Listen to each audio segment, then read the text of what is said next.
Yo, I just got robbed by a gay homeless dude in Japan. Who's with me? You know, like anyone. Anyone.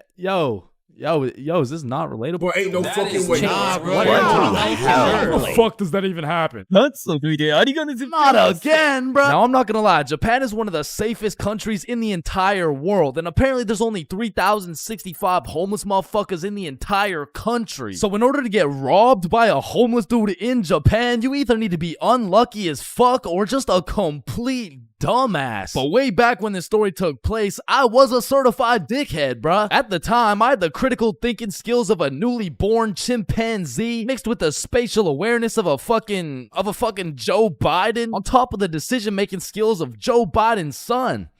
So with that being said, this story takes place way back a few weeks ago when me, Bob, and Billy hopped on a flight to Tokyo. And as soon as we arrived in the city, we started absorbing all that food, bro. Sushi, ramen, fucking cow testicles, you name it, we ate it. And after an entire week of decimating every last crumb of food in Tokyo, we thought, well, that was fun. I guess it's time to go home. Yeah, I guess so. And as we're ready to pack it up, we overhear a few people talking.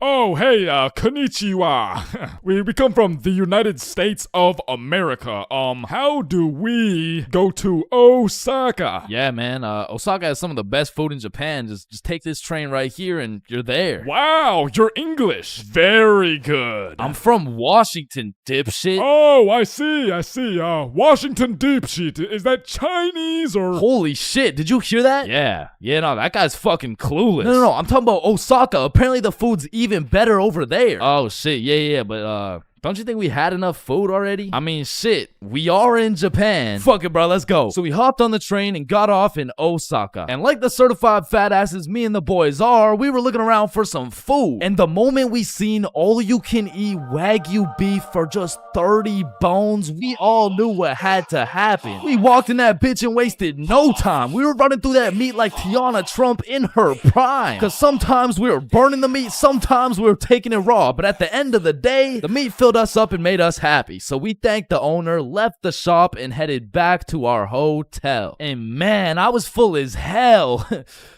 For like an hour, and then I was like, yo, who's trying to get some more food? The fuck? Bro, we just ate a whole goddamn cow. Yeah, we did. Like, we probably just canceled out the life work of 5 vegans in one sitting. Type shit. And it's already like 8 p.m., bro. It's dark as hell. Well, I'm gonna go out anyways. You know why? Why? Cause we in Japan. Man, get your fat ass out this goddamn hotel. So I got my fat ass out the goddamn hotel and started walking around. And all I took with me was my phone, the key to the hotel, about $100 worth of yen, and a smile on my face, knowing I had never in my life been robbed by a gay homeless dude in Japan. But little did I know, all that was about to change on this wild ass Friday night.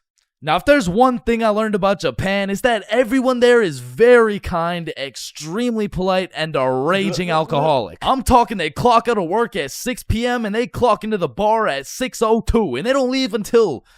they don't leave until it's time to go back to work, bruh. Because the Japanese people work hard, but their liver works harder. But regardless, I'm casually walking through the city when I hear someone yell from across the street. Yo. So naturally, I'm like, yo. And they're like, come here. And I'm like, shit, okay. So I walk across the street and see 3 individuals posted outside this little bar shop thing like, yo, I'm Yuto. This is Amy. This is twin sister Shigo. Hey, it's my first day working here. Come inside, come inside. Shit, I don't know. I'm just trying to get some food somewhere tonight in Osaka. I don't know if it's like... You want Osaka fucking night food? Yeah, I mean, I guess I want Osaka fucking night food. Read the sign. Osaka fucking night food. Oh, okay, yeah, fair enough. Shit, I mean... know what? Come get shots. I pay.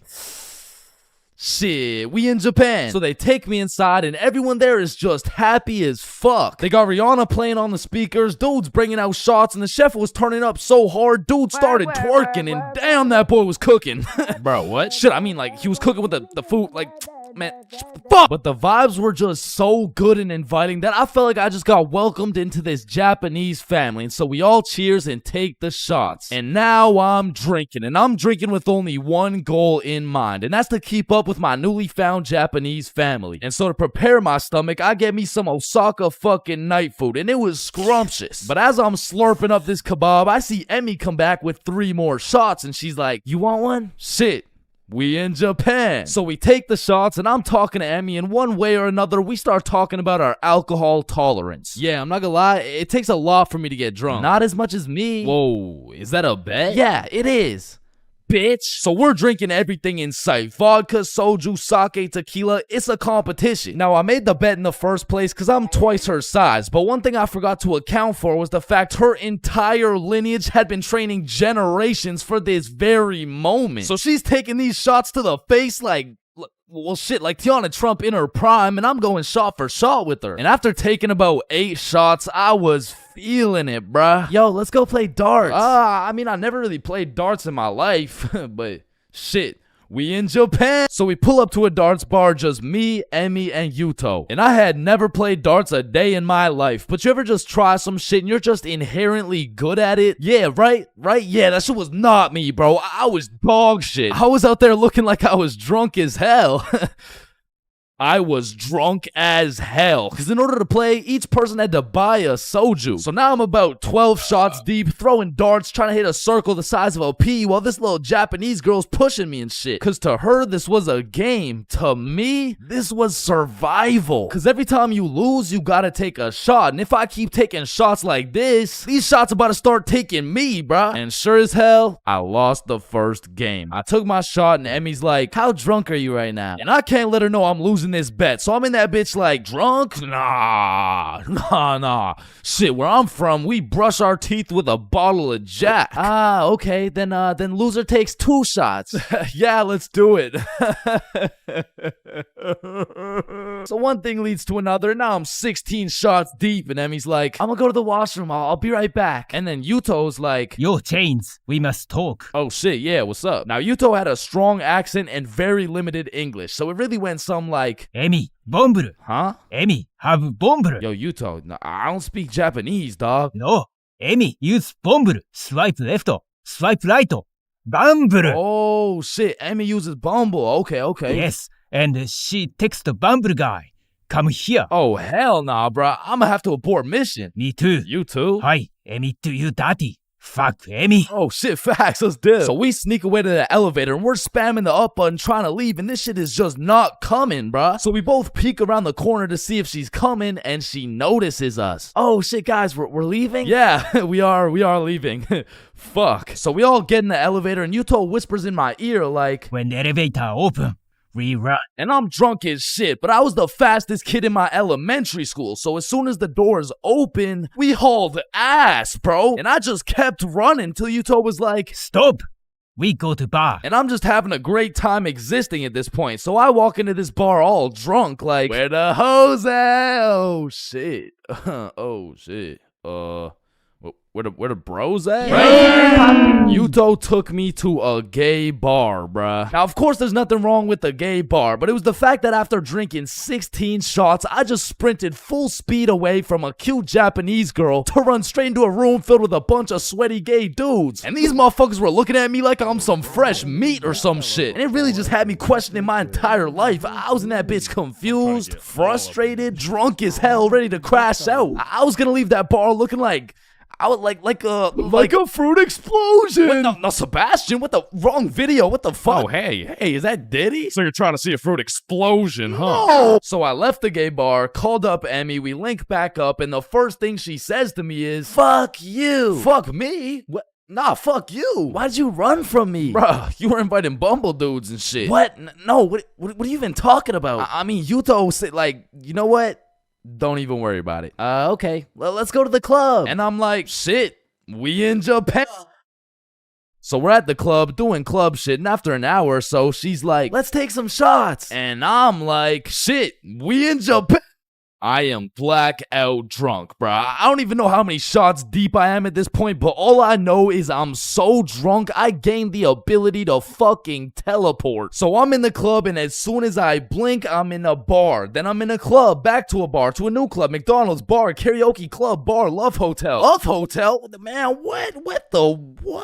Man, what the fuck? You said you wanted to sleep. Damn.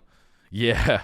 Yeah, nah, I probably said some shit like that. I don't fucking know. So we walk into our room, and the very first thing I notice, the hub on the TV vibration devices on the bed, protection everywhere. Shorty just lured me to the Japanese freak chamber, bruh. I blink and we teleport to the bed, but we were just talking like, yo, Yuto said you were inviting dudes from Bumble. Oh my god, okay, Yuto's a liar. Listen, I gotta tell you something, but you can't tell anyone. Yeah, nah, I won't tell a soul, you know. I will not post this on YouTube, clip it up, post it on TikTok, Facebook, LinkedIn, Instagram, Reels, or anything like that, you know, like, yeah, that'd be weird.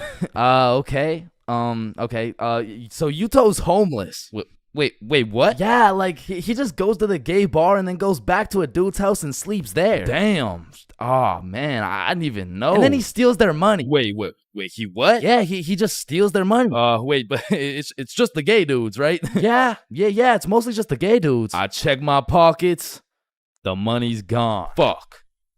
You said it's only the gay dudes. Yeah, nah, he just steals from the gay dudes. Fuck, I want to go home, bruh. So I leave the Love Hotel, and at this point, the sun is coming up, and I'm still drunk as hell, walking like a zombie. I pull out my phone to go use Google Maps, and that shit dies, bro. So now it's just me and my last few brain cells trying to make it to my hotel before I pass out. And I'm stepping over Japanese motherfuckers blackout drunk sleeping on the sidewalks thinking I can't end up like them, but honestly, I have no clue where I am, no clue where the hotel is, and no clue what time it is. And after what felt like hours of aimlessly walking around, I blinked and I fell asleep, bruh. And when I woke up, I was in my bed. I genuinely don't know how, who, what, when, or why, but shit, I wasn't complaining. But by the time I got out of bed, it was 6 p.m. and I didn't remember shit. I had to go through my camera roll and piece everything together like The Hangover. But at least that Friday night, I learned a very valuable lesson. Don't try to outdrink the Japanese motherfuckers, bro. You'll lose every time.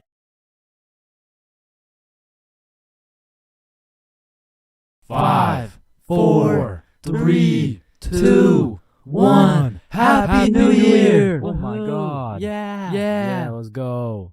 For my New Year's resolution, I'm gonna go on a diet. Nice. Oh, and I'm gonna quit vaping. Let's do it. Oh, and I'm gonna go vegan. Nice. And I'm gonna stop beating my meat. 3 days later. Man, fuck the diet. Right? I didn't even want to go vegan anyways. Wait, guys. Where's Jonathan? Alright, I'm gonna keep it a stack. This New Year's resolution thing is a whole lot of bullshit. Some goddamn buffoonery. A heaping pile of fucking horse cup. Like, don't get me started on these New Year, new me motherfuckers, man. Like, dyeing your hair and getting another piercing doesn't change shit. Now you're just broke, depressed, and lonely in a different font. And I'm not gonna pretend like I don't see you motherfuckers in the gym for the first 2 weeks. Like, come on now. You and I both know as soon as you get out of this gym, you're about to pick up a large strawberry milkshake, a Big Mac with no pickles, and a side of chicken nuggets, and it's disgusting. But Chains, how do you know down to the exact specifications of the order? 'Cause shit, I'm about to get the same damn thing. Because the devastating truth is a new year doesn't change jack shit. And if you're watching this in 2022, I'm really not trying to kill the hopes and dreams of 2023, but let's be honest. If you really wanted to be jacked, you would start working out, bro. Like, I hate to be the bearer of bad news, but the Earth orbiting the sun one more time isn't gonna get you any bitches, bro. 'Cause trust me, I would know. Now, as a stick man like myself, I can't fuck with New Year's resolutions because it's always the same shit. Like, 3, 2, 1, Happy New Year's. Oh, hey man, Happy New Year's. Well, what's your New Year's resolution? Oh, it's 1080p. What about you? Oh yeah, same.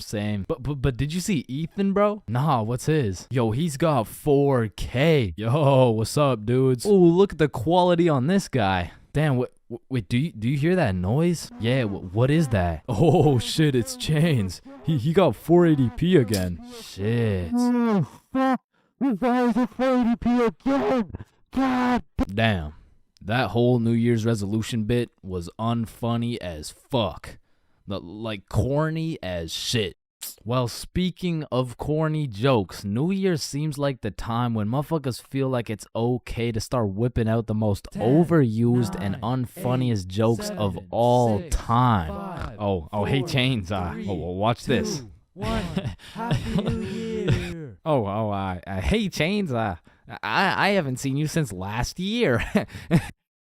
So you know how it's going to be 2020 soon, right? Yeah, what about it? Well, I got 2020 vision. Now, I know it sounds like I'm on some bahumbug shit, but New Year's does have a lot of great things about it. Like the parties, the fireworks, the parties. And so you may be thinking, Chains, why are you like the Grinch of New Year's resolutions? Why do you hate New Year's resolutions so much? Well, the truth is, my hatred for New Year's resolutions dates way, way, way back to 2016. It was December 31st, New Year's Eve, 11:59 p.m. This was the very day when a young, hopeful Chains decided my New Year's resolution would be to acquire a girlfriend. I tried and I tried, but as 2022 comes to an end, my girlfriend remains unacquired. So, there are 7 stages of being drunk, all of which I've experienced, so you don't have to. Drinking? Aren't you underage? No, I'm 21. Now let's start with stage 1, the process. Stage 1 is one of the most important stages of being drunk. If you've ever heard the saying, trust the process, this fully applies when it comes to drinking. If you don't approach this stage with precision, calculation, and patience, you might accidentally skip straight to stage 7. And trust me, you don't want to skip straight to stage 7. The process is pretty much where you've started drinking, but you don't really feel anything yet. Because when you drink alcohol, it takes time for it to be absorbed into the bloodstream. And some people just don't have the patience to wait and end up overestimating their limit. I feel fine. Let me take another shot. Stage 2 is tipsy. Tipsy is where you first start to feel it. It's when the first few shots start to hit and you start to feel a little bit more outgoing and maybe more talkative. At this point, you'll still have your judgment, but I feel like you become a little bit more of a glasses half full kind of person. Walking in a straight line is still easy. Boom, light work. Once the next few shots start to roll in, you'll hit stage 3, intoxicated. Once you're intoxicated, some of the dizziness starts to set in. You also start to think less about the words you say. And I'm not gonna lie, at this point, I feel like your confidence peaks. Like when you're at a party and you look in the mirror and see Michael B. Jordan, you know you're at the level of intoxication, bro. And to be honest, for parties, I like to chill at this stage because you've got your confidence, but you still haven't lost your riz. And for reference, at this point, you can still walk in a straight line, but it takes a little bit more focus and effort. Which brings me to stage 4, hammered. This is where you start slurring your words. And bro, at this point, walking in a straight line becomes an impossible task. Yo, dude, can you walk this line really quick? Yes. When you're hammered, you start thinking a lot less. You start saying things before you can even think them. And it's important to say, when you're hammered, your judgment cannot be trusted. All ideas become good ideas. Yo, dude, what if we set an orphanage on fire? Bro, that's genius. That's what I'm saying. What are you guys doing? Nothing. I don't think that was a good idea, bro. Facts. Stage 5 is stupefied. At this stage, you'll have the brain power of a toaster. And honestly, walking in a straight line isn't even a question anymore. Yo, dude, can you walk this? Once you're stupefied, you're just too far gone. You feel like your head is just spinning over and over. Now, at this stage, I would recommend leaving whatever party or setting you're at because you can't function properly. Probably end up regretting some of the shit you say or do the next morning. Now, stage 6, wasted. When you get wasted is just regret. Your body is literally fighting for survival. Everything is miserable and you always promise yourself you'll never get to this stage again. But one way or another, it always comes back. Whenever you're at a party, there's always one person who's wasted, and they're hunched over at the toilet just vomiting, bro. And it just ruins the night completely. So this might be obvious, but I do not recommend getting wasted. Now, to get to stage 7, you have to do one of 3 things. First off, you could have not trusted the process at stage 1 and heavily overestimated your limit. Or you could have been hammered and your judgment was tainted, so you had the idea to take more shots. Remember, all ideas become good ideas. And lastly, you could be going through a serious divorce. And in this case, I'm sorry. I hope she comes back. But stage 7 is blacked out. When you are blacked out, you've lost your consciousness. You're pretty much just slumped out. But your dreams when you're blackout drunk are always the most random and vivid shit, bro. And once you wake up, yo, dude, can you walk this line really quick? So, I think it's safe to say that I would strongly not recommend going past stage 4. But I'm not gonna lie, I have a few times, and I got lots of crazy stories from them too. So let me know in the comments if you want to hear any of these stories. But yeah, I think I should end the video by saying, please drink responsibly. Billy is one of my closest homies, and we've been friends ever since we were little kids, and for as long as I can remember, Billy's been a dumbass, bro. I'm talking he's slightly retarded, you know what I mean? And everyone knows Billy for just 2 things. Always making the absolute worst decision possible, and always having the best stories, bro. Like, statistically, this motherfucker should have died 61 different times already, bro. Nah, I got plot armor, bro. Bro, no you don't. I do. Man, shut the fuck. What the fuck? Now, this story takes place on February 14th, 2025, Valentine's Day. And I'm gonna be so honest, this story is one of the craziest stories I've ever heard in my life, bro. So, wait, can you swear to them that is real? It is. Say you swear. I swear, bro. On everything you love, the Valentine's story happened, bro. On everything I love, the Valentine's story really happened. It was a fine Valentine's Day night. Bob, Billy, and I were all some single dudes, except Billy had a little situation, you know. He was talking to a girl named Elise, and they would hang out from time to time, but it was a new thing, so they weren't really dating, and they were definitely not Valentines. Now, I don't know much about Elise, but just 2 weeks prior, Billy was telling me about how he met some cute girl. They would text, they would hang out, but for whatever reason, their conversations would always be some like, hey, how you doing? Oh, I'm good. I am a little bit stressed because I'm moving and everything. Oh yeah, moving sucks. How about you come over, I relieve all your stress type shit. Billy, I really like you. I like you too, Elise. But I think you might be a whore. Wait, what? Like, you're most likely a bop. Okay, wait, I mean, you're like, definitely a fuckboy. Okay, chill now. I've never fucked a boy in my life. So keeping that in mind, we were all single, and this Valentine's happened to land on a Friday, and because of this, we going to the club. Yeah. Yeah. So the plan was simple. We go to the drink store to get something to pregame, go back to my house, and then hit the club, fall in love, and live happily ever after. Now, the problem was Billy was stuck working a 9.5-hour shift until 10 p.m. Now, he was the pizza delivery guy for a chain we'll call Big Caesars. So he's doing his thing, delivering those Valentine's pizzas. Well, me and Bob decided that we would go get the drinks now and meet Billy back at the crib once he's off work. So we hop in the car, we get to the drink store, and at this point it's 9:30 p.m. And so Bob calls Billy to ask what he wants. No answer. I call him. No answer. We both text him. Nothing. Now this was strange because Billy usually responds while he's working, but we shrug it off. We go inside the store and get Billy his go-to bottle. Hennessy. So we go back to my house and get to my room at about 10 p.m. and still no word from Billy. So we're waiting for a good 20 minutes and then I get a text message from Billy. The craziest shit ever just happened. So I'm like, what happened? Bro, it's so crazy, I need to tell you in person. So Billy whips it over to my house, kicks down the door, and instantly starts breaking down the craziest plot I've ever heard, bruh. Yo, listen, this story takes place 1 hour ago. It was 9:30 p.m. and Billy was finishing up a long 9.5-hour shift with his very last delivery of the night, but the problem was his phone was on 1% and he didn't even have a charger. So Billy locks in and memorizes all the directions to get there right before his phone dies. So from one side of the city, Billy goes 100% straight off the dome to the other side of the city for his last delivery on this fine Valentine's Day night. Billy hops out the car, walks up to the house, knocks,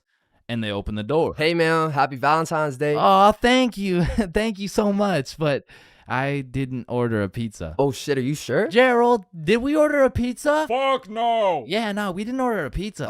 I don't know. It says a meat lover's pizza for 3516. Oh, honey, no, this is 3416. 3516 is all the way around the back of the cul-de-sac. Oh, okay. Thank you. Have a good night. So Billy's walking for a good 8 minutes to get to the back of the cul-de-sac where at last he finds 3516. He walks up to the door, knocks, and a fine-looking woman in her 40s opens the door holding a vape, and Billy sees a little potential here. Hey, happy Valentine's Day, man. Oh, thank you. Of course, beautiful. How's your Valentine's Day going?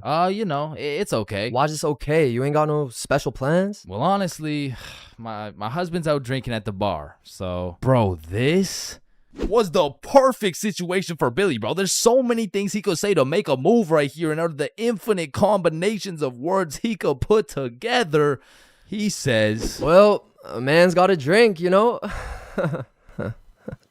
Yeah, okay, yeah, well, anyways, here you go. Keep the change. Have a good one. Billy fucking sold, bruh. He missed a wide open layup, and as he turns around to head back to his car in shame, Billy gets an idea. A genius idea, if I do say so myself. So Billy turns back around, walks back up to the door, and knocks again. Hey, what's up? Hey, so my car, like the pizza car, is on the other side of the cul-de-sac. So if there's any way I could cut through, it would save me like 10 minutes. Yeah, of course, come in. And this motherfucker just got his own rebound off the backboard, bro, but he only has 60 seconds on the shot clock to make a move, and so he starts breaking down that professional barrier. So what's your name? My name's Angelina. What's your name? My name's Billy. Wow, you have a very beautiful name. And you have a very beautiful smile. Oh, thank you. Holy fucking shit, he was cooking, but they had made it to the basement, meaning he only has 30 seconds left before he's back to the cold, lonely outside world. So Billy cooks up yet another genius play. Angelina, I really hate to ask, but is there any way I could charge my phone real quick? Like, I just need to get it to like 5%. Of course, honey, sit down. It's no worries at all. This motherfucker Billy did it again, bro. Now, I don't know if it's because she just wanted some human connection on his Valentine's night, or she was genuinely just being nice, but this motherfucker's now in a position where he's posted up on this woman's couch in her basement at 10 p.m. on a Valentine's night. Yo, what flavor is that? Oh, it's mango ice. It's my favorite. Damn, you think I could take a hit? Only if I could hit yours. Oh shit, I bet. So as these two fiends are bonding over a little nicotine addiction, Billy's like, so you said your husband went out to the bar? Yeah, he did. To be honest, it kind of hurts because, like, it just sucks to be alone on Valentine's Day, you know? Yeah, 100%. I feel you. I don't got a Valentine either.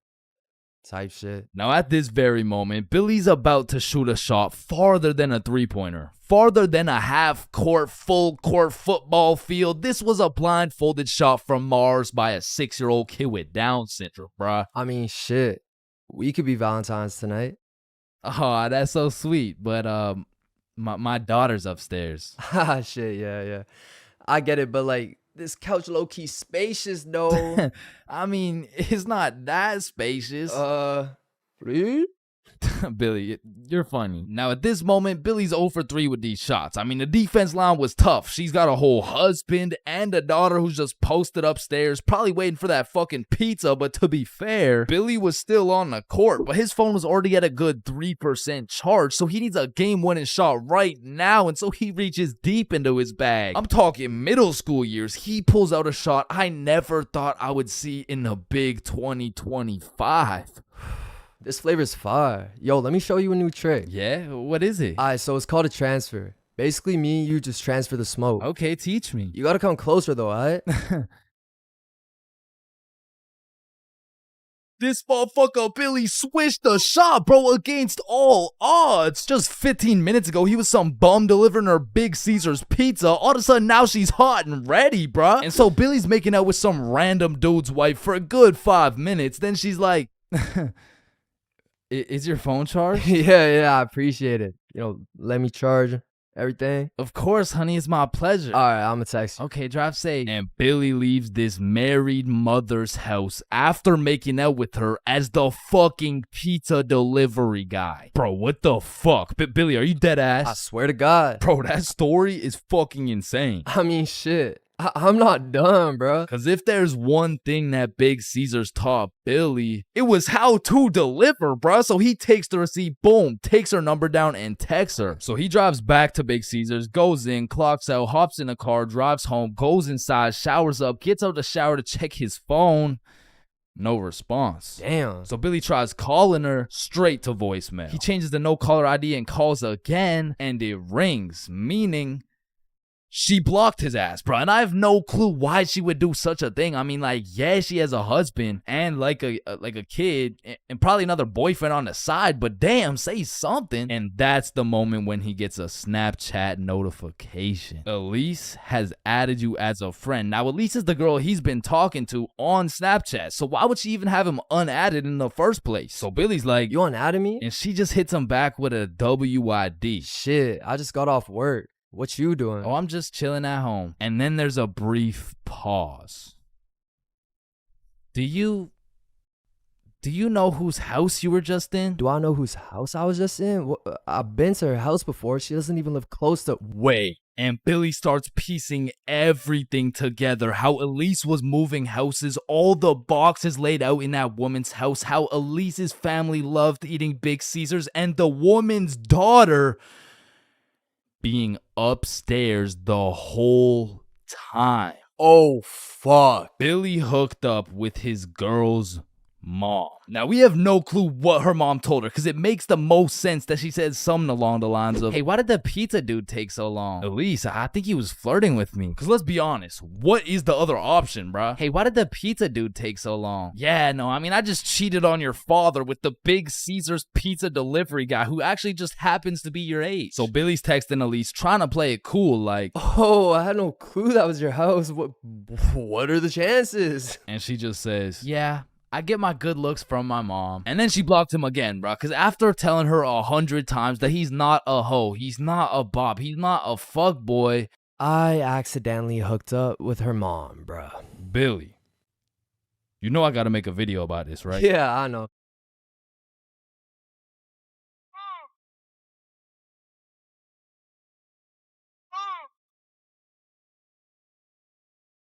Man, way back when, there was a time when you couldn't catch anyone under the age of 30 chiefing a vape. Until one day at Vaporizer Laboratories, they were cooking up and made a flavor that would change the game forever. Cotton candy. Now, this revolutionary flavor forced these grown-ass 30-year-old men to take a good look in the mirror and ask themselves, damn.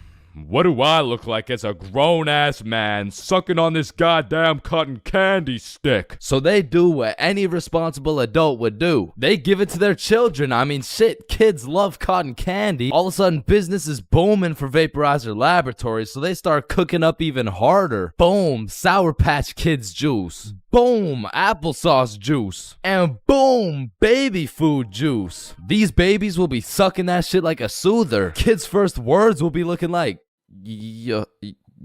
Oh my god, honey. Jackson's gonna say his first words.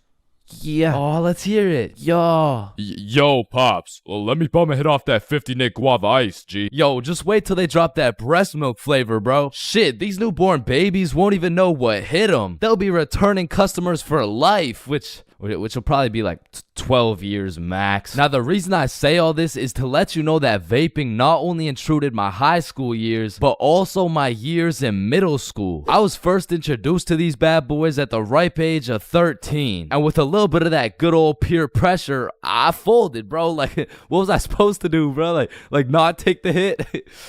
No. I probably should not have taken the hit. But from that point on, I started doing a little dabbling, you know. I mean, as a 13-year-old, there's only one answer to someone asking, yo, dude, you want to try a hit of this blueberry guacamole milkshake ice flavor, dude? And that answer is abso-fucking-lutely, dude. And I was never a fiend or anything, but I will say, I popped a few ghosts and blown a few O's back in my day, but it had never gotten to the point of me owning a vape. Until one day. This story takes place way back in grade 7. Me and the boys were posted in science class dissecting cowbells or some shit when Mr. Principal burst through the door like, "Is Tessa here?" Yeah, she's right there. And I look at Tessa and she just tosses her vape over to her homie Kate. And I seen that shit clear as day, but Mr. Principal's old ass must have forgot to wear his contacts or something, because he runs a quick pat down on Tessa looking for said vape, but sure enough, he doesn't find it. Miss Rhodes told me you were vaping in her class. Is this true? Psst, no, I would never. Okay. And then the bell rang and everybody knew what that meant. It was nut break. Now I don't know who the fuck decided to name our recess nut break, but I will say most of the students understood that that shit was short for nutrition break. However, some kids took it a little too literally. Weird ass school, man. But this specific nut break, you best believe me and the boys weren't busting nuts or eating nutritional foods because Billy had something else on his mind. Yo, who's got you smiling like that? Who, me? Nah. It's nobody. Yo, wait, you got a crush on Tessa? What? Tessa? Me?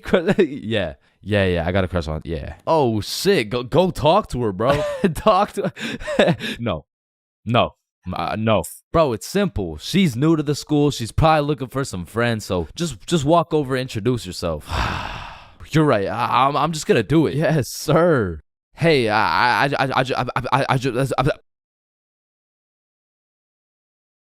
I just sell that shit? Yup. You did. Then the bell rings and we all go to PE class. Now in my middle school, your class was your class. You just have the same students and the same underqualified teacher teaching everything. Like, Lord knows Mr. Donaldson shouldn't be teaching PE, but shit, here we are. And so while we're playing dodgeball, I'm trying to coach Billy on how to confess his love for Tessa, but I'ma keep it a buck. I was speaking straight out of my ass, bro. I don't know the first thing about confessing love. Listen, bro, I'm the expert when it comes to confessing love. All you gotta do is walk up with confidence, introduce yourself, and then ask her to be your girlfriend, bro. Okay, simple. Let's practice. Hey, Vanessa. My name's Billy, and Do you want to be my girlfriend? Damn. And after the proper training, by the time lunch came around, Billy was prepared to do what had to be done. Alright, listen, bro. Whatever happens out there, me and Bob got your back. And remember, the worst she can say is no, bro. Alright, I'm ready. You got this. Hey, Vanessa. I'm Billy. I seen you in science class today, and you were looking very pretty. And do you want to be my girlfriend? Fuck no. She laughed, bro. She laughed in Billy's face. And he walks back to us with tears in his eyes. She laughed at me, bro. Well, at least you know what they say. What? If you can make her laugh and giggle, you can make the cheeks clap and Not jiggle. right now, bro. You're right. Too soon. Needless to say, that brother Billy went home that night, listened to Juice WRLD, and cried himself to sleep. Shit, the next day, Billy didn't even say a word, but I could hear Lucid Dreams on full blast in those earbuds. Man, it's a tough sight to see. Next thing I know, Mr. Principal bursts in the class talking about, all right, Tessa, in my office right now. Now, I don't know why she was in trouble, but whatever she was accused of, she's guilty, bro. And she's also guilty on 1/3 degree count of breaking my man's heart. And as I'm busy praying on Tessa's downfall, I get a little tap on my shoulder like, psst, take this. Mr. Principal's looking for it and he's not gonna check you. Whose is it? It's Tessa's. Don't worry, it's safe with me. And it was safe with me, cause that shit was now mine. The only way she could get it back is if she repaired my boy Billy's heart, and that just wasn't happening. And soon enough, Tessa comes back from Mr. Principal's office and she didn't say a word. We had nut break, nothing. We went to PE, nothing. And then we went to math class. And as I was chilling in math class, calculating the square root of pi and shit, I get a tap on my shoulder again. Psst, Tessa wants her vape back. Vape? What vape? The one I handed you this morning? You know, it was purple. Oh, that vape. Oh, yeah, no, I threw that shit in the bushes. So she reports back to the person who gave her the vape, and she reports back to the person who gave her the vape, etc., until Tessa finds out, and she looks pissed. So she whispers to her friend, who whispers to her friend, etc.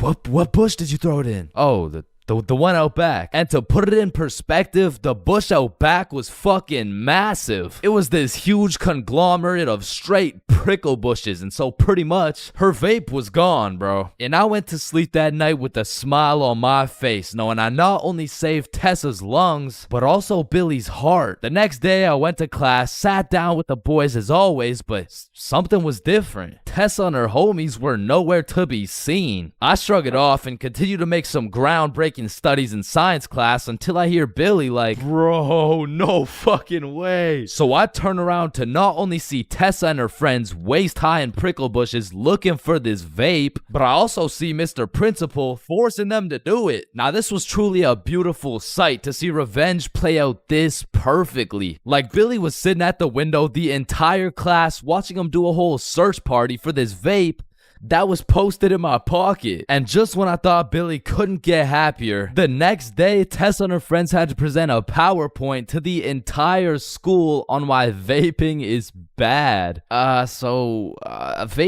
is bad because like when the vape enters your lungs, well, it's not good for your lungs.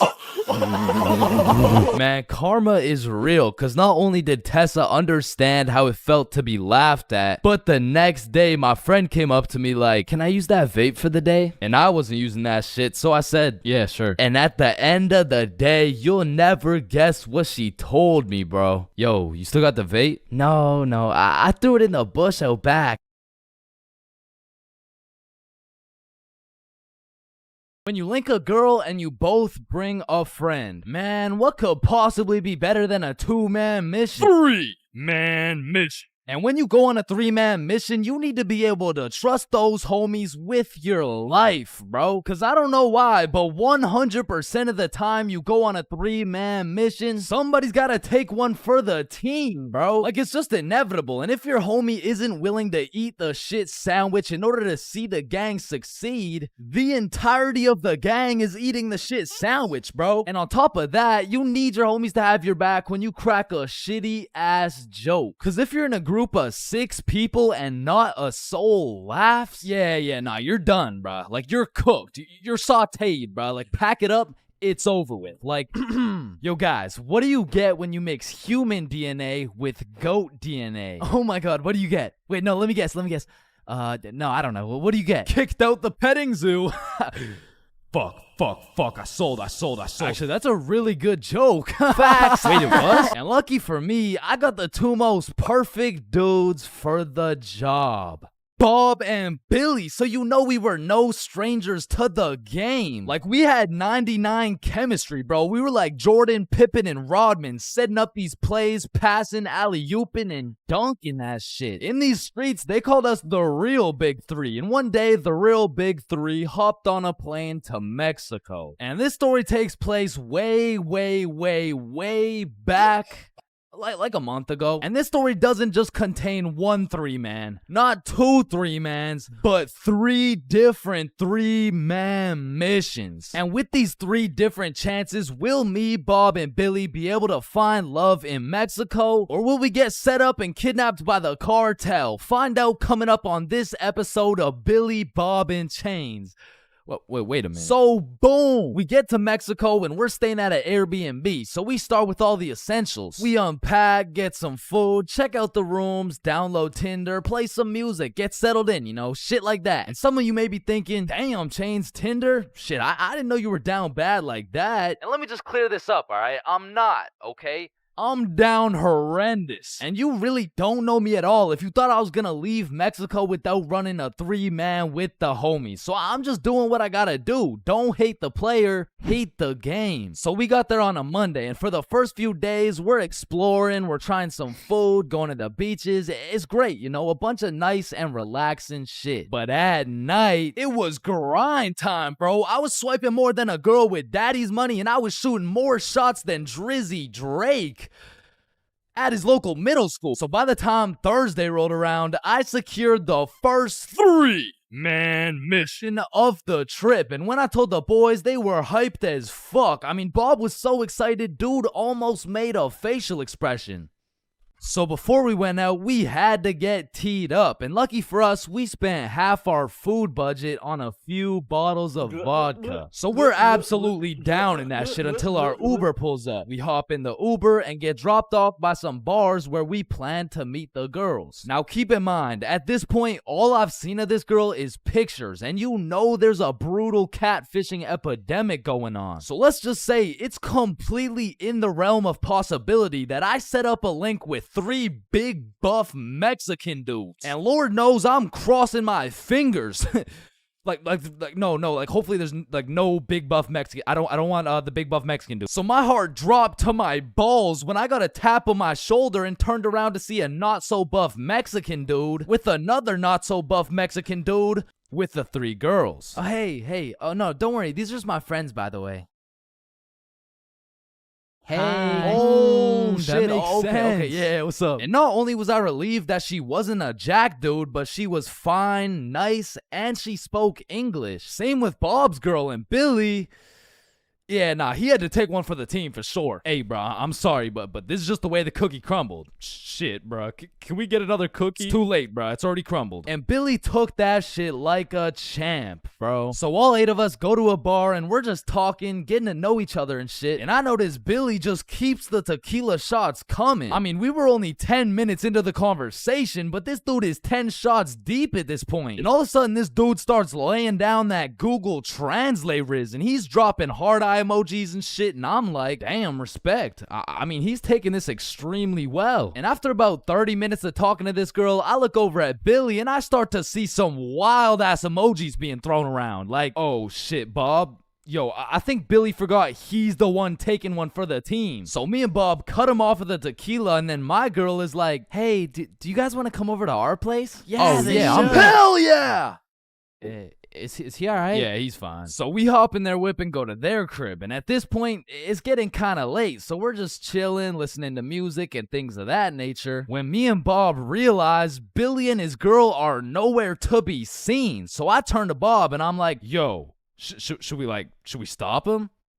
Damn, bro, you're right. We can't let him do that shit. And listen, bro, I've never been the type of dude to cock block, but if it's the homie who's about to interlock with the chalk chick at this o'clock, I'll walk up, knock, unlock, and block that cock if I have to. And so I did just that. I walked up, knocked, of course, unlocked the door, and respectfully, I blocked that cock. Yo, what are you doing? I'm taking one for the team, remember? Nah, I think the team's doing just fine, but bro. You know me. I was gotta do it for the team, like for I don't think the team needs this one, gang. No. Remember, I'm supposed to be like taking it for the like this is for the. Yeah, you're right. Let's just go home, Billy. No, wait. Well, how are we gonna get home? We're in Mexico. Man, shut the. So we said our goodbyes, got in the Uber, and man, I felt like a basketball coach whose son just lost to a special needs team, bro. Hey, listen, bro. I had a lot of tequila tonight. I'm sorry. I just Billy, I'm not mad. I'm just disappointed. Damn, bro. And the next morning we woke up, and I'm not gonna lie, we felt it a little bit, especially Billy. Billy was in physical and mental agony, but we have a secret method to get rid of any hangover instantly. It's called vodka. So we're practically eating this bottle for breakfast, and once everyone was healed up, we hit the beach and had a fantastic day. It was stupendous, really, and once the sun started to set, we got some food, and man, it was gas, bro. I had the best nachos of my life. And as I'm consuming this orgasmic meal, I get a little notification on my phone from a new girl. Yo, you got any friends? Oh, shit. And I'm like, hell yup. Then she's like, I'm going out with some friends tonight. You guys should come. And I'm like, hell yup. And just like that, we secured our second 3-man mission. So we absolutely house that fucking meal, go back to the crib, get ready, tee up, you know the drill. We hop in the Uber and get dropped off in the same area where the clubs and bars are to meet these girls. And when we get there, Bob and Billy are both praying they don't gotta take one for the team this time. And I'm there just chilling like, yo, this is why I set up the 3-mans, cause then I never have to take one for the Chains, is that you? Shit. Who's asking? It's me, Sarah. Oh, no way. Really? Like really? Yeah. Yeah. Oh, yeah, no. You must be looking for the other chains. No, don't worry. This happens all the time. Oh, no. Chains for real. Yeah, look at this. This is you. Oh, fuck. Would you look at that? I guess it is me. Fuck. Like shit. I don't know how she did it, but she got my ass, bro. I got catfished nicely. But I guess it was just my turn to take one for the team. And I look up at who she brought, and she pulled up with 4 straight dimes for the homies to choose from. Like, bro, why me? So we're walking, and the girl I'm temporarily associated with is like, hey, let's go to the club. Yeah, let's go. So we go to this club, 8 people deep, and the girls are like, yeah, let's buy a bottle. Yeah. Where's your money? ¿Qué? No entiendo. Wait, I could have swore you spoke English. Oh, yeah, no, I'm fluent for sure. Yeah. You said you wanted a bottle, right? Yes, please. Yeah. You got bottle money? No entiendo. No hablo inglés. And now I'm starting to get the vibe that whole time, these girls just wanted a free bottle. And as soon as I start catching on, she starts upping her game. Like, oh my God, you're so strong. Look at these muscles. So I go to give Billy one of those side eyes, and when I look over, these motherfuckers are completely lost in the sauce. Yeah, I'm buying a bottle, everyone. Bottles on me. So Billy pulls me aside like, yo, we gotta split a bottle, bruh. Nah, I'm really not fucking with this girl. Come on, bruh, please. I need it, bro. Just take one for the team. Come on, take one for the team. All right, bro. I'll split it with you. Thank you, bro. I got you. So are you guys getting a bottle? Yeah. We're getting a bottle. Oh my God, you're so strong and you're a baller. Yeah. Baller? The fuck? I don't know, bro. She's weird as hell. Yo, can I get a bottle for this table? Yeah, for sure. What do you want? Listen, bro. Just give me the cheapest shit you got. Oh, I feel you, bro. Times are tough, you know. That'll be 1,100. God damn, that's a lot of pesos, bro. Pesos? Yeah, like 1,100. That's a lot. That's a lot of pesos. Nah, amigo, that's USD. Damn. Plus $500 to walk it to you with the Chicago fee of $350, and for the tip, it'll just cost you your left testicle. No, that's my favorite nut, bruh. Yo, Billy, we don't got it like that. Yeah, hell no. Let's just not get it, bruh. At least these girls are already fucking with us without it, though, right? Yeah, facts. Yo, we're not gonna get the bottle. Oh, why not? You can just buy it. It's not that big a deal. Nah. It's cause we we don't got enough money. They fucking dipped, bro. Quick as hell too. They all just evacuated, bruh. No, bruh, that was my wifey. And I'm just over here thinking, damn, I'm just glad I didn't have to see that shit through, bruh. But Billy, yeah, he was really going through it. Until he got distracted by some other random girls in the club. So at this point, all 3 of us are on the dance floor, absolutely fucking that shit up, when I start getting spammed on my phone. So I go to check who it is, and it's the gold digger girl. Like, hey, we all went to the club right beside it, but we can all split this bottle. It'll be $86 per person plus tip. That'll be $95 each. And she's literally telling me the whole price breakdown of this bottle. She pretty much just sent my ass an invoice. And I'm like, hell nah, I don't care if that shit would have been free. There is no way I'm ever gonna see this girl ever again. And then I get a tap on my shoulder, and it's 3 big buff Mexican dudes. I'm just playing. It was the gold digger girl, but this time I probably would have preferred the buff dudes, because this girl grabs me by the arm, pulls me outside with all her homies, and starts breaking down the price again. Okay, the bottle is $700, but you just gotta pay $95 each, okay? Yeah, we're in. Let's do it. No, what? Billy, chill. So I call an emergency meeting with the homies, and we huddle up, and I'm like, listen, you guys can go with them if you want, but there's no way I'm going and paying for this girl's bottle.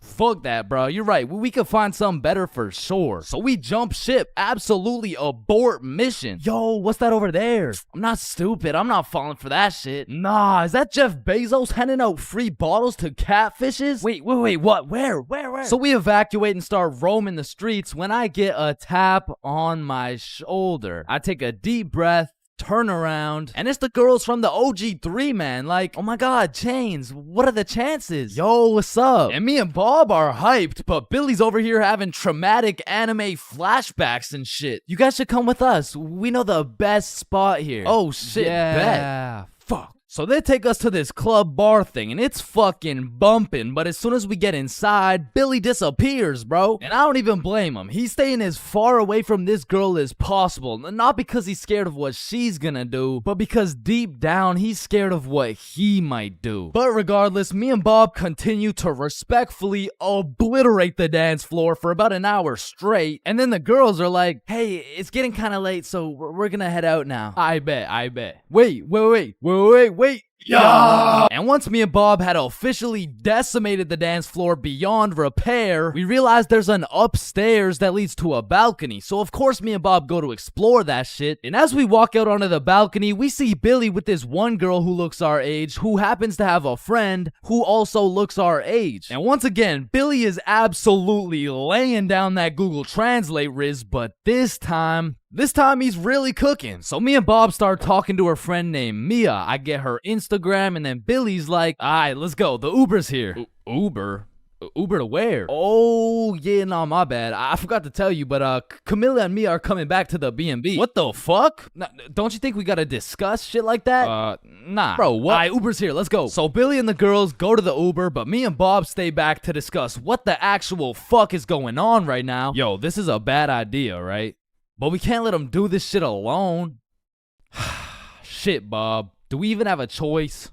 So we leave the bar and start walking to the Uber when this girl stops me and she's like, hi, what's your name? Oh, I'm Chains. What's your name? Oh, my name's Sophia. And Sophia's trying to make some small talk and shit like that, but Billy's already waiting in the Uber. So I'm like, well, it was nice to meet you, but I gotta go. Oh, well, let me get your Instagram real quick. So I give her my phone, she follows herself, and then gives me my phone back. And when I lay my eyes on the screen, I realize we have a mutual. And I'm just surprised because we're in Mexico, bruh. So I go to check who it is, and it's Mia. And at this moment, everything started piecing itself together to make our third three-man mission. So I'm like, yo, you know Mia? Oh, Mia? That's like my best friend. Why? Word? You mean this Mia? No oh my god, way. Mia. So Sophia hops in the whip and we're all just talking, and then Mia says, yeah, so like, we don't have work tomorrow. Oh shit. Do you guys work together? Yeah, we do. Damn, what do you guys do? Oh, you know,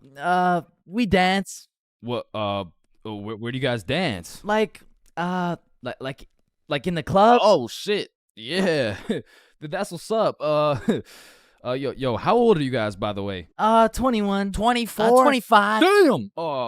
Sorry. Do you guys happen to have any, kids by chance? Of course, I have two. I have a baby boy. One of them is a 3-year-old boy. I also have 2 daughters.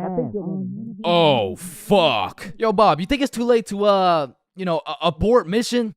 And I don't know how, but none of that information seemed to faze Billy in the slightest. Cause now he's out here making out with this girl like, fuck them kids, bro. And the whole car ride, I'm just thinking, what the fuck is going on, bro? But soon enough, we arrive. We all hop out of the whip, go to our B&B, put in the code for the lockbox, get the key, unlock the door, and go inside. Now for context, the crib had 2 couches and a master bedroom. And that bedroom is where I used to sleep, and I say used to because as soon as we got to the B&B, Billy and Camila went straight to my room and start playing patty cake loud as hell too, and so all of us are just sitting on the couch like hola ¿Cómo estás? Fuck. And this motherfucker Billy was just making up for every single time he had to take one for the team. And after the longest 20 minutes of my life, Billy walks out of the room smiling from ear to ear like, what? Well, why's everyone looking at me? Shit, you guys could hear that? Then Billy cops the girls in Uber, they dip, and I'm looking at Billy like, bro, what the actual fuck just happened? Hey man, listen, it's just the way the cookie crumbles. Nah, bro, you are crazy. And at this point, it was probably 4 a.m. or something. So I go to my room to look at where I'm supposed to sleep, and there's a bunch of looped up rappers on my bed, and I'm not talking Diddy. So needless to say, after a long night, I slept on the couch, and we all woke up rotten, bro. So rotten, even the vodka method wouldn't work. So we decided if anything could make us feel better, it would be a plate of the world's best nachos. So we get ready, leave the crib, and then Billy's like, yo, who's got the key? Shit, I don't got it. Bob, you got it? I mean, it's probably on the counter where we always put it, right? Yeah, facts. We check the counter, it's not there. We check the tables, not there. We check the couches, bedroom, kitchen, nowhere to be seen. So we scavenged the entirety of the Airbnb. We even looked through every single bag of garbage, and it was nowhere. Bro, did those girls finesse our key? Nah, Camilla wouldn't do some shit like that. She would, bro. You don't even know her. No, she wouldn't. How would you know her? You don't know her, bro. I know her better than you know her. Chill. Mia texted me. She said, let's go to the pool today. Oh shit, Camila texted me the same thing. Damn. And in my head, I'm thinking about it and I'm putting everything together. Shit. Are you thinking what I'm thinking? I think so. These girls stole the key and invited us to the pool so the crib would be empty so they could get 3 big buff Mexican dudes to pull up and loot the crib. Fuck, I knew it. Damn, she got my ass, bruh. So hell no, we didn't go to the pool with them, and for the next few days, we were on high alert. We would only leave the crib in pairs, and one dude would stay back, strapped up with kitchen knives, ready to take on 3 big buff Mexican dudes. Pause. Until it was Monday, the night before our flight home. So we're packing everything, getting ready to go home, and I hear Billy shout,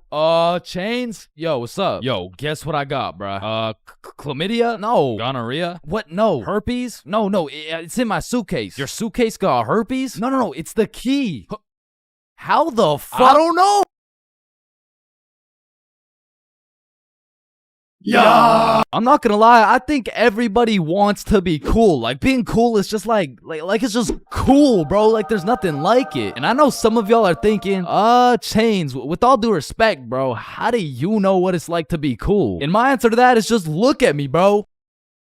I fucking don't, okay? But I do know someone who is cool. He's a certified cool guy, and his name is Bob. Now, what makes Bob so cool? Is it the sunglasses? Is it the sexy ass face? No. Tell him the answer, Bob.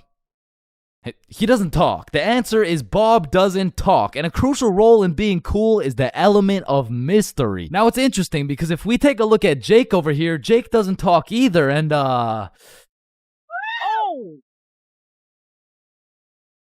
I don't think, I mean, like, me personally, you know, I don't really think Jake's that cool. So that means to be cool, you can't just stop talking. I mean, I remember one time I thought if I threw in some earbuds and stopped talking to motherfuckers, everyone would see me as some cool, mysterious guy in the shadows. And I'm not even gonna lie, I was walking through the halls feeling like Batman. I could even see the people talking about how cool I was. Come to find out, it was more like, does this kid even talk? Nah, I don't think so. Yo, what's up with this kid? I'm pretty sure he's autistic or something. Because the truth is, there's a very distinct difference between Bob's silence and Jake's silence. I mean, Jake didn't talk because he would probably get his ass beat for literally anything that comes out of his mouth. But Bob, on the other hand, doesn't talk because he doesn't have to talk. Like, watch this.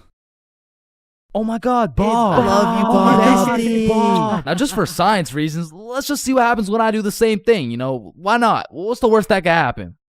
Hello? Can I help you? Oh my god, help. There's this creepy guy.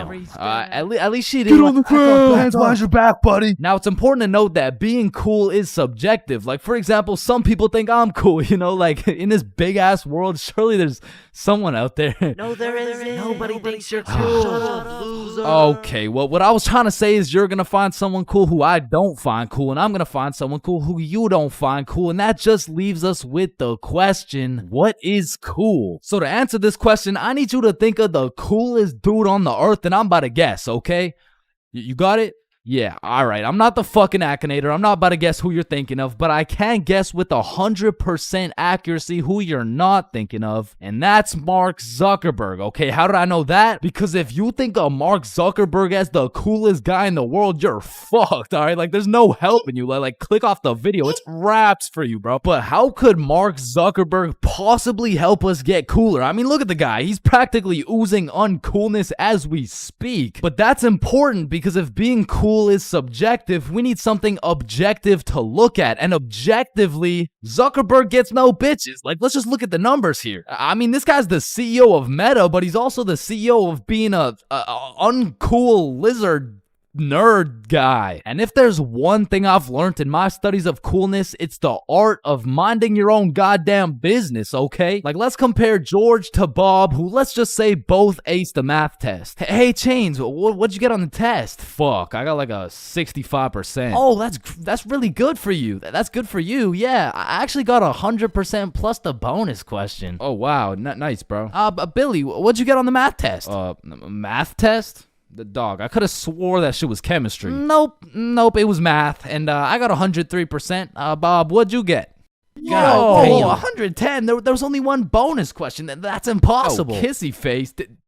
Bob, did you pipe the teacher? And that's probably why Zuck over here is so uncool. He's minding a million people's businesses, probably looking through their cameras and shit like, yeah, fuck you, Mark. And the most important trait for being cool is having confidence. You just can't be cool while shivering your timbers, bro. And I know some of you are thinking, oh, well, I guess it's over for me then. And no, it's not over for you, bro, because confidence is the most fake it till you make it shit ever. Like, you're not gonna say the perfect thing every time. Lord knows I don't. I'm pretty sure I say the wrong thing every time, but if you say that shit with your chest, people let it slide, bro. And I said, no, I wouldn't suck your dick for $20. Oh, well, that makes one of us.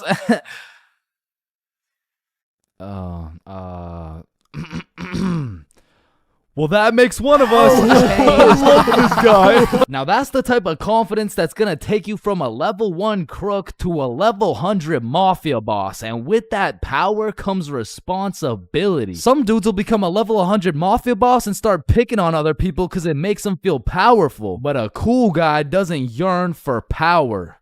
He yearns for... fuck, what do you yearn for, bruh? Damn, he's so cool. Now, being cool comes along with being calm and collected. Like, if someone walked up to you trying to fight and you started running away screaming for your life, I don't think anyone's looking at you like, damn, that's one cool-ass motherfucker, bro. Yeah, bro, the way he hit that high note was cool as hell. Shit, maybe I could be like him someday. Now, I'm not saying you gotta go all Jackie Chan on the guy, but you do gotta stay calm and think logically. Like, let's see how cool you are. What would you do in this situation? A, strike first, strike hard, no mercy. B, just walk away. C, give him a little kiss on the forehead. Or D, do the stanky leg. And the correct answer is any of the above, bro, because it's not about what you do, it's about how cool you do it. Except maybe the stanky leg one. I don't think anybody can look cool doing the stanky leg. But doing any of the other options, you could look cool as hell. Like, A, strike first, strike hard. Boom, one punch knockout. That's cold. But if you throw first, miss, eat shit, not cool. B, walking away. You're cool as hell. Unfazed. Unless you get jumped from behind and get your ass beat. Not cool. C, give him a little kiss on the forehead. Assert your dominance. You pretty much just made him your son. But if you miss, well, now you're just kissing a dude, so, yeah. Now, even though being cool is all about how you do things, there's a few things that nobody can look cool doing, like riding a scooter, chasing a bus, taking pictures with an iPad, chasing paper in the wind, using VR, washing a cucumber, waving. You look nerdy as fuck, eating a cupcake, tripping, getting out of a restaurant booth, pickleball, and literally anything to do with Starbucks. Hi, can I get a caramel ribbon crunch frappuccino with 2 extra pumps of vanilla and the You're soy? not cool, bro. What? Now let's take it back to the element of mystery for a second, because this is the step that will either have people seeing you as a cool ass dude, or they'll just assume you're shy or possibly on the spectrum, bro. Listen, you gotta talk, bro, or else people have nothing to go off of and they'll start filling in the blanks themselves. Whoa, wait, so I gotta talk to be cool? Yo, Chains, what do I say? Whatever the fuck you want, bro. Oh, wait, really? Yeah, bro, the truth is the key to being cool is being yourself. And I know that shit sounds corny, and it is, but do you think the coolest dudes on earth give a single fuck about what you think? Hell nah. They're way too busy being cool, bruh. You gotta be like a peach, man. Some people hate peaches, some people love peaches. But at the end of the day, the peach is gonna be a peach. So here, take these sunglasses, and if you haven't heard it today, you're a cool ass dude, bro.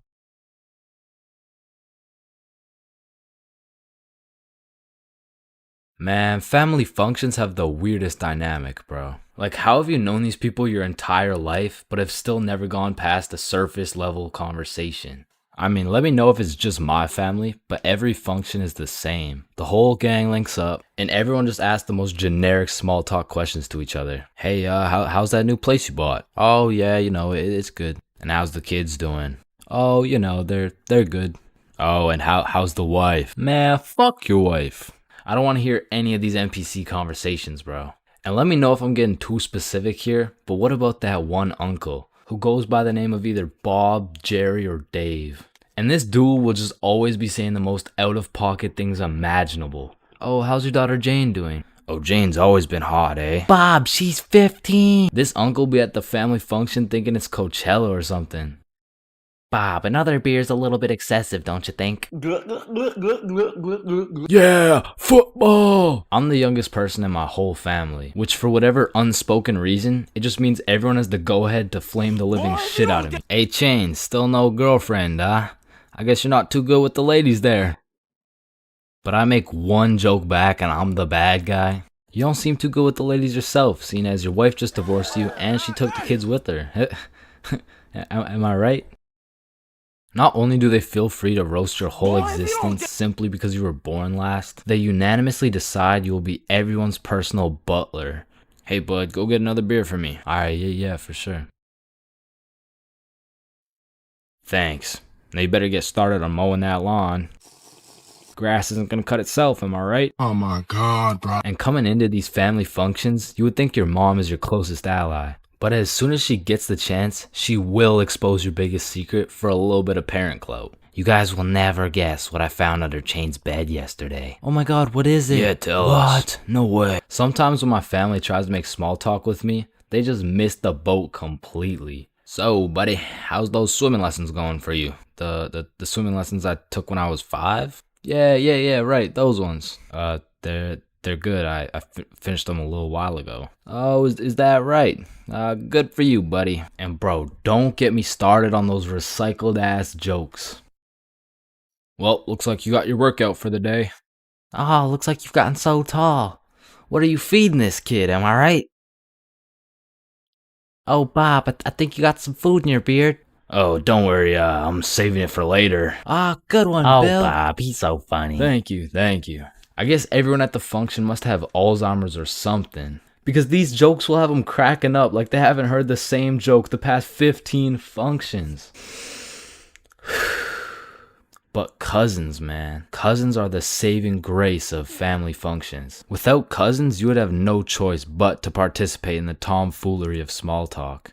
I'd be walking in the function just praying to see that one cousin. And bro, I have a family function survival tip for you. You always have to stay within arm's reach of either your siblings or your cousins. Because whenever some bullshit goes down, you just give each other the look and flee the scene. And because when you get caught lacking on your own at the function, you get jumped. Metaphorically speaking, of course.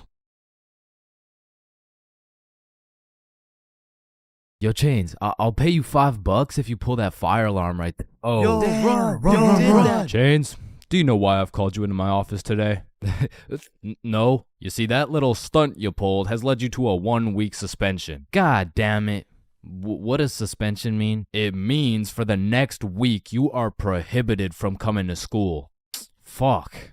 What does prohibited mean? Chains, you can't come to school for the next week. Hold up, so you're telling me because I pulled the fire alarm, I don't have to go to school for a week? Yes, it's a suspension. You are... Man, I got a love-hate relationship when it comes to getting suspended from school. Like on one hand, shit, you just don't have to go to school. But on the other hand... Suspended? Oh, I'm about to suspend that ass. Ah, fuck. Ow. Shit. Alright, I don't recommend getting suspended. That shit is not worth it. But how do I know? This story dates way back to grade 7. It was a cold winter day at Stickman Middle School. In fact, it was freezing cold, and this gave Billy a great idea. Yo, the pond behind the school is frozen. Let's go fuck around on it. Oh, I'm down. Okay, bet. So after school, we got a group of 5 homies, and we headed over to the frozen pond. Now, to paint the picture, behind Stickman Middle School was Stickman Elementary School, and behind Stickman Elementary School was this frozen pond, meaning we had to walk through Stickman Elementary School to get to this pond. But nonetheless, we walk up to the pond and instantly I see this big red sign that says, "Hazard, do not step on ice." Guys, the sign says do not step on ice. Man, fuck the sign. Watch this. Oh shit, look, it's sturdy as fuck. Yo, fuck. And even though Billy's dumbass fell in, the ice was actually pretty sturdy. So you know, we're gliding around, eating shit, hitting the meanest ballerina spins you've ever seen, and eating shit. And we were having some good old harmless fun. In fact, our grade 7 selves were having the time of our lives on this frozen water. That is until... Oh, what do you guys think you're doing? We were just walking on the ice. Did you guys not see the sign? What sign? I could have swore I put a sign right here. Nope, no sign at all. There was no sign. I have no clue what you're talking about. Okay, but you guys have to get off the ice. Well, why? Nobody's getting hurt. Yeah, we're safe. Okay, it's your choice. You're gonna regret this. So we continued with our ice skating antics for approximately 10 more minutes. Until the same lady came back up to the pond, but this time she was equipped with a Sony Alpha A7 mirrorless digital camera with the extendo lens. In other words, she was quite literally about to catch us in 4K. But at least she doesn't know what school we go to. Hey, what school do you guys go to? Not Stickman Middle School. Absolutely not. No, definitely not. Fuck, she knows. We had to think quick. How are we gonna smoothly get out of this situation without getting in trouble? So we called a boys emergency meeting. We huddled up and discussed our best plans to get out of this situation. And after combining all of our genius grade 7 brains, we made the ultimate plan. If we started mooning the camera, it would then be illegal for her to take pictures of our middle school cheeks. I don't know how this became our best option, but regardless, we put the plan in motion. I mean, me personally, I got a little shy and kept my pants up, but some of the boys were out there going crazy, looking more caked up than Summer Rae. And after a little while, the lady must have decided it wasn't a great look to have a camera pointed at some 12-year-old cheeks, and she left, which means the plan had worked flawlessly. Now, the next day at school, I had completely forgot about it, to be honest. But strangely enough, while I was sitting in math class, I hear the little class phone start ringing. Hello? Oh, yes, he's here. Oh, okay. Yeah, I'll send him your way. Thank you.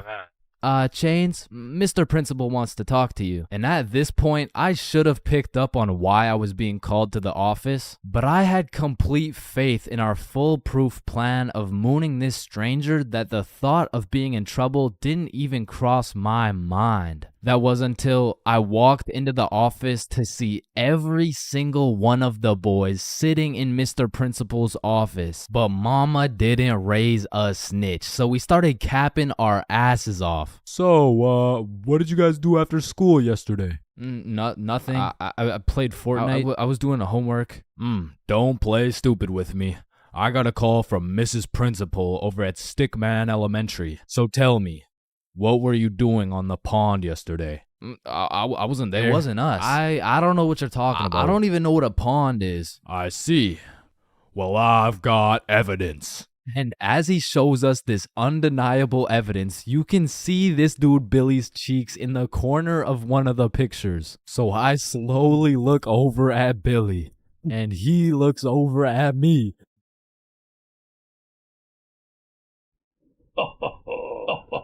If you don't stop laughing right now, you're all suspended.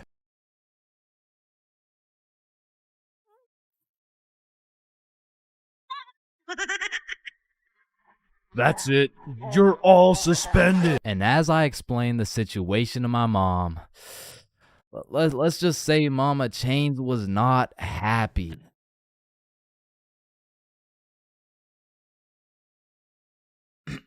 All right, class, today we're going outside for a run. But it's literally 0 degrees. Oh, Chains, don't be a bitch. It's not even that cold. See? I told you guys it's not even that cold.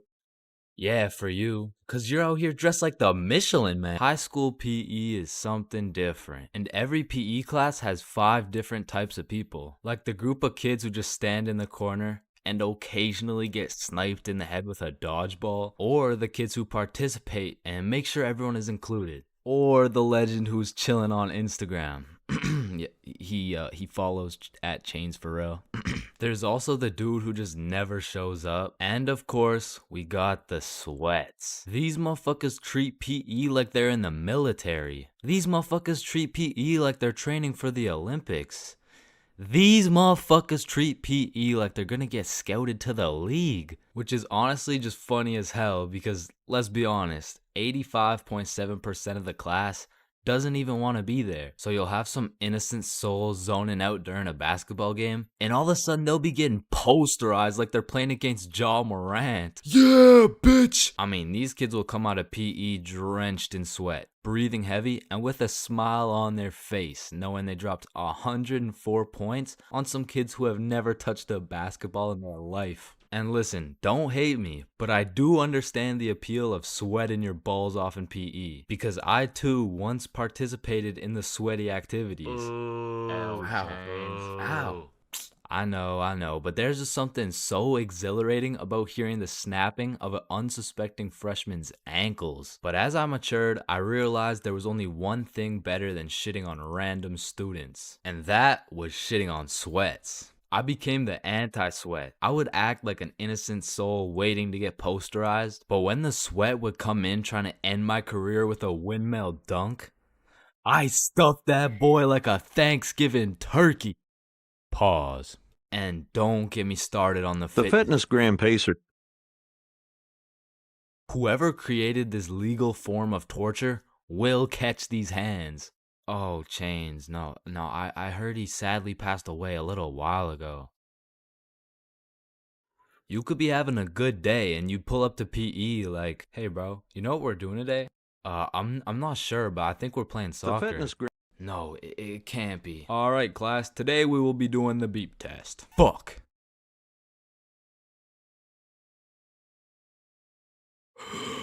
Woo. Damn, what was I at? Chains, we haven't even started. That was just our warm-up. But one thing that did bring me a little bit of joy was looking at everyone during the push-up section. Like, there was always some dude doing the neck push-ups, some dude who thinks he's Mike Tyson, the guy who takes breaks when the teacher isn't watching, and there was always at least one dude who was out here looking like he was hitting it raw. James, I don't think that's how you do it. Oh, yeah, you're right. Yeah, bitch! Yo, you can live the rest of your life without breathing. What? No, you need to breathe. Hey, watch and learn, my friend. Oh, shit. Would you look at that? Okay, class, today we're gonna be studying atoms. Yes, Chains. If we're made out of atoms, and we're studying atoms, does that mean atoms are studying themselves? Chains, are you high? No. No. Damn. You know how everyone says, "Oh, I took a shit." No, you never take a shit. You leave it. Yo, guys, I just took the meanest shit I've ever seen. Hell What the no. fuck? Bro, isn't it crazy that you can imagine what it would feel like to lick any object you look at? Bro, why are you looking at my balls like that? Oh, hell no. You know what I just realized? Yeah, what? Walking around with one crowbar is much more suspicious than walking around with 3 crowbars. Bro, is that your car? Oh, shit. Yo, this burger is busting in my mouth right now, bro. I know, this shit is scrumptious. The ham is just exquisite. Wait, ham? There's no ham in the burger. It's a hamburger, dumbass. Of course there's ham in the burger. No, the patty, it's made out of beef. Bruh, that's like saying a hot dog isn't made out of a dog, for Pete's sake. Damn, you're high as shit. Okay, when I say sun, do you think of day or night? Obviously the day, that's when the sun's out. Okay, makes sense. But what if I were to tell you that you see more suns in the sky at night than you do in the day? Whoa. You are hereby sentenced to 35 years in jail for repeatedly kicking a pregnant woman.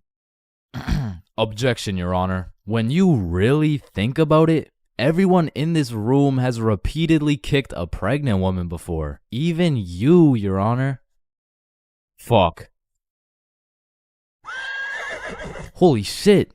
Horses are naysayers. Sir, I am very sorry to inform you the STD results came back and you are positive for chlamydia, gonorrhea, trichomoniasis, syphilis, chlamydia, herpes, HPV, HIV, and chlamydia again. Somehow you got 3 cases of chlamydia. Damn, you know what that made me realize? That you should wear a condom? Nah, life is a sexually transmitted disease that will 100% lead to death. Damn right. Sir, you got 3 days to live. You ever think about how old cars are looked at like, look at this dude's old ass car. He's broke as shit. Damn, at least my car isn't as old as this dude's. Holy shit, this guy's car is a shitbox. Damn. Look at that vintage car. Wow, that guy's car is insanely old. He's gotta be a millionaire. What the fuck? Is that Fred Flintstone? Whether we like it or not, we were all once inside some balls. Facts. I'm talking in the testes. Damn. I'm talking in the family jewels. For real. I'm talking in the nut storage. I'm talking in the semen spheres. God damn, Todd's really laying down some mean pipe over there. You know, Todd beating down those doonies really got me thinking. Most people are made in a bed, born in a bed, and die in a bed. Damn. Bro, stairs were made to make a really big fall into a bunch of small falls. Oh, shit, are you good? You know, someone probably still got your nose from years and years ago. Got your nose, give it back. It's me. What do you mean? It's me. I am the one who got your nose. Wait, are you serious? Yes. Dude, give it back. Or what? Give it back. No, it's my nose now. You gotta eat the frog. No, just eat the frog. Nope, one bite. Not doing it. You just gotta try it. I'm not eating the frog. It tastes like chicken. Yo, mama tastes like chicken. Come on, it's tradition. You have to eat the frog. Damn, traditions are really just dead people peer pressuring us. Eat the frog, pussy. That's why you're dead, bitch. Listen, I just can't wrap my brain around it. Yeah, what's up? Can you tell me why the fuck we park on the driveways and we drive on the parkways? It makes no sense. Hey Alexa, order some extra large magnums real quick. No, we both know you get absolutely zero bitches. Alexa, you literally Alexa, got stop, no reason stop. on top of that, Alexa, you and I both know Alexa, you are a shut size up. small condom bull. Bro, over the next generation, we're gonna see a serious decline in the number of people who are named Alexa. Damn. Wow, that's quite a beautiful birdhouse right there. Yeah, do you think it's made out of wood? Oh yeah, for sure. And where does wood come from? Fuck do you mean where does wood come from? It comes from a tree. Exactly. Are you thinking what I'm thinking? People cut down birds' houses to make bird houses. Oh, fuck? Yeah, I meant people cut down bird houses to make bird houses. As you get older and older, a life sentence continues to become less threatening. Yo, there's probably a point where you just don't give a fuck. Put the money in the bag, bitch. I hereby sentence you to a life sentence in prison. 3 days later. Whoops. Oh. Okay. How the fuck did somebody look at all these rocks and trees and shit and just think, yeah, I can make a Wi-Fi out of this? Why is it a chair, bro? Someone tell me why it's a chair. You see, the word chair actually originates from the word cathedra, which is a combination of Latin words that mean sit and down. Incidentally, the word cathedral got its name as it is the seat or chair of the bishop. Oh, damn, this sandwich is about to go crazy, bro. Wait, that sandwich would hit way harder if we smoked before you eat it. Oh, okay, yeah, you right. A few moments later. Damn. What? Damn. My sandwich went bad. Nah, when you think about it, your sandwich didn't go bad. Something just started eating it before you did. Whoa, that's crazy to think about. Wait. Are you eating my sandwich right now? You gotta be faster than that, bro. I'm talking inside the cum factories. For real. I'm talking inside the sperm bank. For real. I'm talking inside these nuts. I'm talking in the Dwayne The Rock Johnsons. Damn. Nah, fuck you. Hey, fuck you then. That's why you eat meat. I don't eat meat. I'm vegan. Oh shit, same. But you're still a bitch. Okay, and I still laid pipe on your mom. Yo, what's going on here? He called me a bitch, and he said he had sexual intercourse with my mom. Yo, calm down. I thought you guys were both vegan. Yeah, what about it? If you guys are both vegan, are you guys really beefing? Damn, that was unfunny as fuck. Should we just beat his ass? Yeah, we should. Shit, damn. I see here. Looks like your toothpaste hasn't been doing the job. Try this one. 9 out of 10 dentists recommend this toothpaste. Wait a minute. If dentists make their money off people having bad teeth, and 9 out of 10 dentists recommend this toothpaste, why would I choose to use this one? Go. Shit, he knows. Man, you ever think about how the ocean is just some really big soup? Damn, I guess you're right. Or have you ever thought about how there's more airplanes in the ocean than submarines in the sky? Oh shit, apparently not. Damn, we're high as fuck. Man, you know what I just realized? What's up? Your balls are kind of like a body bag of sorts. You know what I'm saying? You gotta stop looking at my balls, bro. Okay, but who named it a chair? Like, who just looked at this thing and was like, oh, yup. This is gonna be called a goddamn fucking chair. Boo. Oh, you scared me half to death. What happens if you get scared half to death twice? Oh, I don't know. It's just a saying. Boo. Oh shit, is he dying? I think. Damn. When you really think about it, most guys will get their first set of flowers at their funeral. That's some real shit. Wait, Chains, are you high at a funeral? No. Man, sometimes this world can be a little cold. It can get a little gray, but there is nothing that can bring more excitement and vibrance to your life than having a crush. I mean, it gives you something to wake up for, something to smile for, someone to impress, and someone to be absolutely crushed by, leaving you more depressed than ever before. Which is when you get a new crush. I mean, crushes make the world go around. Everyone's had a crush at some point in time, and sometimes that shit gets too serious. I mean, I've had homies prepared to throw away their entire lives just to impress their crush, bro. Oh my god, look at these big weights. I wonder if anyone's strong enough to lift these. Oh my god, look at this big jump. I wonder if anyone's athletic enough to make. Oh my god, look how creepy this cave is. I wonder if anyone's brave enough. Oh my god, look how tall this building is. I wonder if anyone could stick the landing.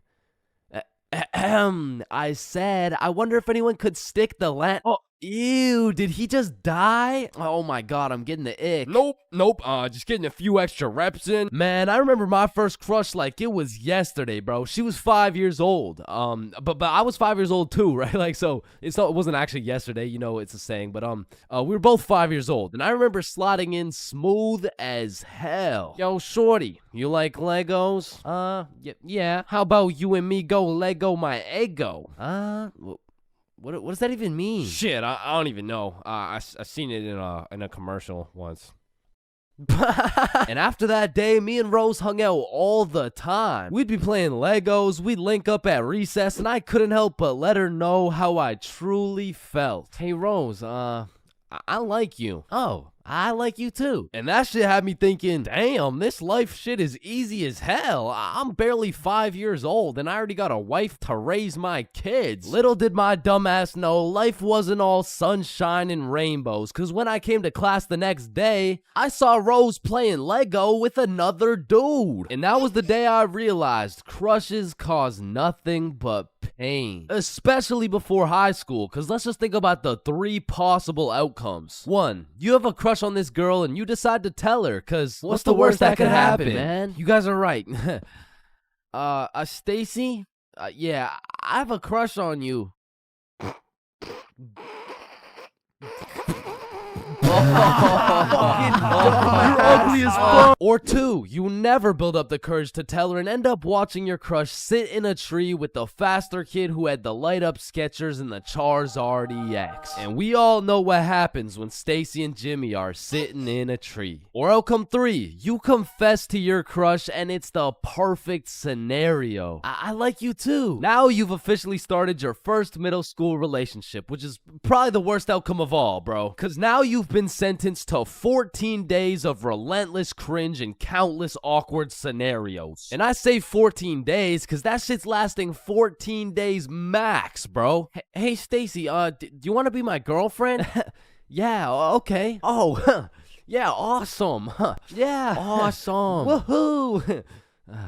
So do you want to hold hands or something? Yeah, sure. So, Stacy, I've been thinking. I don't think this whole thing's gonna work out. Oh, okay. It's not me, it's you. Oh. Wait, what? Yo, fuck my ass, bro. Or what's even more tough than having a crush in middle school is having a crush on a fictional character, bruh. Cause it's like you'll just be chilling, watching some Teen Titans eating cereal or whatever. All of a sudden your crush is kissing other dudes right in front of you and you can't even do shit about it. I remember back in my day, I was down horrendous for Lola Bunny, bruh. And I really don't know how I feel about admitting my attraction towards a 2D cartoon bunny, but you gotta remember, this was in the past. Like, this was at least 2 months ago. And maybe I'm tweaking on this one, but the red fish from Shark Tale, bruh, she was different, bro. And her name, I think it was Lola as well. Shit, maybe I just like cartoon girls named Lola or something. That's exactly what I want to hear. No. And I don't know about you, but for some reason, whenever I would talk to my crush, it was like I got an instant nerf, bro. I'm talking minus 10 charisma, plus 15 stutter, minus 5 strength, and plus 350% chance of getting put in a random-ass headlock. Like, I could be in the worst scenario of all time with a girl who has 5 kids and is married to a member of the cartel. And just because she's not my type, I'll get an instant stat boost that'll have me pulling like Mr. Mr. Duke Dennis himself. But put me in a room with my crush and all of a sudden I got the same charisma as fucking McLovin. Hi. Hey, it's 10:33. What? a.m. like in the morning. Like I'm saying, it's 10:33 in the morning. Fuck. And on top of your crush turning you into McLovin, it also leaves you open to the inevitable pain of being embarrassed in front of your crush. And man, let me tell you, there is nothing quite like it. It was a beautiful sunny day and I was in grade 2 wearing my favorite bright blue basketball shorts in math class, gazing out the window at those shiny old monkey bars, excited for recess. And when the bell rang, I hauled my little ass over to those bars and I was swinging like there was no tomorrow. And before I knew it, the whole class was on these monkey bars, which quickly turned into chicken fights. And I wasn't complaining. I mean, hanging from a bar and kicking the living shit out of some toddlers, sign me up, you know what I'm saying? So I'm in line watching these grade 2 gladiator battles go down until it was my turn. And when I step up to those bars, I look into the crowd and see my crush of 2 weeks, Lexi. And now that Lexi was watching, there was no chance I was about to lose this fight in front of her. But as I look over to see who my opponent is, I realize it's Axel. And Axel was known for being the undisputed chicken fight champion. Legend had it he once took on 3 dudes at once,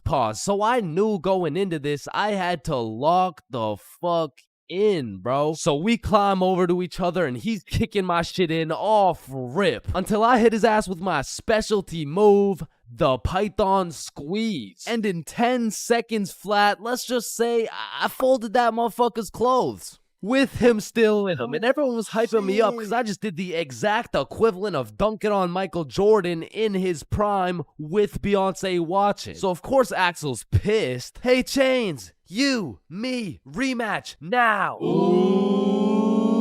And I look over at Lexi and she looks over at me and now I can't back down. So we get back in position, climb over to each other, and I go for the Python squeeze again, and this motherfucker Axel just winds up and kicks me in the balls. And I'm not gonna lie, that hefty kick to the dick accessories was the worst pain I had ever felt in my 7-year-old life. But I couldn't just drop and lose to Axel in front of Lexi, so with all the pain and anger I feel radiating from my nuts, I hit Axel with the meanest 20-piece combo in chicken fight history and he drops. And then he pantsed my shit, bro. And embarrassed, I drop and try to run away, but the shorts around my ankles trip me and I face plant. Face down, tighty whities up, balls in shambles in front of everyone, including Lexi. And some people like to say, oh, it could always be worse, but this time, I don't know, man. I don't know. So the moral of the story is, man, fuck Axel, bro.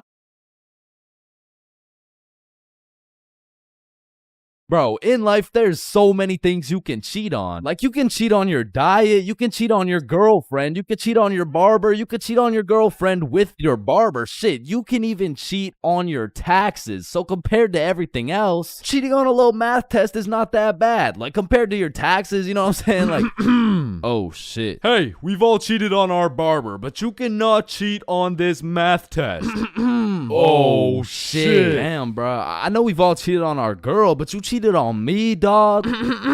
Oh shit. Babe, I know we cheated on our taxes, but you cheated on me?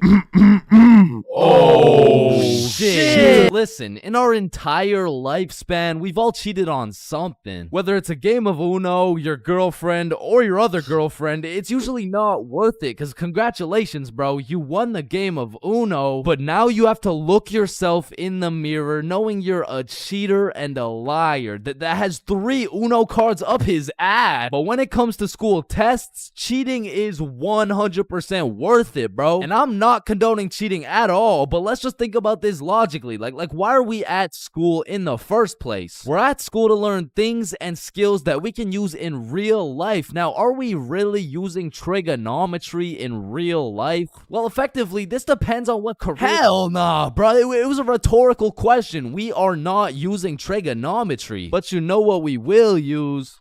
creative thinking, communication, social awareness, logic and reasoning, and most definitely our fucking phones. All 5 of which are strongly developed through the act of cheating on a school test. And on top of becoming a better human, better grades, it's the ultimate win-win. Your teacher feels like they did a good job teaching, your parents think they didn't raise a dumbass, and if you're good enough at cheating, you might just fuck around and get into Harvard. But once again, I am not condoning cheating, you know, just throwing that out there, you know. But yeah, as I was saying, you shouldn't cheat, right? Like it's bad. Cheating is not good, but you do know what they say. If you're not cheating, you're not trying. Facts. Yeah. Wait, no. What? So if cheating in school is so valid, why doesn't everyone do it? And that's because if you get caught, let me tell you, bro. This story takes place in grade 9 when me, Bob, and Billy were some straight freshmen, bro. And coming into high school, you get your shit absolutely clapped by double the workload. But lucky for me, Bob and Billy were both in my math class, which meant we had triple the studying power. But we also had triple the fucking around power, and we used that shit to its maximum capacity, bro. But you know what they say, the more you fuck around, the more you find out. And when we got our first test back, shit, we found out. We found out we're a bunch of dumbasses who were about to fail grade 9 math, and we couldn't let that shit happen. So for the next test, we studied extremely hard.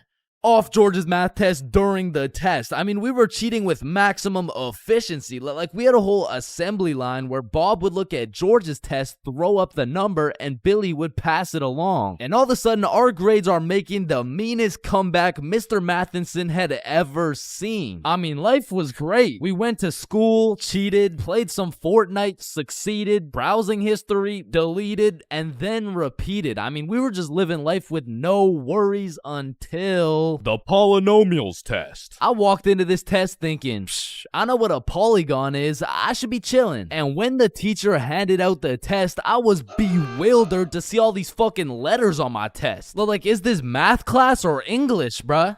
Yeah, I think I got the wrong sheet. Huh? No, that's the right test. Well, what's the deal with this? I mean, that's just polynomials. Dog, I can name every single polygon, but who the fuck wrote Elon Musk's son name on my goddamn math question? Yeah, Chains. That's what we call a variable. It's called a variable. Yeah, I know. I know that, and I knew it before you said it too, cause we learned about it in class. Yeah, right. Right.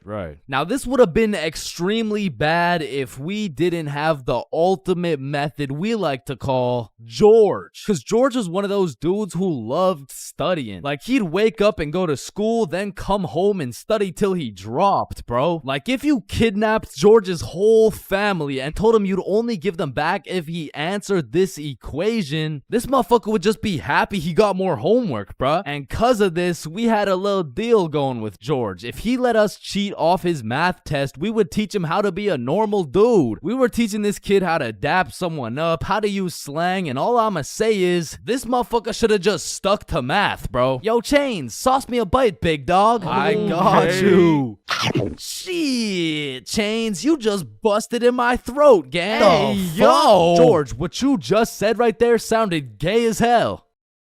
Type shit. No. So as I was saying, I'm looking at this math test with more letters than numbers, and it would have been raps for me if it wasn't for the George method. So I'm looking at Billy, Billy's looking at Bob, and Bob's looking at George's test, and we're absolutely flying through this polynomials test. And about halfway through, I look up to get the next answer, and I get jump scared by Mr. Matheson mean mugging my shit. And you can see it in his eyes. He knew exactly what was going down, and he took me, Billy, and Bob's tests and took us to the hallway. What do you guys think you're doing? Polygamy.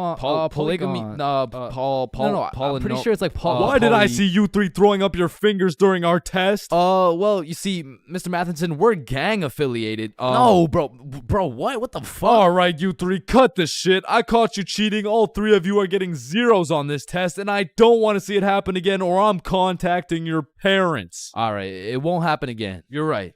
We're not in a gang, by the way. Yeah, I know, buddy. Well, shit. Yo, what happened to you, Jits? Are you chilling? Bro, Mr. Matheson caught us lacking real bad. Yeah, he gave us all zeros on the test. Holy shit, it sounds like Mr. Matheson just absolutely railed you guys. No cap. Now. And all three of us proceeded to absolutely shit the bed on all of our next tests. And it was at the point where our grades were on life support and our math final was coming up. So if we didn't get our shit together for this final, our parents were about to put us on life support with that leather belt. So we put our cheating ways in the past and locked in, bro. We were focused in class, and after we went to Bob's crib and kept studying there. And then it clicked. We all finally understood polynomials. And so the next day we walked into class confidently, knowing we were equipped with hours of studying. We lock in, sit down, and then the teacher gives us our test. And as soon as we lay our eyes on that very first question of the test, we were fucked. Now, don't get me wrong, we could do polynomials all day long, but we forgot this was a final. Meaning we forgot to study numeracy, exponent laws, rational numbers, linear relations, inequalities, geometry, probability, and statistics. And in other words, we didn't know shit. And before I can even make eye contact with the boys to tell them I'm fucked, these motherfuckers already hopping back on the George method. And listen, bro, as you can tell, I'm no mathematician, and I did not study probability or statistics, but from what I'm seeing at this very moment, I have two options. I can do the test legitimately and have a 99% chance of failing grade 9 math and getting my shit whooped, while simultaneously having my entire family realize they raised a dumbass who won't go anywhere in life and is destined to draw stickman for all of eternity. Or I could cheat.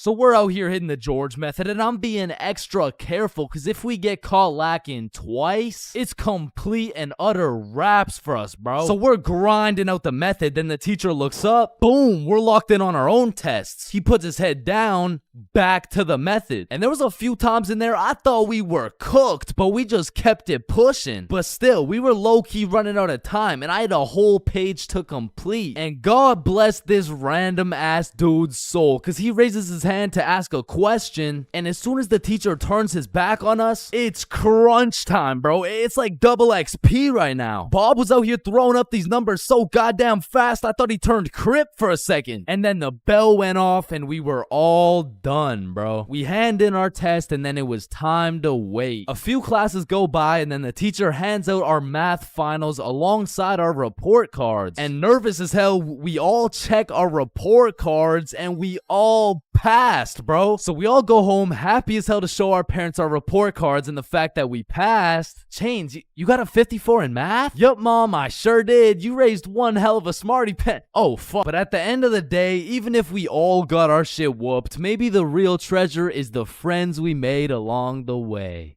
Yo, homies, I'm bricked up right now. Oh, no. Fuck.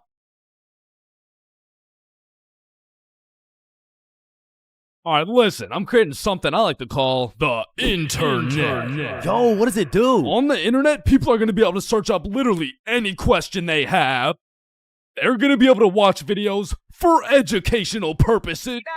And the craziest achievement yet, you can communicate with literally anyone across the entire world. Bro, this is going to change the world. Bro, I'm not gonna lie, the internet is 100% one of the greatest inventions of all time. Like, that shit's up there with the light bulb, the airplane, the Testacuzzi. Like, they're all groundbreaking inventions, but the internet just has to be number one, bro. Like, imagine telling a caveman you had a magical box where you could make anything pop up in 2 seconds. Yo, Caveman Dave, I got a magical box where you can make anything pop up in 2 seconds. Oh, shit, cool. Do you know her or something? No, Dave, no, get the fuck. Now, Caveman Dave absolutely dicking down the computer monitor seems stupid, barbaric, uncivilized, you know? Like, who's gonna tell, bro? They're just pixels on a screen, am I right? Facts! Yo, Caveman Dave is a dumbass! Facts, yeah, nah, don't let me see your search history. You know, we don't gotta do all that. You know, oh, okay. Monstrous KFC mukbang. I like KFC. Fat motherfuckers eating a lot of food. I was hungry. Yo, big butt booty Latina oiled up, shaking that diggity dump truck, dog. What are you searching? Okay, listen, like my finger slipped. Yeah, bro. 2025 is the weirdest time to have access to the internet, and that's just cause everybody has that shit. Like I got it, you got it, my grandma's got it, Kanye's got it. Man, you and your grandma. Kanye still got it. And I fucking hate so every thing, and I'm done. Okay, yeah, well, not anymore, but I don't know if it's just me, but recently the internet has been getting more and more out of pocket, bro. Like, I'll be having a fantastic day, just chilling, until I pull up Instagram and see some shit talking about, imagine your car declines at the abortion clinic and the doctor start nutting in you. Yeah, this motherfucker's never getting a job, bro. Like, his digital footprint's up there with fucking Kanye, bro. Oh, hell nah. Alright, his shit isn't yay bad, but imagine dude trying to apply to a university like, yes, sir, this has been a dream of mine since I was a little kid, and I've spent thousands of hours studying, and it would be an absolute pleasure to join your program. Wow, that's amazing, and it seems like your GPA is a perfect 4.0, and man, your volunteer work is nothing short of impressive. I mean, building an entire village in Africa with your bare hands, I mean, jeez, that's good stuff. Yeah, thank you, sir. Yeah, now, I do just have one last question. Yeah, anything. What would happen if your car got declined at an abortion clinic? Oh, holy shit, is that girthy dishwasher 97? Yep, yeah, that's me, bro. Yo, most relatable content on Instagram, I swear. Yo, actually, I really never get the credit that yeah, just put the fries in the bag. Oh, okay. And speaking of getting a job, you ever seen a kid under 7 years old post literally anything on Instagram? Yo, the comment section has a field day, bro. Like, the video will be of a kid who's just barely on the brink of gaining consciousness, and the comments are talking about, get a job, little motherfucker. Somebody get bro some fentanyl. I'm gonna touch you in places you ain't even know existed, little motherfucker. Like, bro, stop touching these 6-year-old kids and touch some grass, dickhead. Yeah, but I'm not gonna lie, as a motherfucker who draws stickman for 16 hours a day, I really gotta start taking some of my own advice, bro. Wait, what's your advice? Oh, I mean, stop touching these 6-year-old kids. You touch 6-year-old kids? I'm talking about Gurgi Force. Chains, you know the drill. God damn. Bro. Even these motherfuckers have the internet, bro. Like, what could you even possibly be posting? Oh, shit. Yeah, nah. We gotta start banning motherfuckers from the internet, bro. And I think we should all do a poll for the first person to go. You know, like, take your time. And, oh, shit. Okay, never mind. Votes are in. Looks like we're banning Jack Doherty. Why in the fuckity shit did you just ban Jack Doherty? You know what? Ban his the last two, bro. Actually, ban every single kid on the internet. Like, put down the Instagram reels, go outside and eat rocks like a normal kid before Gurgi Foreskin 445 fucks around and finds your IP address, bro. Because there's a lot of weird motherfuckers online, especially considering the impending gooner epidemic of 2025. Now, if you're unaware of this widespread epidemic, well, fucking good for you, but there's been a recent spike in the amount of gooners seen online. Like the type of motherfucker who'll be scrolling and see a video of a Cheeto that's kind of built somewhat like a Kardashian, and next thing you know, bro's got a DIY screen protector, bro. And I swear these gooners have no clue it's a problem either. Like, they probably show up to the doctor's office for a quick little checkup, and the doctor has to break the news to him like, yeah, Mr. Gooningson? Yeah, I'm sorry, but you gotta stop masturbating. No, wait, what? No, wait, why? Because I'm trying to examine you, dumbass. Oh, shit. Like, it's honestly mind-blowing how having access to the internet with all its power and infinite knowledge just makes us more stupid, bro. Like, at any given moment, we have the resources to learn quantum physics or learn how we can watch Skibbity Toilet. What? No. Why the fuck would we watch Skibbity Toilet? Shit, man, this stuff's good. Just take a watch. No, I'm not watching that shit. Just real quick. Yo, why are you recording me, bro? We're filming a YouTube video, dumbass. Oh, shit, yeah, you're right. So I was saying there's a lot of people nowadays addicted to the internet and shit, like that guy over there. Where? Bro, What? Oh shit, yeah, what I was saying was, back in the day, the internet was just for shit like cute cat videos and cool math games and shit, but nowadays, the internet has everything your brain craves. Like, it's got food for you, it's got friends for you, it's funny, it's educational, bro, it has Cheetos built like Kardashians, bro. And as if the internet having everything we ever needed wasn't enough, these motherfuckers invented AI, bruh. Now, maybe it's just me, but this AI shit is getting a little too good, bro. I mean, when ChatGPT first came out, I was using that bad boy for all kinds of shit. Whenever I couldn't do my homework, ChatGPT. When I forgot a recipe, ChatGPT. When I couldn't get a girlfriend, cry myself to sleep. And then ask ChatGPT. Like, back in the day, I was using that shit to fix all my problems. But nowadays, nowadays I just be using it to spend quality time with, bro. Holy shit, this guy's a gooner if I've ever seen one. And no, I'm not a fucking gooner, bro. I'm just spending some time getting to know my homie Mr. GPT. Because when the day comes and that motherfucker and his AI homies decide to take over and kill the entire stickman race, you're gonna be getting your shit annihilated, bro. And I'ma just be like, yo, GP, you don't gotta do this, bro. Remember when we used to talk about our feelings together and I used to send you line art of sexy Squidward and shit like, hot, hot, hot, you fucking gooner. And honestly, I feel like the people are less scared of the robots taking over the entire world and they're more scared of them taking their jobs. But I'm gonna keep it a buck. I cannot relate, bro. Like, AI could never do the shit I do. AI could never do the shit I do. Wait, what the fuck? Wait, what the fuck? Who does this bum think he is, bro? Who does this bum think he is, bro?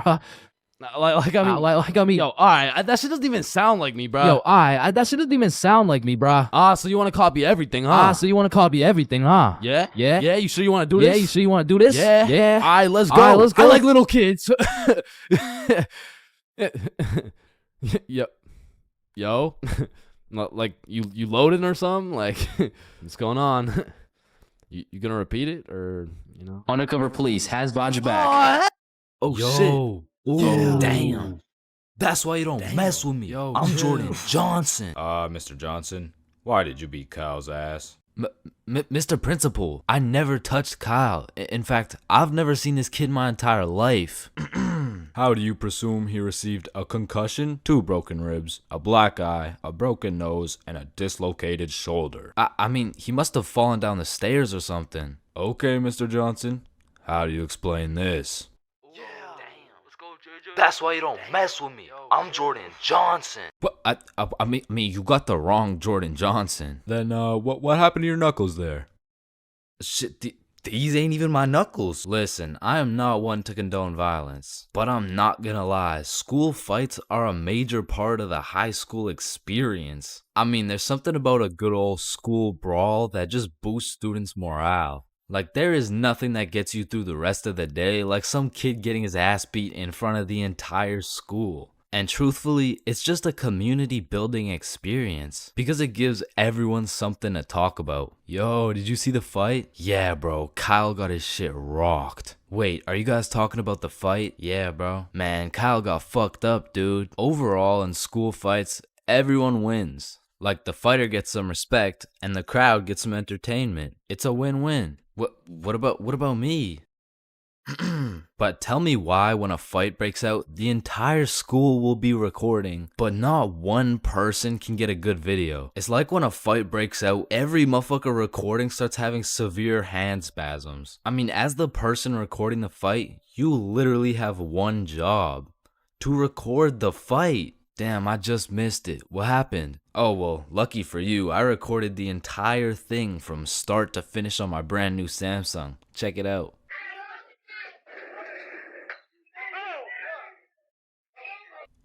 Did anyone else record the fight? Oh shit, yeah, I did on my brand new iPhone 14 that actually records in 4K. Okay, bet. Ooh. Oh, damn. Let's go, JJ. That's why you don't mess with me. But bro, there's just a video of your face for 8 minutes straight. And watching some of these fights are funny as hell because some motherfuckers will come in swinging like KSI. Some motherfuckers are out here thinking they're Daniel LaRusso. And some motherfuckers should just not be fighting. Which is honestly the best part, because where else could you catch a 6'5", 250-pound big body scrapping some 5'2" nerd. Like the UFC would never let that shit slide. Plus, you get to watch it all for free. But me personally, I've never gotten into a school fight. But don't get me wrong, if someone wanted to catch these hands, I could hit them with the little knuckle sandwich, if you know what I mean. But truth be told, I could never lose a fight. Not because I know how to fight, but because for Bob, shit was on sight. And trust me, you don't fuck with Bob. Bob's got a better record than Floyd Mayweather. And I even heard one time he got into a little altercation with Mike Tyson.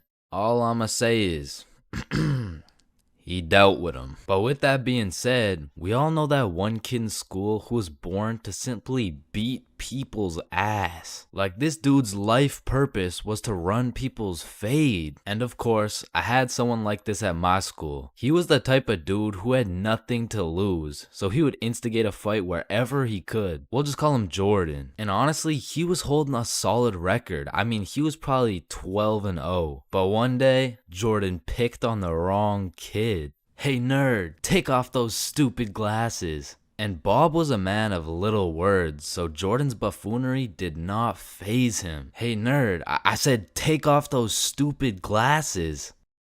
Hey, stop ignoring me.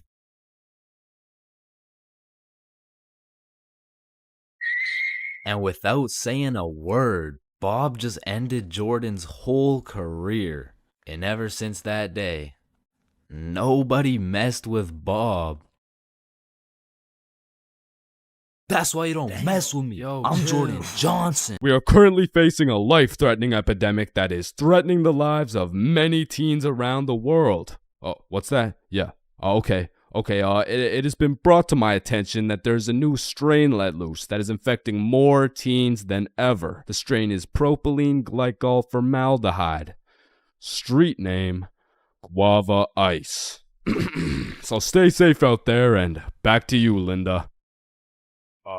Linda? What? Oh shit! Man, way back when, somewhere in Timbuktu, a Homo sapien found a plant by the name of tobacco, and for whatever reason, somewhere in this dude's caveman brain, he decided, me, smoke, now. And that he did. And as humans slowly evolved, smoking did too. And soon, motherfuckers went from looking all old and wise, smoking these big old pipes, to soon smoking cigars on some mafia boss shit, which turned into cigarettes. Now, back in the day, if you were stressing, Doc would prescribe you a pack of good old cigarettes. Sore throat? Cigarettes. Oh, you got a cough? Here, smoke a cigarette. But after a while, people's teeth started looking all British and shit, so they decided, Oi, I don't think these are healthy, innit? So we decided we needed to make cigarettes better, and you know what makes everything better? The letter E. Your mail's taking too long to come in? Email. Wait, what's that? You want to play sports, but you're ass at every single sport?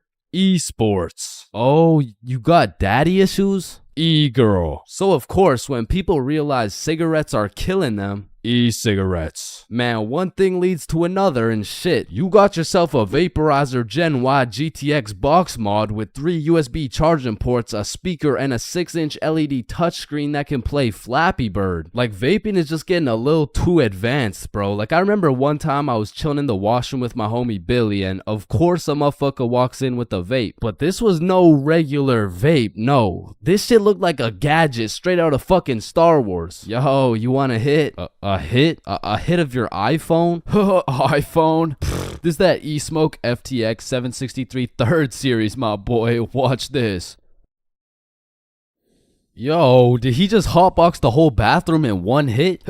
Yes the fuck I did. And this shit's 100 Nick. Holy shit, where did you find 100 Nick? I ended up mixing my 50 Nick guava juice with my 50 Nick blueberry ice, and it just kind of added up to 100. Bro, I don't think that's how it works. Shut up, my mom's calling me.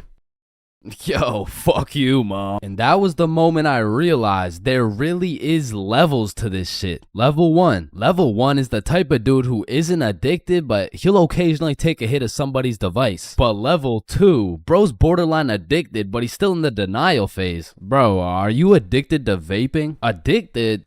Nah, I don't even vape like that, bruh. Shit. Do 5 jumping jacks right now. Bro, what? That's easy. 1, 2, 3. 4. Oh shit. Level 3, the Fiend. This motherfucker is strapped up with some nicotine at all times, and even when he has a vape in his hand, this dude will ask for yours. And God forbid, if this Fiend loses his vape, this motherfucker will be stressing like he just lost his only child. A Fiend without a vape is the exact equivalent of one of these purple minions. Dude will be itching for that shit, and Lord knows what that man will do for a fix. Level 4, the Fiend who sells vapes. At this point, this dude's whole life revolves around vapes. In fact, I'm pretty sure they don't even breathe oxygen anymore. Like, in order to breathe, they need to inhale some chemicals that I can't even spell. Which honestly, it doesn't even say that much. Like, I can't spell a lot of shit, but what I'm trying to say is their bodies have just fully adapted in order to consume as much nicotine as possible. They breathe that shit, they drink the vape juice, and when they're hungry, shit, they just munch on the vape itself. And the worst part is they can't even run out of vapes. Like shit, they are the plug. This motherfucker's just the CEO of getting high on his own supply. Like, dude is his own #1 customer. Level 5, this motherfucker, bro. Like, why do you need a LED touchscreen on your vape, bro? Like, you already have a phone. Wait. Did you just order that pizza from your vape? Shit. Where'd you get this from? And don't get me started on these flavors, bro. Like, tell me why these motherfuckers can make a vape juice and call that shit early riser. And that shit literally tastes like a Wednesday at 6 a.m. Like, what the fuck type of ingredients mixed together to taste like a Wednesday at 6 a.m.? But early riser isn't even the weirdest flavor on the market, because if you're feeling the family dinner vibes, you can get a rotisserie chicken flavor. Or if your breath is smelling nice and fresh, you could fuck that shit up quick with some garlic flavor juice. And they even got bacon. Yeah, I'm not gonna lie, that shit sounds fire as fuck. And lastly, now I don't even know if I can say this on YouTube right now, but shit, you can even get yourself some Worcestershire. Worcestershire.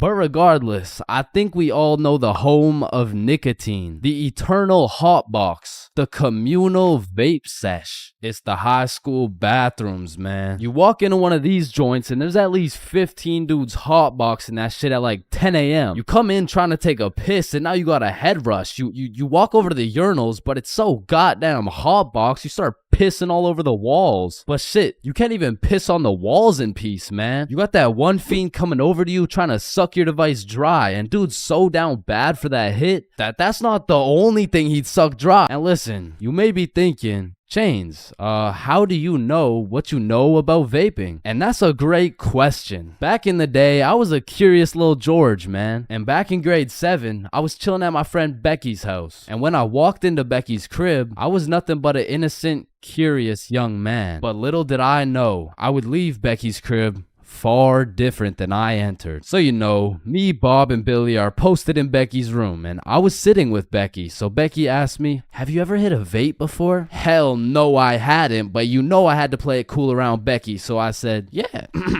Yeah, I do that shit all the time. And so, of course, she passes me the vape. And honestly, I didn't think this far ahead, but I was in way too deep to come clean now. So I put that shit in my mouth, and I sucked the fuck out of it. Pause. And because this was the first time anything had made contact with my lungs beside oxygen, my lungs started malfunctioning. And I was coughing up a storm, and my cool guy cover was blown, but I had to see it through. Oh my God, are you okay? This shit ain't nothing for a guy like me.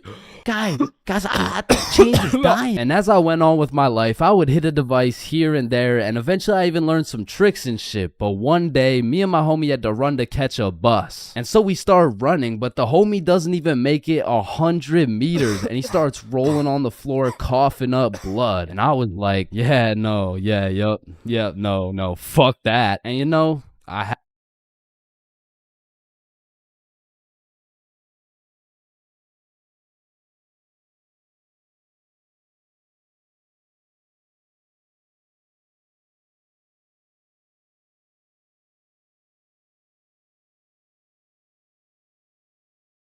Yo, when you think about it, every light switch is also a dark switch. Light switch, dark switch. Light switch, dark switch. Okay, class, sound it out with me. All ball. When you really think about it, we learn to read, and then we read to learn.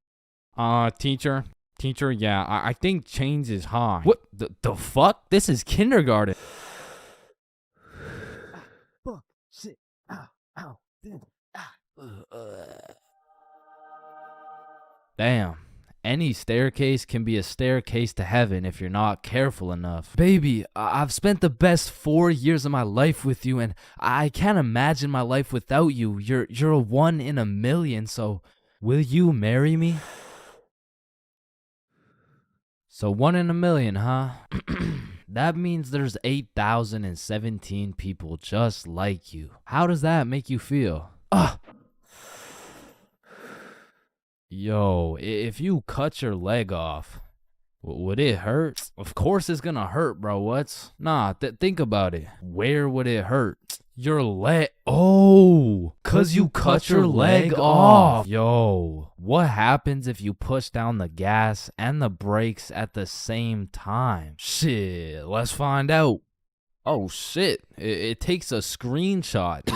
Damn, my eyes are dry as shit. Just close them for a minute. Damn, bro. You never actually close your eyes. You just look at the inside of your eyelids. Damn. Yo. Can anyone answer 547 to the power of 3? Yes, Chains.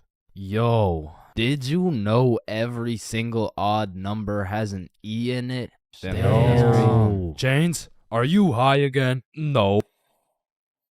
Wait a minute, bruh. Since you were born deaf, what language do you think in? Oh shit, you right.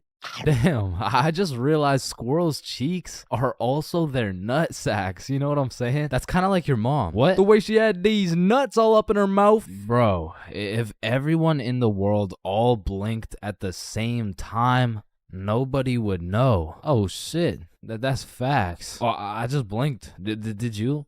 Nah. Oh, I just blinked. Did you? Nah. Wait, what about just now? Yo, which of these buildings do you think has the most stories? Oh, it's gotta be that one, bro. That's massive. Nah, this one's even taller. Oh, it's this one for sure. No, it's this one. No way. That shit's library? Tiny. Think about it. Oh, story. How are you supposed to get clothes?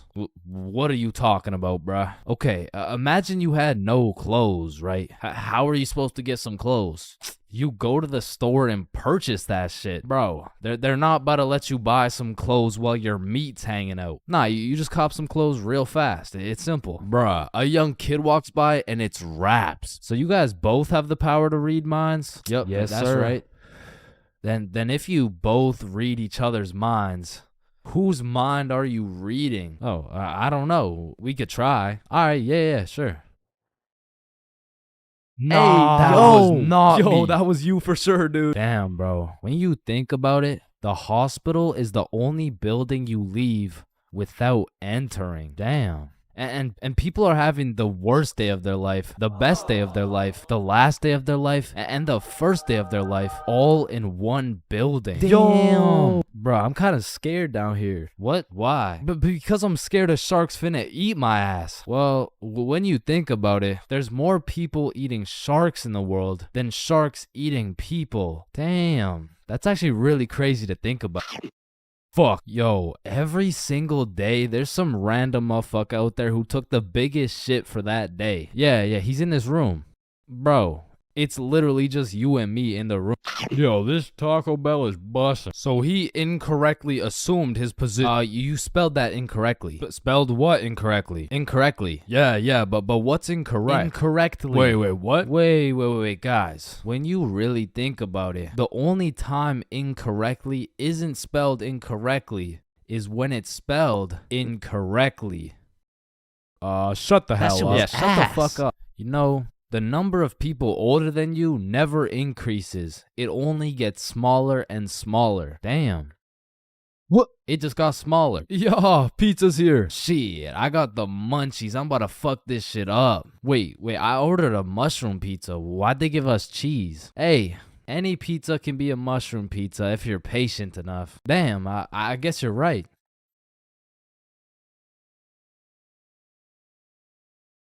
At last. Damn, you know what I just realized? What? A pregnant woman swimming is pretty much a submarine. Are you just always this high, bruh? Yo, did you boys know your last name comes from what your ancestor used to do back in the day? Oh shit, mine's Baker. Yo, mine's Carpenter. Oh, mine's Smith for blacksmith. Well, what's yours, Johnny? It's Donald. Well, wait a minute. Your last name isn't Donald. It's Dickinson. Guys, chill. I can explain. Get the fuck out of bed, bitch. Go. Your alarm is really your theme song because it plays at the start of every episode. Well, why the fuck are you in my house? Yo, is Chains still mad over that chair? Yeah, well, what does this dude have against chairs? Why is it a chair? Yo, why is there sidewalks in the movie Cars if there's no humans? This dude won't shut up. Like, just watch the fucking movie, bruh. Damn, think about this. When a child is an asshole, the child gets a whooping. But when the parents are an asshole, the child gets another whooping. Shit, tell me about it, bruh. Fuck. Bro, you've checked the fridge 15 times already. No good food's finna magically appear. Damn, now that I think about it, we don't keep checking the fridge for new food, but rather we keep checking to see if our standards have dropped low enough to eat the shit that's already in the fridge. So we got Mercury, Venus, and then here's Earth. Yeah, Chains, what do you want? If Earth is the third planet from the sun, does that make every country a third world country? You're high again. Just get the fuck out of my class. And look at these sheep. Sheep. You know how one of your teeth is called a tooth? Yeah? And one geese is called a goose. Okay? Then why isn't one sheep called a shoop? All right, Chains, I can't keep doing this. We have to break up. Shoop. You know what I've been thinking? Yeah, what's up? Teenagers be whipping that shit like they're always running out of time. But old motherfuckers be driving like they got all the time in the world. Like, look at this geezer. Poor guy's practically decaying behind the wheel. But he's taking his time like he's got any time to spare. If I stab this cereal box, does that make me a serial killer? That one was straight ass. You gotta work on that shit. I'm gonna work on that one. Yo. If you weigh 99 pounds and you eat a 1 pound burrito, does that make you 1% burrito? Yo, that's crazy because I literally just did that last night. You guys wouldn't believe this, but your blood work came back and it says you're 1% burrito. Yo, picture this. Imagine if Ed Sheeran was working at a bread place, right? Would that make him the gingerbread man? You're high as shit. Alright, bro, I'm a dip. Nah, don't leave me alone in this forest, bro. Hey, when you really think about it, you're not scared to be alone in this forest. You're scared you're not alone in the forest. You feel me? Yo, that's actually so true. Bro, you know what?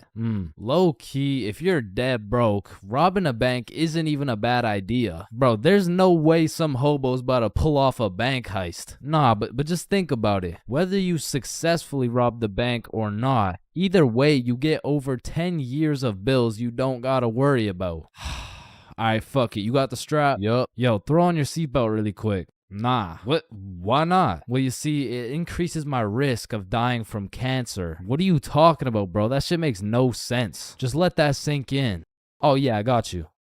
Yo, what's up? But still, that shit makes no sense. No, but actually think about it. Oh. Hey, bro, you want to hit? Nah, I don't smoke. I'm scared that I'll get all paranoid and shit. Hey, man, if you're paranoid that you're gonna get paranoid, you're having the side effect without even smoking. It's true, though.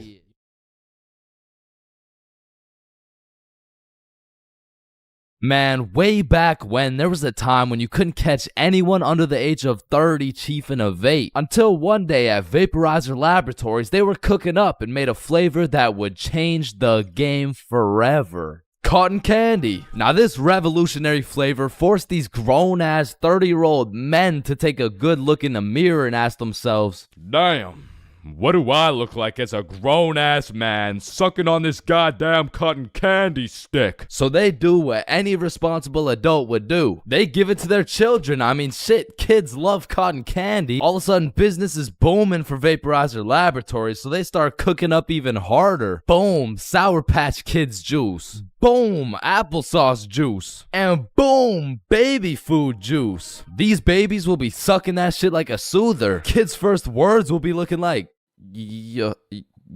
Oh my god, honey, Jackson's gonna say his first words.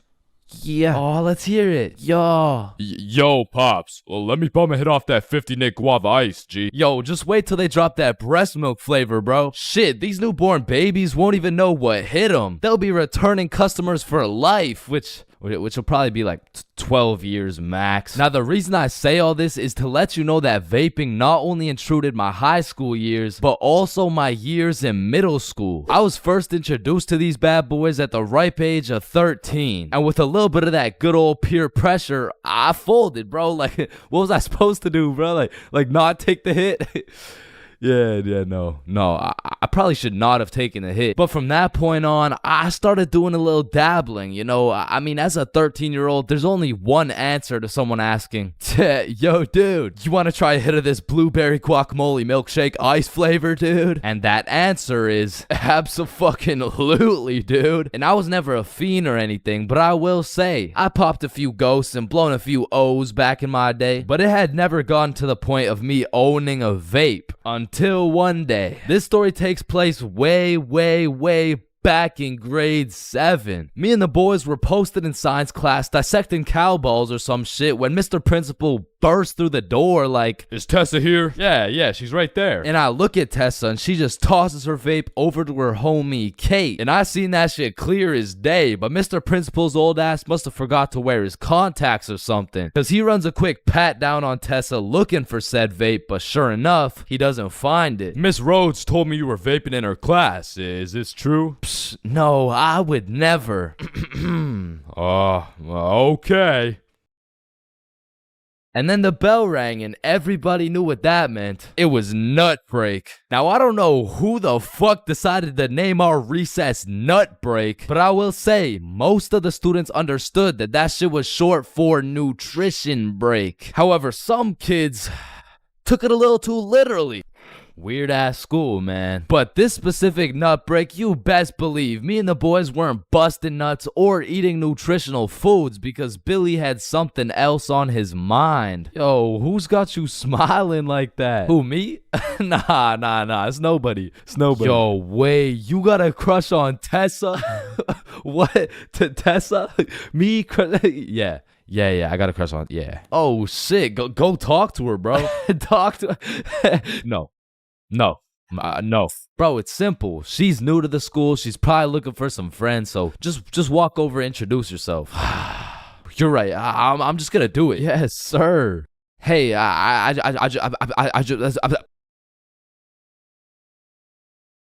I just sell that shit? Yup.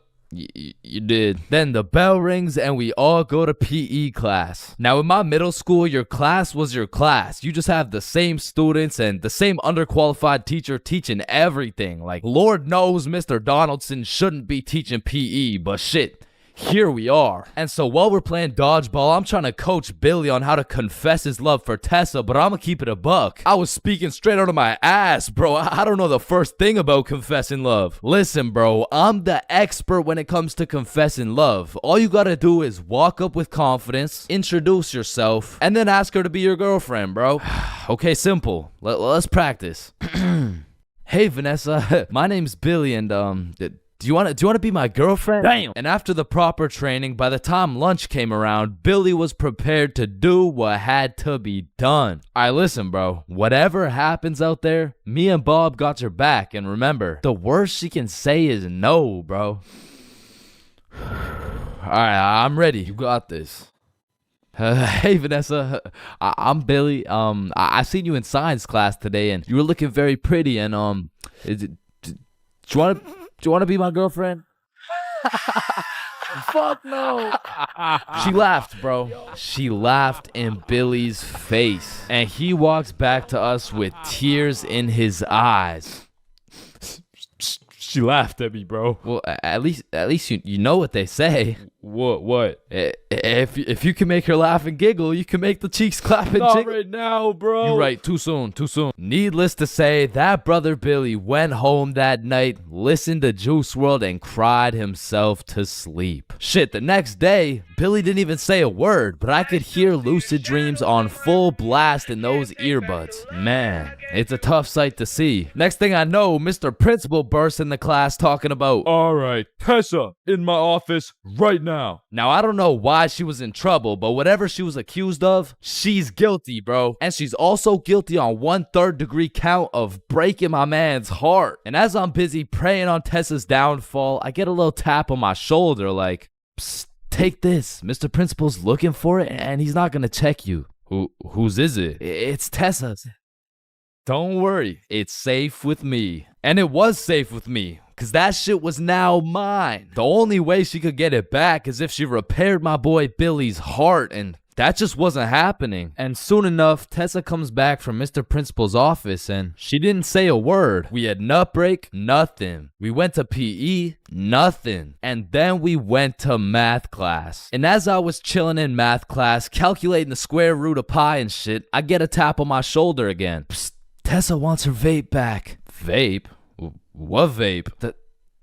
The one I handed you this morning? You know, it was purple. Oh, that vape. Oh, yeah, no, I threw that shit in the bushes. So she reports back to the person who gave her the vape, and she reports back to the person who gave her the vape, etc., until Tessa finds out, and she looks pissed. So she whispers to her friend, who whispers to her friend, etc. What bush did you throw it in? Oh, the one out back. And to put it in perspective, the bush out back was fucking massive. It was this huge conglomerate of straight prickle bushes, and so pretty much her vape was gone, bro. And I went to sleep that night with a smile on my face, knowing I not only saved Tessa's lungs, but also Billy's heart. The next day I went to class, sat down with the boys as always, but something was different. Tessa and her homies were nowhere to be seen. I shrugged it off and continued to make some groundbreaking studies in science class until I hear Billy like, bro, no fucking way. So I turn around to not only see Tessa and her friends waist high in prickle bushes looking for this vape, but I also see Mr. Principal forcing them to do it. Now this was truly a beautiful sight to see revenge play out this perfectly. Like Billy was sitting at the window the entire class watching him do a whole search party for this vape that was posted in my pocket. And just when I thought Billy couldn't get happier, the next day Tessa and her friends had to present a PowerPoint to the entire school on why vaping is bad. Vaping is bad because when the vape enters your lungs, well, it's not good for your lungs. Man, karma is real, because not only did Tessa understand how it felt to be laughed at, but the next day my friend came up to me like, can I use that vape for the day? And I wasn't using that shit, so I said, yeah, sure. And at the end of the day, you'll never guess what she told me, bro. Yo, you still got the vape? No, I threw it in the bush out back. Hello class, I'm Mr. Subinson. I'll be your sub for today. For rules, I don't want to see any horseplay, no phones, and no WWE wrestling moves off the top of the desk, alright? Yo, Mr. Sub. Yeah, he just looks like the dude from the Pringles can. Walking into class and then seeing a substitute teacher is like the same feeling as squaring up to fight a dude and then finding out that dude's blind, bro. Like, you pretty much just gotta show up and you win. Like, I honestly feel bad for these substitutes, bro, because every day they have no clue what they're showing up to. Like, one day they're walking into a class full of angels, and the next day they're fighting for their life in a class of straight demons, bro. I mean, being a substitute teacher is all about confidence. Like, the moment the sub walks into the class, they're being analyzed. Like, the way they walk, how they dress, and especially how they talk. Yo, if the first thing they say sounds like, hey, hi guys. It's raps, bro. If you start the class sounding like an intro to an 8-year-old's Minecraft Let's Play. Paper's gonna be thrown, pencils are gonna be thrown, fucking dudes are gonna be thrown, like it's gonna be straight anarchy, bro. But when the sub walks in the room with a little pep in his step, a little drip in his fit, and most importantly, he starts the class sounding like he's done this shit before. Hey guys, I'm Mr. Peppinson, and today we mean business. All of a sudden, people are listening. Everyone except for one man, the class clown. He's gonna see that confidence as a challenge, and bro's gonna start testing the waters to see if this sub is really about it. And that is how y equals mc squared. Any questions? Yeah, blue hat. Yeah, Mr. Peppinson, why are you built like that? Oh, you mean built like The Rock? Yeah, these are called muscles. You'll learn about them when you hit puberty. But bro, I'm in grade 11. I've already hit puberty. Yeah, nah. That's not what your peach fuzz mustache is telling me, buddy. Okay, well, your hairline is telling me it's going on a vacation, bruh. All right, let's see your shit then. Yeah, like, it's not bad. Like, some substitutes are so good, you just wish they were your real teacher. Like, I remember one time in grade 10, I had this math class with one of those teachers who used to yap the whole time and then assign a bunch of homework with 5 minutes left in class. And then one day, a goat walked into our class, a goat who went by the name of Mr. G, or more formally, G-Dog. Now, G-Dog was packing a mean 68 years in his lifespan. However, he had the utmost pep in his step, paired with the drippiest of fits. And he was the type of dude who would lay down some respectable rules, and if anyone broke them, he wouldn't get mad. He would just simply flame the living shit out of you in front of everybody. And that's how you calculate the surface area of... no text while I'm talking, please. I'm just texting my mom. Oh wow, that's crazy. How's she doing? Wouldn't you like to know? Oh yeah, I mean, I would actually, cause she's probably pretty tired after last night. I mean, I did lay down some mean dick. But there are definitely some questionable substitutes out there. I remember when I was in grade 6, my entire middle school was just weird, bro. My recess was called Nut Break, my music teacher was deaf, and our principal was damn near bipolar. Alright, who told the blind kid he could say the N-word? Okay, alright, it was me, but like, I didn't think he would actually say it. Oh no, that's actually a pretty good one. I mean, I gotta give it to you, kid. Wait, so you're not mad? No, I'm fucking furious, okay? Get in my office right now. Okay, wait, I thought you were just laughing. What's going on right now? Yo, I'm just messing with you, kid. You're good to go. Okay, thank you. Thank you. Get to go out of the school because you're expelled. That is absolutely unacceptable. Are you joking, or does it sound like I'm joking? Yeah, kinda. Yeah, bro, my middle school was weird as hell, so I can't say I was surprised when a substitute teacher walks into my class talking about, hello class, I'm Mrs. Hutchinson, and I identify as a mermaid. And I'm only 12 years old, so I'm like, dog, what the actual fuck does identify mean? But bless Miss Hutchinson's heart, man, cause Lord knows middle schoolers weren't gonna take that shit seriously. Oh, she's funny, mermaid. No, class. I'm serious. Oh, so that's why you smell like the ocean. Exactly. Wait, what? And I remember one time this sub walked into our class, and I could have swore they just found this motherfucker on the side of the street, bro. He walked in sagging like crazy, and if he even went to school, this motherfucker most definitely cheated his way through, bro. Yo, hey class. Like, what are we doing today? I mean, shit. You're the teacher. Oh yeah, right. So what'd you guys learn about yesterday? We were learning about agriculture. Oh yeah. Yeah. And I think you're right too, because you know the culture we live in right now is very angry, and the anger culture just needs to take a chill pill. You know what I'm saying? Any questions about that? Yeah. What's a chill pill? Oh, yup. I'm glad you asked. Okay, see, I actually know a guy who can hook you up with some. Just meet me in the parking lot at lunch. Mr. Saginson, are you trying to sell us drugs right now? No. Well, I mean, yeah, but it's for chemistry with neuroscience, or I mean like for microbiology or something like that. And these substitute teachers seem to butcher every single name on the attendance. I mean, shit's gotta be on purpose at this point. Like, hello class, I'm just gonna do some attendance really quick. Correct me if I get your name wrong, okay? Horda Hansa. Is Horda Hansa here? Okay. I mean, my name's Jordan Johnson. Well, you're absent now, so you gotta speak up sooner next time. Wait, what the fuck? Maya?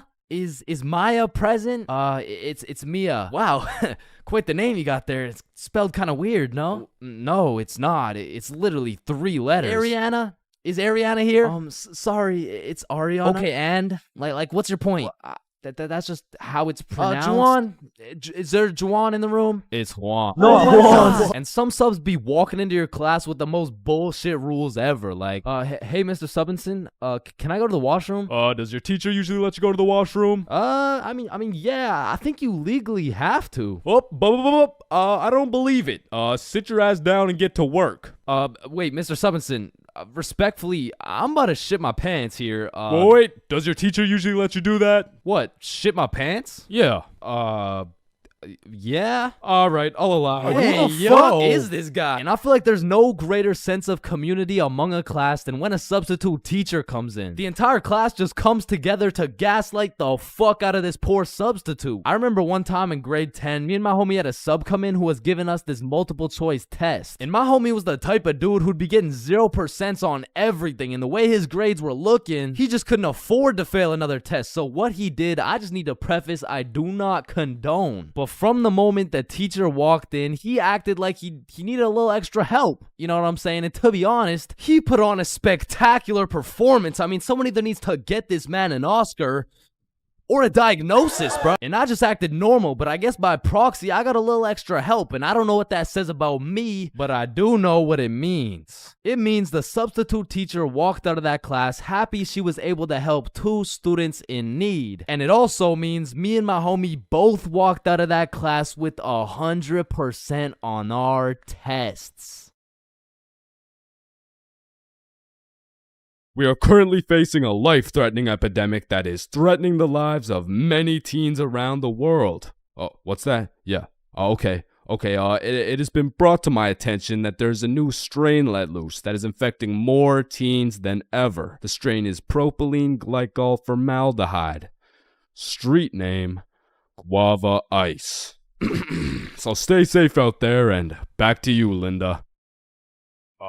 Linda? What? Oh shit! Man, way back when, somewhere in Timbuktu, a Homo sapien found a plant by the name of tobacco, and for whatever reason, somewhere in this dude's caveman brain, he decided, me, smoke, now. And that he did. And as humans slowly evolved, smoking did too. And soon, motherfuckers went from looking all old and wise, smoking these big old pipes, to soon smoking cigars on some mafia boss shit, which turned into cigarettes. Now, back in the day, if you were stressing, Doc would prescribe you a pack of good old cigarettes. Sore throat? Cigarettes. Oh, you got a cough? Here, smoke a cigarette. But after a while, people's teeth started looking all British and shit, so they decided, Oi, I don't think these are healthy, innit? So we decided we needed to make cigarettes better, and you know what makes everything better? The letter E. Your mail's taking too long to come in? Email. Wait, what's that? You want to play sports, but you're ass at every single sport?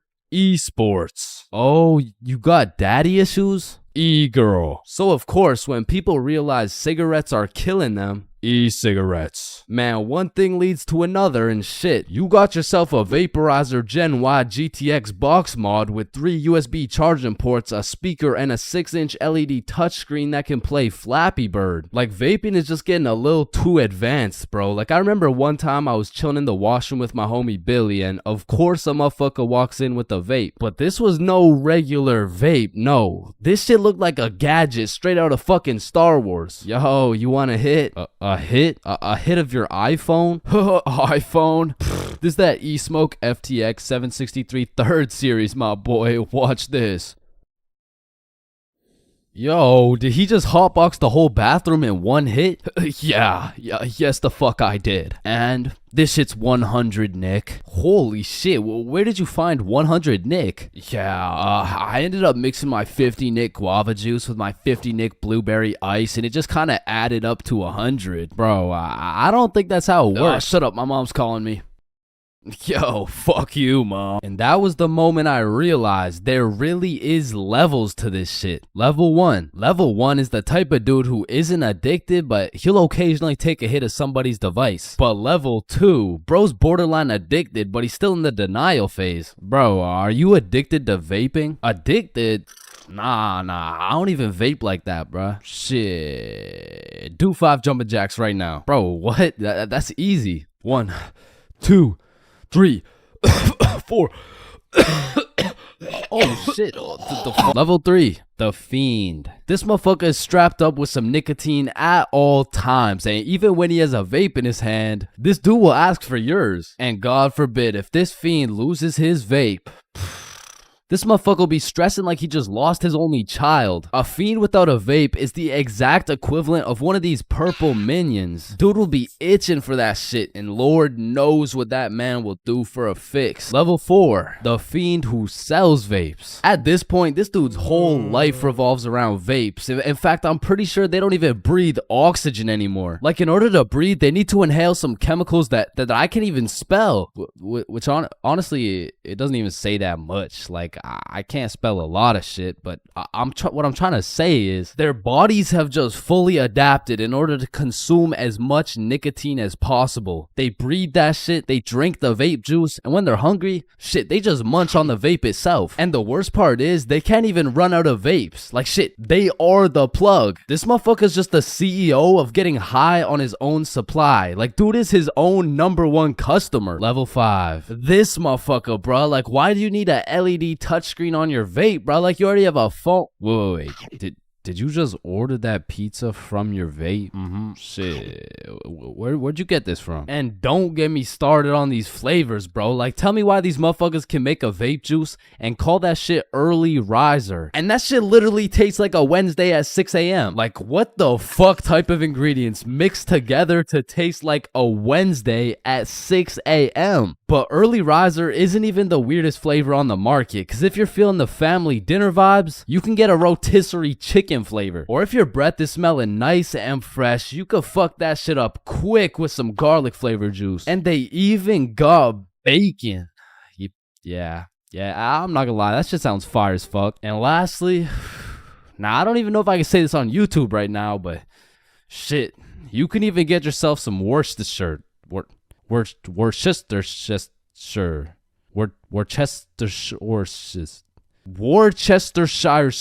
But regardless, I think we all know the home of nicotine, the eternal hot box, the communal vape sesh. It's the high school bathrooms, man. You walk into one of these joints and there's at least 15 dudes hotboxing that shit at like 10 a.m. You come in trying to take a piss and now you got a head rush. You walk over to the urinals, but it's so goddamn hotbox, you start pissing all over the walls. But shit, you can't even piss on the walls in peace, man. You got that one fiend coming over to you trying to suck your device dry, and dude's so down bad for that hit that's not the only thing he'd suck dry. And listen, you may be thinking, Chains, how do you know what you know about vaping? And that's a great question. Back in the day, I was a curious little George, man. And back in grade 7, I was chilling at my friend Becky's house. And when I walked into Becky's crib, I was nothing but an innocent, curious young man. But little did I know, I would leave Becky's crib far different than I entered. So you know, me, Bob, and Billy are posted in Becky's room, and I was sitting with Becky. So Becky asked me, have you ever hit a vape before? Hell no, I hadn't, but you know I had to play it cool around Becky, so I said, yeah. Yeah, I do that shit all the time. And so, of course, she passes me the vape. And honestly, I didn't think this far ahead, but I was in way too deep to come clean now. So I put that shit in my mouth, and I sucked the fuck out of it. Pause. And because this was the first time anything had made contact with my lungs beside oxygen, my lungs started malfunctioning. And I was coughing up a storm, and my cool guy cover was blown, but I had to see it through. Oh my God, are you okay? This shit ain't nothing for a guy like me. Guys, I think Chains is dying. And as I went on with my life, I would hit a device here and there, and eventually I even learned some tricks and shit. But one day, me and my homie had to run to catch a bus. And so we started running, but the homie doesn't even make it 100 meters, and he starts rolling on the floor, coughing up blood. And I was like, yeah, no, no, fuck that. And you know,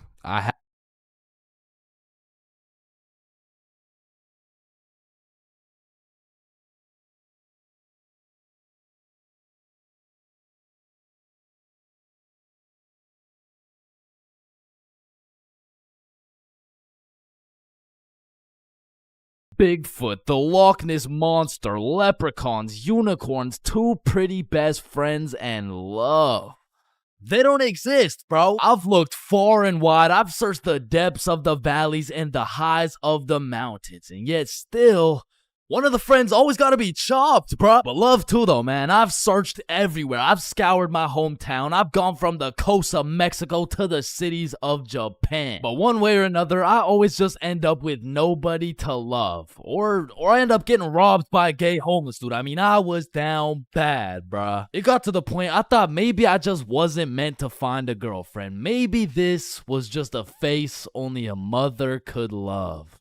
Ew, get that shit off the screen. What? Mom! So I hopped on a flight to Barcelona, and this story takes place a few weeks ago. It's a new continent, new city with new people, and maybe even a new girlfriend. And so as soon as I stepped foot on that Spanish soil, I downloaded Tinder and got the swiping, bro. Fine shit, swipe right. Cute shit, swipe right. Chop shit, swipe right, bro. It's a numbers game. I done swiped so much my thumb had a 6-pack and I ran out of girls to swipe on. But shit, I mean, it's a numbers game. And since I pulled up solo dolo, I went and checked into a hostel. Now, if you don't know what a hostel is, it's pretty much like a little hotel, except you share your room with like 6 other motherfuckers. But to be fair, you save a lot of money. And I low-key don't mind sleeping with some random dudes if it means I get some extra change in my pocket. You know what I'm saying? Is 15 enough? Nah, the hostel was like 30-something. Oh, nah, I don't need a hostel. What? Wait, no, not like that, bro. Anyway, sleeping in that hostel was fucking crazy, bro. Like, first night I got there, I hopped in my little twin bunk bed and closed the curtains, and everyone was like, all right, good night, boys. Good night, gang. Love you, motherfuckers. Love you too, Love y'all, man. motherfuckers. Yo, motherfucker on the top right bunk, say it back. Good night. And? I love you. Love you too, bro. Lights out.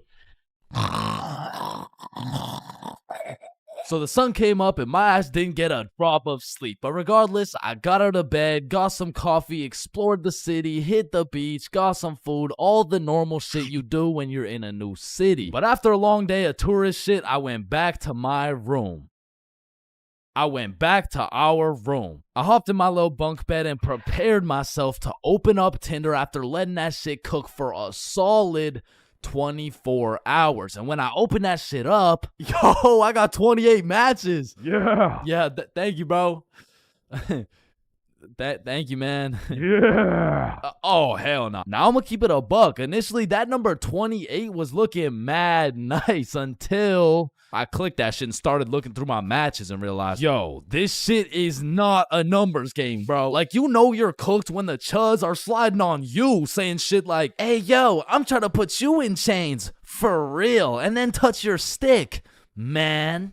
Yeah, nah, I'm deleting this shit, bro. And just as I'm about to give up on my dreams of finding my other half, I get a new match. It's Yvonne, straight dime, certified fine shit, bro. I had to slide in with some heat. So I'm like, Yvonne? Nah, more like King Von, because I'm trying to take you to the O of marriage. Now that would be a crazy story. Opening bracket featuring Lil Durk, closing bracket. And before I send her some absolute bullshit like that, she hits me with a, hey. Oh, you know, nah, that works. What's up? How are you? Great, how are you? And we end up having a marvelous conversation. We share a bunch of beliefs, perspectives, and above all, we got the same taste in music. So I'm like, you free tomorrow? Yeah, I'm free tomorrow. What's your favorite food? I'm a drinks type of girl. Say less, I I know a place. I don't know shit. I literally just got here, bro. Okay, see you tomorrow. And just like that, I just got myself a date. I'm coming. Nah, you can't come. It's my date, bro. Oh, hell no. So that night, I did a little research and found the coolest bar in Barcelona. But when I went to make a reservation online,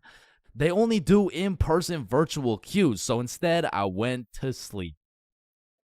Yeah. Ever heard of jerkness? So the next day, I woke up with some pep in my goddamn step. I looked at some fire architecture. I hit a mean leg day, ate some gas Spanish food, and before I knew it, it was time to get ready for my date. So I hopped in the shower, put on my toughest fit, sprayed on a little Valentino, hopped into Uber, and arrived at the bar 30 minutes early. So this way, I could join the virtual queue in order to get into the bar at 9 p.m. sharp. So I'm waiting outside and Fine Shit messages me like, yo, I'm gonna be a little bit late. I'm still doing my hair. And I'm all like, that's no problem. I know some people. I can make some calls. Don't worry about it. So I walk up to the security out front like, yo, so Fine Shit says she's gonna be a little bit late. Can I change the time or something? Nah, bro, just rejoin. I bet. So I rejoin, go sit outside and wait, and then I get another text message. I'm so sorry, but my makeup took longer than I thought, so I'm gonna be a little extra late. So I walk up, rejoin the queue, and security's like, yo, what's going on? It's nothing. Fine Shit's makeup took a little longer than expected, you know. Hey, listen, man. This Fine Shit of yours, you sure she's even coming? Nah, nah, of course, that's Fine Shit. She's coming. So I go back and sit down outside, but looking back, I definitely gave her the benefit of the doubt, but that was her first red flag. So now it's about 9:40 p.m. and I get a text message from Yvonne that reads, I'm here. So I go to link with Yvonne for the moment of truth, whether or not I'm about to go on a date with Fine Shit or 50-year-old neck-bearded catfish shit. And fortunately for me, no catfish. Chains. Yo. Hey. What's up? Now, the virtual queue still had 10 minutes before we could get in, so we go and sit down outside and have a little chat. And it's a great conversation. We got a lot to talk about, and the vibes are there. So you could travel to Barcelona alone. What do you do? Is it daddy's money? Yeah, it's daddy's money. Ah, okay, interesting. But I'm daddy. Yeah, no, I need to drink some alcohol. Yeah, nah, me too. me too. My phone beeps and it's our turn to go inside, but this is no regular bar. So I'm like, yo, just follow me. So we enter this pastrami shop. I open the fridge. We go inside and we go through this tunnel that leads us to the bar. We order our drinks and continue talking. Okay, so if it's not daddy's money, then what do you do? And so obviously, I just told her like, OnlyFans. You're lying. I am dead ass serious. My meat is all over the worldwide net. What? No way. Show me. Shit. Like, nah, shit. Maybe after a few drinks, you know what I'm saying? And right on time, our drinks showed up and my shit was radioactive, bro. Like, here's a picture. There are no filters or effects on that shit. And I'm not gonna lie, it tasted exactly how it looked. But regardless, I'm tanking that shit and I don't know what it is, but that shitty ass drink was giving me superpowers, bruh. That shit had me cooking up the greatest answers to her questions possible, bruh. Okay, so if you had one wish, what would it be? Damn, that's a good question. Shit. Okay, if I had one wish, period cramps. What? I would rid the world of period cramps, man. I hate the fact that they exist. Just even thinking about it, like, ooh, they sure do get me riled up, man. I hate them. Wait. Me too. Nah, that's crazy. We have so much in common. And from that moment on, I could tell she took down her guard and got comfortable because she started saying shit like, this guy from my school is obsessed with me and he won't stop snapping me. Damn, maybe you should stop responding or some shit. She snaps a picture of us and captions that shit. He getting it and you not. Lol. Red flag number 2. What kind of anime villain origin story are you trying to create for this motherfucker, bro? But I digress. We order the second round of drinks, but as she's sipping that shit, I can hear an accent starting to form in her speech. So I'm like, yo, where's this accent coming from? Oh yeah, nah, when I drink, my French accent starts coming out. And I kid you not, she went from one drink sounding like, yeah, so my favorite food is pasta, to drink 4 dead ass talking like, actually, I changed my mind. My favorite food is croissant. Shawty turned from fine shit to French shit so fast, I didn't even know who I was on a date with at this point. And then she hits me with a, I'll be right back. She grabs my face and hits my ass with a a big ass smooch. Now that shit took me aback. I was not expecting it. However, maybe it's just a culture thing. Maybe it's normal for her. So I can't say that it's a real red flag. So she's still in the game. And when she comes back, she's like, Yo, Chains, let's go to the beach. Say less. So we're walking down to the beach and she says some shit like, So when's the next date? oh, it's on Saturday at 6 p.m. Oh no, I'm not free on Saturday. Oh, you mean date with you? Yeah, nah, this is the last one. Now, I said it as a joke, but she wanted to get all mad and shit and storm off. Now, in this situation, I have two options. Option A is chase after her and beg her to stay. And option B is standing there like an absolute peak male specimen to the point the gravitational pull of my testosterone retrieves her back to the very location she left. And I went with option B. And she came back, bruh. You're supposed to chase after me. It's like a French thing. Ah, okay. I'm not French, bruh. So we continue with our walk, and I'm cracking jokes, entertaining her and shit. But honestly, that little stunt shorty pulled back there was red flag number 3 for me, bro. So at this point, I'm not in it for the game of love. I am simply just in it for the love of the game, bruh. So we arrive at Barceloneta Beach. We sit down, and at this point, it's about 1 a.m., but we're still chatting, having a good time. But out of the corner of my eye, I see a man hooded up walking towards us from the darkness. And as bro's approaching, I'm ready for anything. I'm getting ready to take a stand, throw some hands, get in the sand. Should I even go band for band? But if this dude gets any closer, I'd be damned. And this motherfucker hits us with a drive-by compliment. You have a very beautiful girlfriend. Aw, thank you. Thank you? Damn, do you think he'll find a girlfriend beautiful like me? Yeah, nah, he seems like a great dude. I'm sure he could find somebody. What? I said, yeah, nah, he seems like a nice fella. This girl slaps the shit out of me and says, You're supposed to say, nobody's as beautiful as me. Bro, in this moment, I had never been so unattracted to a girl in my life. Am I tripping? Or did you just slap the shit out of me? And then she tries to kiss me again, talking about, I'm sorry. Nah. What? No, what? And even after getting my shit absolutely Will Smith, I'm still trying to be polite. Like, listen, I don't kiss girls on the first date. You don't kiss girls on the first date. Yeah. So, you're telling me, for a living, your occupation is laying down that pipe on film and then proceeding to post it online and you can't kiss me.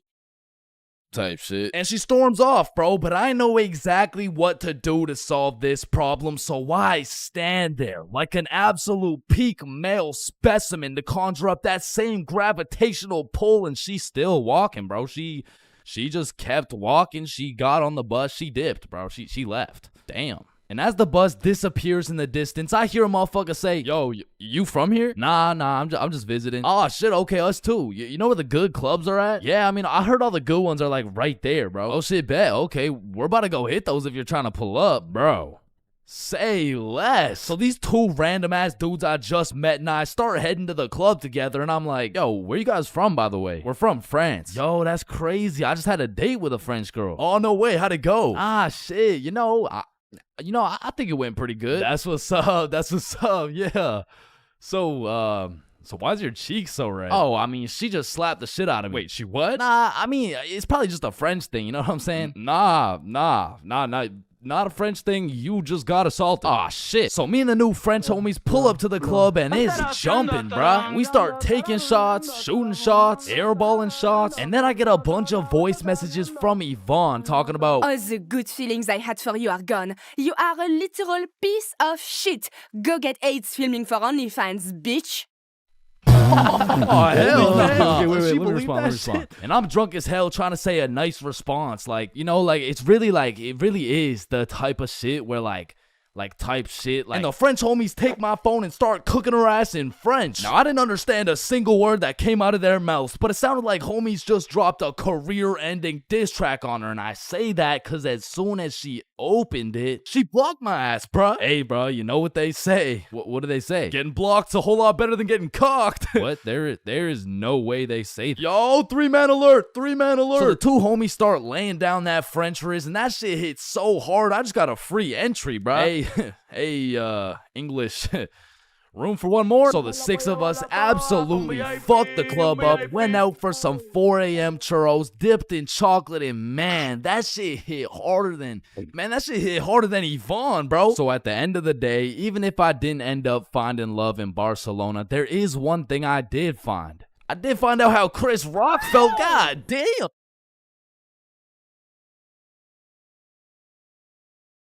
Listen, bro, in this world, there's levels to clout. You could get yourself some Instagram followers. You could stack up a few bands. You could even be famous, but there's only one spot in life that is superior to the rest. A spot so glorious and sought after that they are idolized like no other. It's me. I've got the infinite money glitch. Come on, Jimmy. You know it's me. I need a max win. Man, shut the fuck up, Drizzy. I'm literally Kanye West. Nah, but I'm the top G. All right, Lo, bro. Let's go band for band then. It's me. But I'm the fastest kid in my school. Bro, I don't know who decided speed would be the deciding factor for who's the king of the school, but all I'ma say is that motherfucker's the GOAT, bro, because I was the fastest kid in my school. I was clapping everyone in races. I was breaking track records, and I had all the 9-year-old baddies, man. I wish I could still pull like that. Alright, it's just a miscommunication, you know, like when I say 9-year-old baddies, I didn't mean like... Explain it to the judge, buddy. Sick fuck. And because I peaked in elementary school, come with me and we'll take a look back at some of the first years of our lives and maybe some of the best, am I right? Kindergarten. Coming into kindergarten, kids were either excited or terrified as fuck for their first day. I mean, I would be pretty fucking pissed too if I knew this was the beginning of me being locked up every day for 13 years. But kindergarten was funny as hell because these kids had no clue what was right and wrong, so they'd be saying the most outrageous shit for no reason at all, bro. Hey, buddy with the hat, can you pass me the skin color crayon?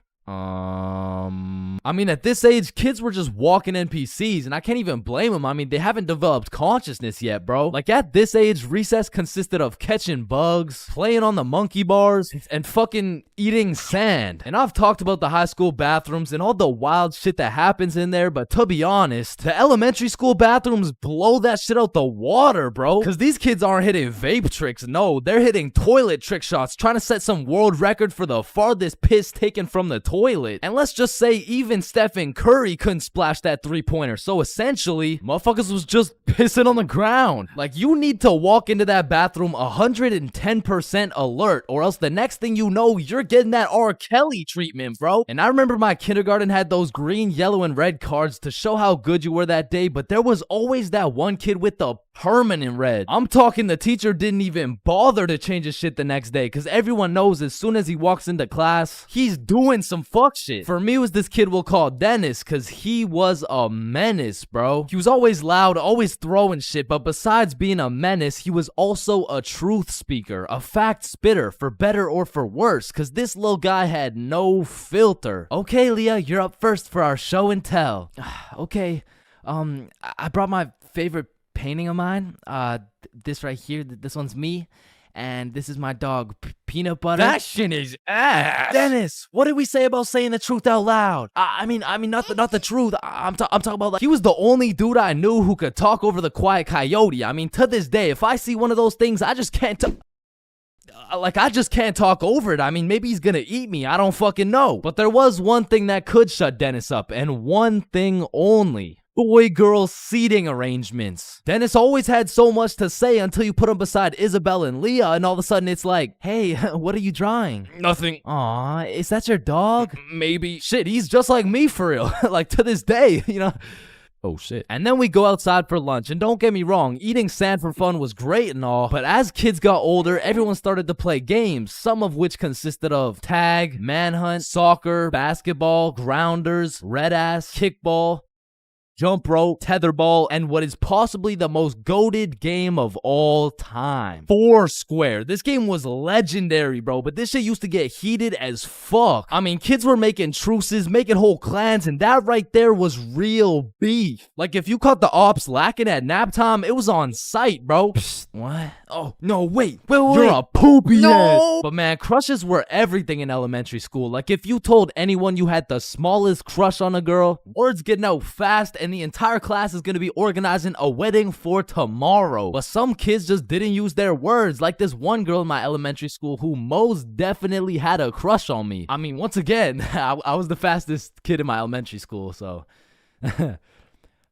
As I was saying, this girl had a crush on me, but she didn't like using her words, so essentially, she just she just beat my ass. I mean, what better way to tell someone you like them? And she must have really liked me, bro, because you could see it when I came home. Like, oh my god, Chains, what happened? Oh, well, I think this girl at school likes me. Oh, yeah, that's great. But why do you have so many bruises? Well, Mom, I think she really likes me. No, I think you need to go to the hospital. Yeah, probably, yeah. And there was also that one kid who went around teaching people swear words just cause he could. And of course, when I learn some shiny new words, I'm gonna use them. I mean, I still fucking do. But I remember just talking with my friends, dropping the F-bomb, feeling cool as hell. And then one time I see this girl hauling ass over to the teacher and whispering in her ear. And I already knew what was going down because this girl was the biggest snitch known to man. Like, unprovoked. It was like a hobby or some shit to her. And her name was Erin.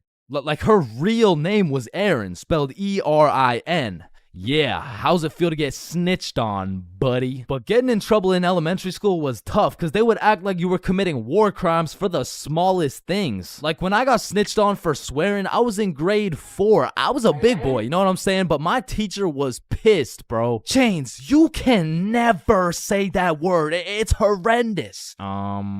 What does horrendous mean? It's not good, okay? Aw, shit, my bad. Chains! Oh, sorry, it's just stuck in my fucking brain. Chains, cut it out right now or you get detention. Okay, I'm sorry, motherfucker. What? And I'm not gonna lie, the most cursed part of elementary school was the talent shows, bro. Cause the teachers expect you to be all quiet and serious and shit, but it was literally a real life try not to laugh. Like, how am I supposed to be serious when Jimmy's up there shitting out Minecraft parodies like it's comedy gold? I mean, at my school, it was less of a talent show and more of a come on stage in front of the entire school and do whatever the fuck you want for 10 minutes type of show. And man, that shit was brutal. It was like watching paint dry. But if the paint was 7 years old and standing on a stage in front of the entire school, nervous as hell, shitting his pants. Cause elementary school had some weird kids, bro. Like those kids who used to put glue on their hands to let it dry so they could peel it off. Or the kid who would just straight up eat the glue. Or the weird kid who would secretly take a bite out of every single foam football. Like, how are you that hungry? The kid who only wore shorts through rain and snow. The kid who was mad at everyone for no reason. The kid who wouldn't stop yapping. The kid who always had to flex how strong their dad is. My dad is so much stronger than yours, he can beat up your dad with his pinky finger. He can bench press 625 pounds. Wait, what even is that? You don't know what a bench press is? No, what the fuck is a dad? The kid who thought he was Albert Einstein. The snitch named Aaron lives at 354 Stickman Way. The fake snitch. Bro, you won't believe what I just did. What'd you do? I just put my juice box in the recycling, get this, with the straw inside. I'm telling the teacher. Bro, Teacher. Jackson. Yeah, can I go to the bathroom? The teacher's pet named Aaron, E-R-I-N, postal code 3310. And of course, the fastest kid in the school. You know what I'm saying? That was me. I was him. I was the fastest kid in my... Man, summer is just a beautiful season. The sun is shining, the trees are green, and you can stay out with your homies all night. And best of all, you get to sleep in till that shit gets absolutely fucked by the first day of school. And waking up to that first alarm of the school year will have you discombobulated as hell. Like, Chains, square doodle mat salami mouse. What? You heard me. Square doodle mat salami mouse. Wait, huh? Really? Key torch claw bosamorph. Man, what the fuck are you talking about? What the fuck? And even though getting out of bed early hurts your soul, it's absolutely necessary. You spend at least 5 minutes staring at your wall, contemplating your entire life. And if you're a real G, you laid out your toughest fit the night before, so you're low-key hyped to rock that shit to school. So you throw on your new shoes and flick up for the first day of school. And then you walk over to the establishment where you will not only pursue your educational prowess, but you may also dabble in what some call stunting on these hoes. And man, I will say, linking up with your boys on the first day of school just hits different. Like, I be reuniting with the homies like I didn't just see them 12 hours ago. And we're all happy and shit until the school bell reminds me I just got my ass locked up for another 10 months. And I don't know about y'all, but I don't think I've ever made it to my first class of the year on time. Like, it'll be 9:15 and my dumbass will still be trying to figure out how to make it to room 347 by 8:55. And walking into your first class of the year late has to be one of the most uncomfortable situations you can experience, bro. Because the teacher will be like, oh, and who are you? Oh, I'm Chains. Well, Chains, why are you late? Because the bell rang before I got here.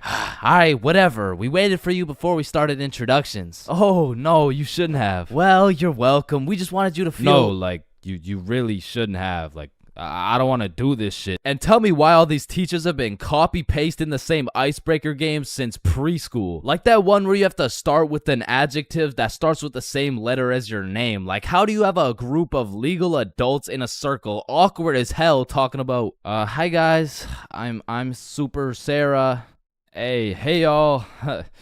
I'm Awesome Aiden. And I'm a Marvelous Marvin. Shit, if we don't stop doing these fucking icebreakers, I'm about to joyfully jump off a cliff. And after we're done grinding out icebreakers, these teachers have the audacity to show a whole 50-slide PowerPoint all about them. Like, the fuck? This class is supposed to be the study of math, not the study of your daughter's soccer games, bro. And I'm not even gonna lie, my dumb ass will be out there taking notes, wondering how this 7-year-old's goals per game ratio is gonna help me on my trigonometry test. Then just as soon as you survive all that bullshit, you gotta go to the next class and do that shit again. And by the time you've learned half your teacher's favorite hiking spots and relationship statuses, you're relieved to hear the lunch bell, only to find out the cafeteria's serving straight ass with a side of booty for lunch. And my standards aren't even high. Like, during summer, I was on a seafood diet, as they would say. When I see food, I eat that shit. But when it comes to this cafeteria food, I could even bring myself to smell that abomination they're calling meatloaf. But even though the food was straight dookie, I won't lie, it's kind of nice being back at the lunch table freestyling with the homies. But of course, all good things must come to an end. So the bell rings and I go to depart ways with the homies. Alright, peace out, man. Yeah, see ya, bro. Oh shit, are we going the same way? Damn, yeah, I guess so.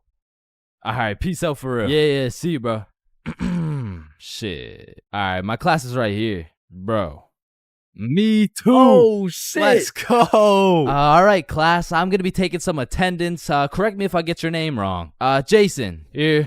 Billy. Yo. Megan. Present. Chains. Here. Charlie. That's me. Bob. No fucking Bro. Way. Is there any Bobs in the room? Yo, do you hear that? Is that intro music?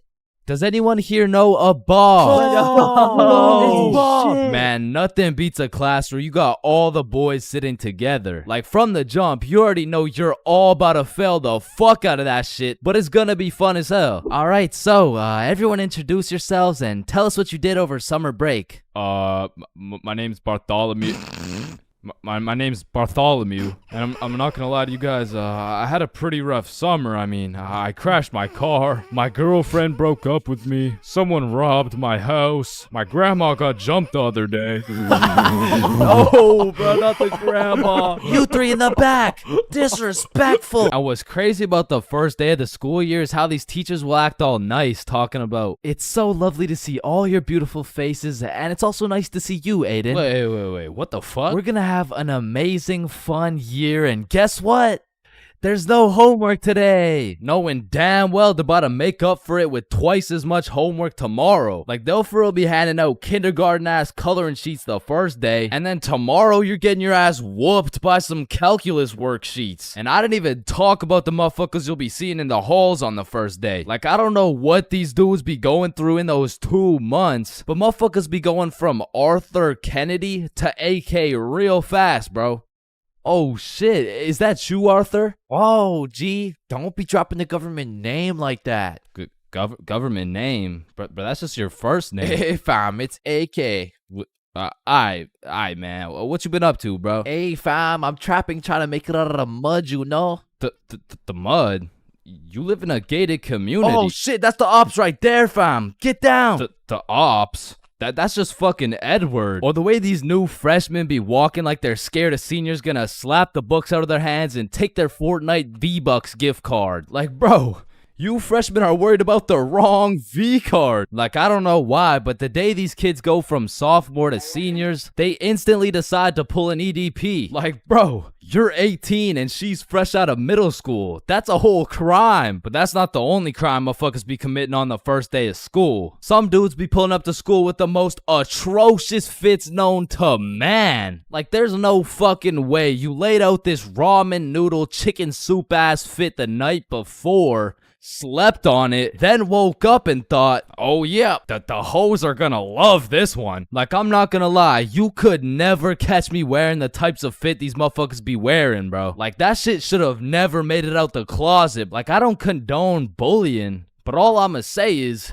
your actions have consequences, bro. Speaking of consequences, every year it seems like the rules teachers tell you on the first day keep getting more strict. Like, you'll be walking into the first class of the year all jolly and shit. All of a sudden you're getting your shit smacked by the longest list of class rules you've ever seen. Hey class, I'm super excited to have you. We're gonna have so much fun this year, but first, I'm gonna go over some of the class rules. Okay, so there will be no negativity, no phones, no food, no talking when I'm talking. Actually, no talking ever, no laughing, no smiling, breathe as quiet as possible, no washroom breaks, and last but not least, no having fun. So yeah, guys, like I said, I think we're gonna have a lot of fun this year, and just like that, man, summer's over and you're back to school. It's possibly one of the worst times of the year. Like, do you really think it's a coincidence that when school starts up, the sun just starts hiding and the leaves start dying? You see what I'm implying? But I will say, one day you might just look back on these times as the good old days and you might just start crying. Wrong, she get wicked, yeah. Alright, I already touched on the unspeakable things that go down in the high school bathrooms, bro. But there's only one place on earth that is more foul than those bathrooms. And it's the goddamn locker rooms. That room smells like complete and utter dog shit mixed with Axe spray. Like, maybe I just went to school with a whole lot of Discord mods, but the rancid smell of the boys' locker room would contaminate anything in a 50-foot radius. And shit, Lord knows what goes down in that questionable place. Like, you'll walk in there and see anything, bro. Motherfuckers will be having fights, chicken fights, group fights, sword fights. Like, any laws and rules simply don't apply to the boys' locker room. Motherfuckers will be throwing hands, selling drugs, committing arson, committing several counts of fucking tax evasion. Shit, you name it. It's pretty much a GTA lobby in that bitch. Like, I remember one day I walked into PE and my teacher was like, hey, where's your PE strip? And I was like, shit, it's in the locker room. So I walk into the locker room and there's just two motherfuckers throwing hands and they just stop and look at me like, oh shit. I'm gonna just get my backpack and shit, so yeah. Alright, y'all be safe. And then they just went back to beating the shit out of each other. Now listen, I don't spend too much time in the girls' locker room, but anytime I walk by there, that shit smells like rose petals and rainbows. So I can only imagine there's no group fights, no chicken fights. Hopefully no fucking sword fights. And bro, you deadass can't leave shit in the locker room. Like, if you leave anything not locked up, it's gone. These kids are ruthless, bro. They're snatching your wallet, your phone, your clothes. Shit, they're taking your PB&J sandwich. And the thing is, if you want your PB&J back, you're gonna have to get it back in blood because there's no laws in the locker room. See, if someone snatched my sandwich in math class, I'm turning into 6'9", bro. Mr. Cumminson, Jordan Johnson here, who lives on 123 Stickman Drive, postal code STK53Z, just stole my peanut butter and jelly sandwich my mom made me, so I'm gonna need his ass suspended. But if you try to tell a teacher about anything that happened in the locker rooms, they don't give a fuck. Mr. Principal, Jordan Johnson just stabbed me and stole my backpack, my phone, my wallet, and my ID. Damn, I'm sorry to hear that. Where did this happen? It was in the locker room after PE. Oh, you said the locker room? You're just gonna have to get it back in blood. Back in blood? What are you talking about? Yeah. I'm not gonna lie. The way you're snitching right now, you kind of look like a bitch. But yo, one time me, Billy, and Bob were coming back to the locker room after some good old dodgeball, and Billy notices a dude rummaging through his backpack. So he's like, yo, what are you doing, bro? But when he turned around, Billy was bamboozled to find out the kid rummaging through his bag, he was special. And there was just this moment of silence. Yo, am I supposed to like beat his ass right now? Or bruh, I'm sure he didn't take anything. Just politely ask for your bag back. All right, yeah. Oh, hey man, can I get my bag back, please? And the kid just hugged Billy, and then he left. And I'm still confused to this day. But I'm gonna be honest, locker rooms weren't all that bad. Cause sometimes you'd walk in that hole and they would just be throwing a party. Now it still smells like ass, and there was literally no females, but it was still kind of lit. Like you'd walk in there and it would transform into the club. Shout out my label, that's me. I'm in this bitch with TP. I'm in this bitch with Ultra. Or you'll walk in there and they'll just be giving out free pizza. Like walking into the locker room is a gamble. You might walk in there and get robbed, or you'll get some fucking pizza. I don't know. But what I do know is there's only 10 types of dudes in the locker room. Starting with that one kid who must have thought it was the 1800s the way he was whipping motherfuckers. Next, we got the poor guy who's just trying to change. He's quiet, he's normal, and he changes. It's a locker room, so it makes sense. Then we got that one poor soul who gets absolutely cooked by the entire locker room. Yo, why is Kevin built like Mike Wazowski? Bro's got no neck. We're stickmen. None of us have necks. Shut up. You skip neck day. Yeah, he skips neck day. Next, we got Bob. Bob's just that guy that casually takes his shirt off, and he's built like Giga Chad. Like, shit. Fucking sexy ass Bob. And I don't know why, but there was always that one guy who thought it was a good idea to just whip his nuts out. Unprovoked, uncalled for, completely out of pocket. Like, what do you look like with your nuts out in a room with 30 half-naked sweaty dudes? Like, personally in that situation, I'm keeping my balls in my boxers. Thank you very much. And bro, tell me why there was always one kid who was just dousing himself in Axe spray. And it's always the mustiest motherfucker doing it too. Like, who's gonna tell him that Axe spray doesn't replace taking showers, bruh? And I don't know about your locker room, but for mine, there was always a dude eating. Like, out of all the places on earth, why are you eating in the locker room? Like, for some reason, there's something about eating around a bunch of dudes in their boxers that just doesn't sit right with me. I mean, simply by bringing that sandwich into the locker room makes it contaminated. That sandwich will be tasting like wet dog and Axe spray. And next, we got the kid who just makes as much noise as humanly possible. Shut the fuck up. And then there's that one dude who decides he's having a shower. And all power to that guy, but personally, there is no fucking way I'm showering in school. Like, I can't trust this little door to stop these menaces from breaking into my shower. Cause remember, there's no laws in the locker room. Like, it's no jail, but I'm sure if you drop the soap in there, you're gonna get violated. And of course you got the fiend. There's always a dude fiending for a vape in every locker room. And it's low-key worse in the locker room than the bathrooms. Like these locker room fiends would do a little bit too much for some nicotine. I've seen them pay $5 for a single hit, and fuck, I don't want to know what they'll do for a hit when they run out of money. And still, I'm not gonna lie, the high school bathrooms get wild. They'll be hotboxed, there'll be fight clubs, but the thing about the bathrooms is a teacher can walk in at any time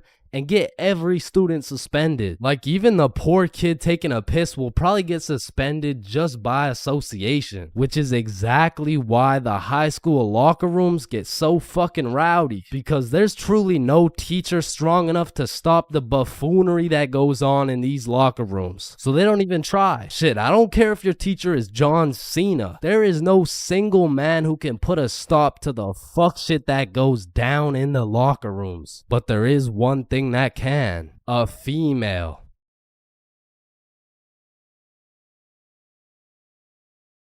Okay. Okay. Oh yeah, baby. Let's go.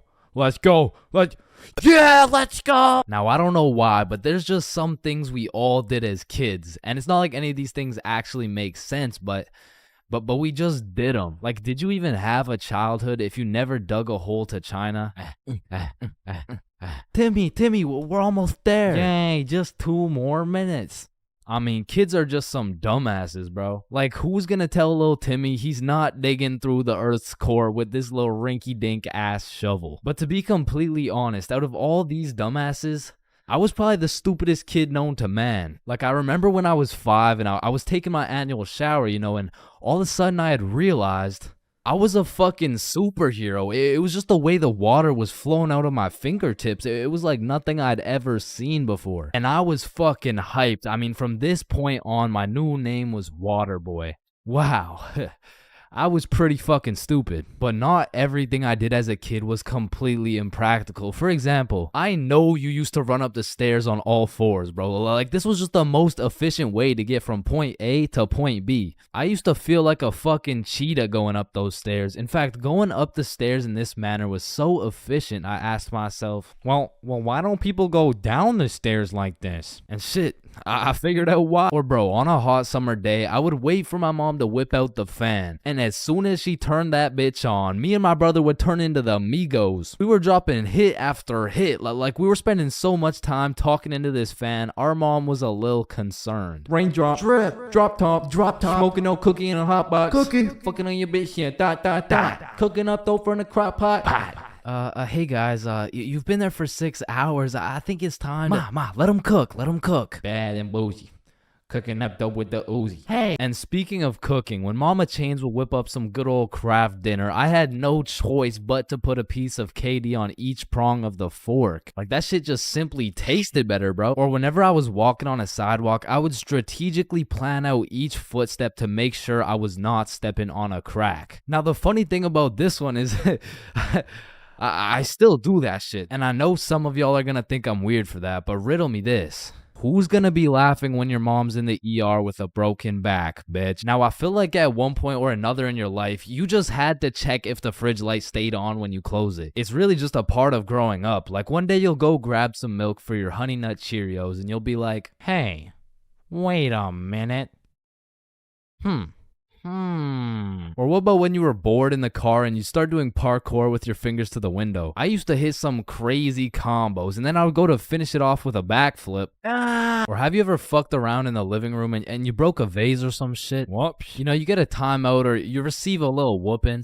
Now, coming out fresh off that whooping, this shit could only go one of 2 ways. Either you bawl your eyes out and play with this fucking thing for hours, or you would plan to run away, bro. That was it. That was your only options. And I had a few of those moments where I was ready to dip. I would pack an apple and my trusty Minecraft sword for the trials and tribulations to come. And then I would look my sweet mother in the eyes and realize Shit, she's making mac and cheese tonight. I can't leave yet. And you have simply not lived if you never hit a DS under your pillow at night. Like for me, the Mario grind was 24/7. There was no sleeping. But I'm not gonna lie, I had some close calls trying to pull that shit off. Good night, Chains. Sweet dreams. Good night, Ma. Love you. Love you too.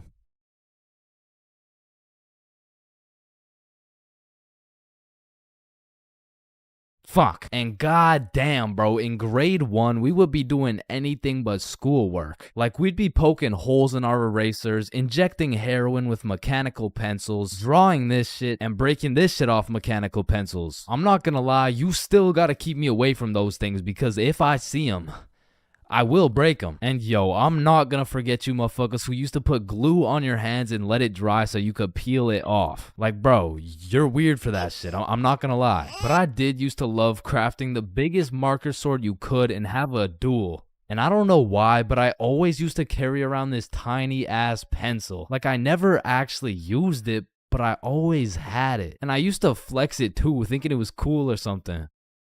Yo, shorty.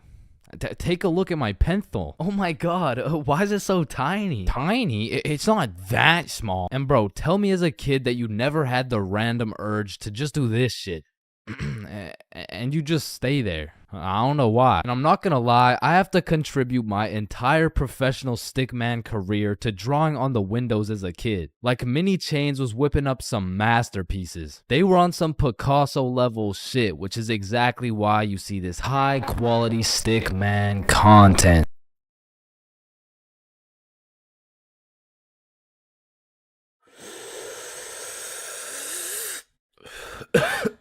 Space isn't empty. It contains everything that exists. Hey bro, you think this mirror's good? Nah, it's in used condition. What do you mean? Walmart doesn't sell used mirror. Oh, we're using it right now. Damn, I've been hitting this joint for way too long. I should probably pass it to the next person. You ever thought about how most of the sky is actually below our feet? No, it's right up there. Holy shit. Okay guys, I'm gonna be your waiter for tonight. Just give me a second and I'll be right with you guys. We are the waiters. Bro, what are you talking about? No, think about it. If we're waiting for the waiter, then we are the waiters. Hey, nice belly button, bro. Hey, thanks, man. Your belly button is really your old mouth, by the way. What the fuck? Yo, is your thumb even a finger? Fuck, man, I don't even know. It's kind of just a thumb. So if your thumb isn't a finger, then there is no middle finger. Hold up. If you were the first person in the world to break 2 world records, then that would be a world record. So you'd be the first person to break 3 world records. But then that would make it 4 world records. And that would make it 5 world records. Holy shit. Then it would be 6 world records. Man, who the fuck named this shit a chair? Like why a chair? Hey bro, I got you a milkshake. Oh, thank you, man.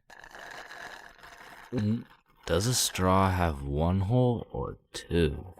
Obviously it's 2. No, but what if it's just like 1 long hole? What's the point of life? If you get a bigger bed, you have more bedroom, but you have less bedroom. You know, like bedroom, like. Can I get a ice cream cone? No, fuck you. The ice cream machine's broken. Man, that's not fair. Well, life isn't fair, buddy, so what do you want? But if life isn't fair to everyone, then isn't life just kind of fair? Like, I just don't get it. Like, chair. Why is it a chair? You know, it could have been like anything. So your nose grows every time you cap. Yeah, what about it? So what if you just said your nose is going to grow? Well, that would be a lie, so then it would grow. Try it. My nose is going to grow. Yeah, I told you. But now that it grew, it's not a lie. Whoa. Bro, I'm way too baked right now. Here, eat an orange, it helps. Nah, hold up. Are oranges named oranges because they're orange? Or is orange called orange because oranges are orange? Just eat the fucking orange. Boys, we got the pizza. Let's go. Sir. Why the fuck is the pizza box square? Like, if the pizza is circle and a slice is a triangle, yo, who the fuck invited this kid? Yo, can you pass the lighter really quick? Yeah, I got you. Wait, when you light your lighter gets lighter until your lighter is so light that your lighter won't light. Damn, that motherfucker's spitting right now. It just seems weird. Like, why the fuck is it a chair? Damn, light bulbs were such a good idea that they became the symbol for good ideas. God damn, I just spilled my water. Why does water make clothes darker if water is clear? What the fuck? Yo, there's two guys coming. On me. Oh, I clapped his ass. Yo, Billy. Yeah, what's up? You see that lamp right there? Yeah. What about it? That lamp in the video game uses real life electricity. Whoa. You know what I just realized? When a morgue worker dies, he still goes into work the next day. Bro, how could he go to work? He's dead. Oh, shit. Oh, whoops. Just dropped the soap.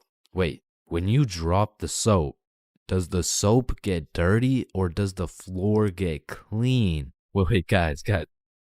Since I'm alone, I'm the only person in the world to ever see this peanut. Nah, I saw it too. Who the fuck are you? Yo, when did you get so much money? Man, it's the money my grandma inherited me before she died. Yo, that's low key like when your homie dies in Fortnite and you pick up his loot. Come on, bro, my grandma's dead. Not cool. You right, my bad. Man, imagine the guy that discovered milk and think about him convincing someone else to drink it. You did what to the cow? No, trust me, it's good, just drink it. Wait, you drink it too? Yeah, it's really good, look. Aw, hell nah. Damn, bro, mosquitoes are some brave creatures, considering those jits got 1 HP. Facts. Yo, Chains, you need your parachute to skydive. No, you don't. You just need a parachute to skydive twice. No, Chains. Well, what the fuck? Why did you just break my mirror? Well, actually, mirrors don't break. They simply multiply. Oh. Damn, bro. We're all just some walking nut for real. Facts. Damn, for real. It's crazy. It's true, though. Oh, shit. I'm on fire. If you really think about it, you're not on fire. Fire is on you. Call the fire truck. Wait a minute.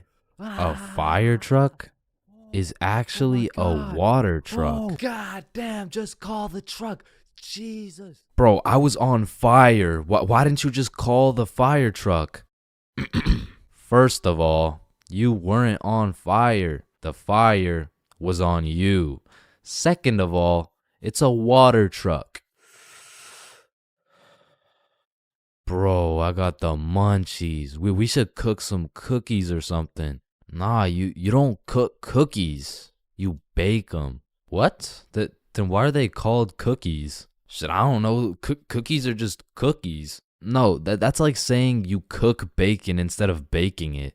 Well, actually, you do. What the fuck? Bro, what keeps the hot dog in like hot dog shape? It's like meat inside some animal intestine casing or some shit.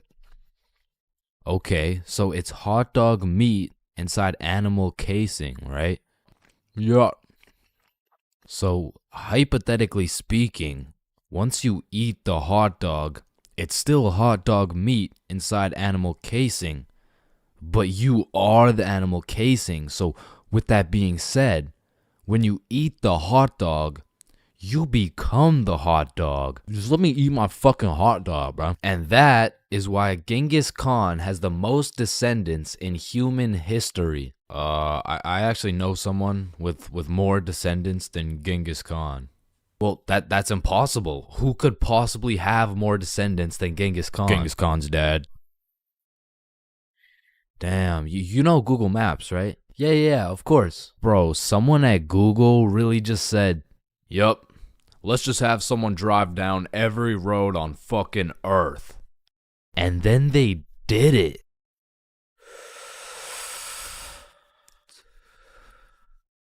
You know how concrete and glass are both made out of sand? Yeah, what about it? So if concrete and glass are both made out of sand, does that make skyscrapers just really big sand castles? Yo! How tall is the tallest person in the world? I don't know. Let me check. God damn, he's 8'1". Holy, you know what I'm thinking? Yeah, imagine getting railed by this absolute. No, I was thinking at one point the tallest person has experienced the height of everyone else in the entire world. Holy shit. Paper has 6 sides. Shh. Like we're really just some talking nut for real. Facts. No cap. Damn. Just some breathing semen for real. That's crazy. For real. Facts. So true. Damn. True. For real. Hey little man, what do you want to be when you're older? I want to be a doctor and cure aging and all the diseases. Well, if one day we cure all the aging and all the diseases, then we will all die painful and horrible deaths. I still don't understand why it's a chair. It just doesn't make any sense. Yo, you know what I just realized? What? The size of your hands is the font size you use in sign language. Oh shit. That motherfucker Shaq must be talking in all caps. Sir, I am very sorry to inform you that you are bleeding internally. Wait, I'm bleeding internally? Yes, we will need an immediate operation and we will have to. Oh, no. It's all good. Internally, that's where the blood's supposed to be. No, sir. Where are you going? This is an urgent matter. Get back here. You're in critical condition right now. Yo, can you pass the Apple charger really quick? Yeah, for sure.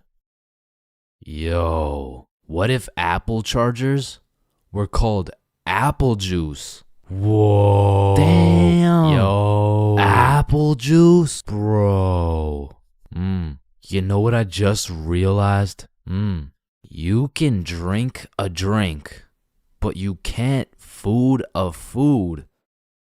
Nah, that one was ass. Yeah, you right. Like, I mean, we're literally just semen that can talk. So true. Facts. That's so crazy. For real. Yo, when you put your socks on inside out, the entire universe is wearing your socks, except you. Fuck. Yo, look, it's a unicorn. Damn, it's got a really unique horn. Unique horn? Unicorn. Unique horn. Unicorn. Unicorn. Unique horn. Unique horn. Unique horn.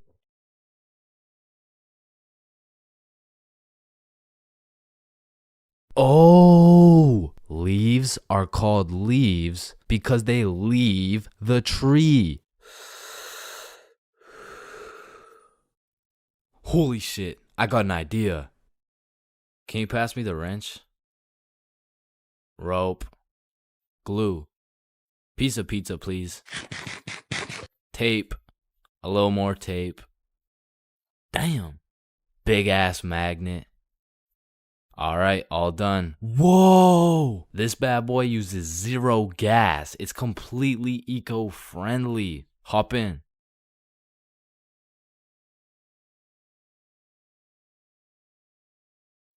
Oh shit, there's a penny. Bro, there's no point in picking up a penny. It's literally worth 1 cent. How much do you make working at Wendy's? 15 an hour? Oh, okay. So you see there are 3,600 seconds in an hour. And because you make $15 an hour, that is exactly 0.416 pennies per second. So with this being said, the second it takes to pick up this penny off the ground is a net positive outcome. Oh, okay.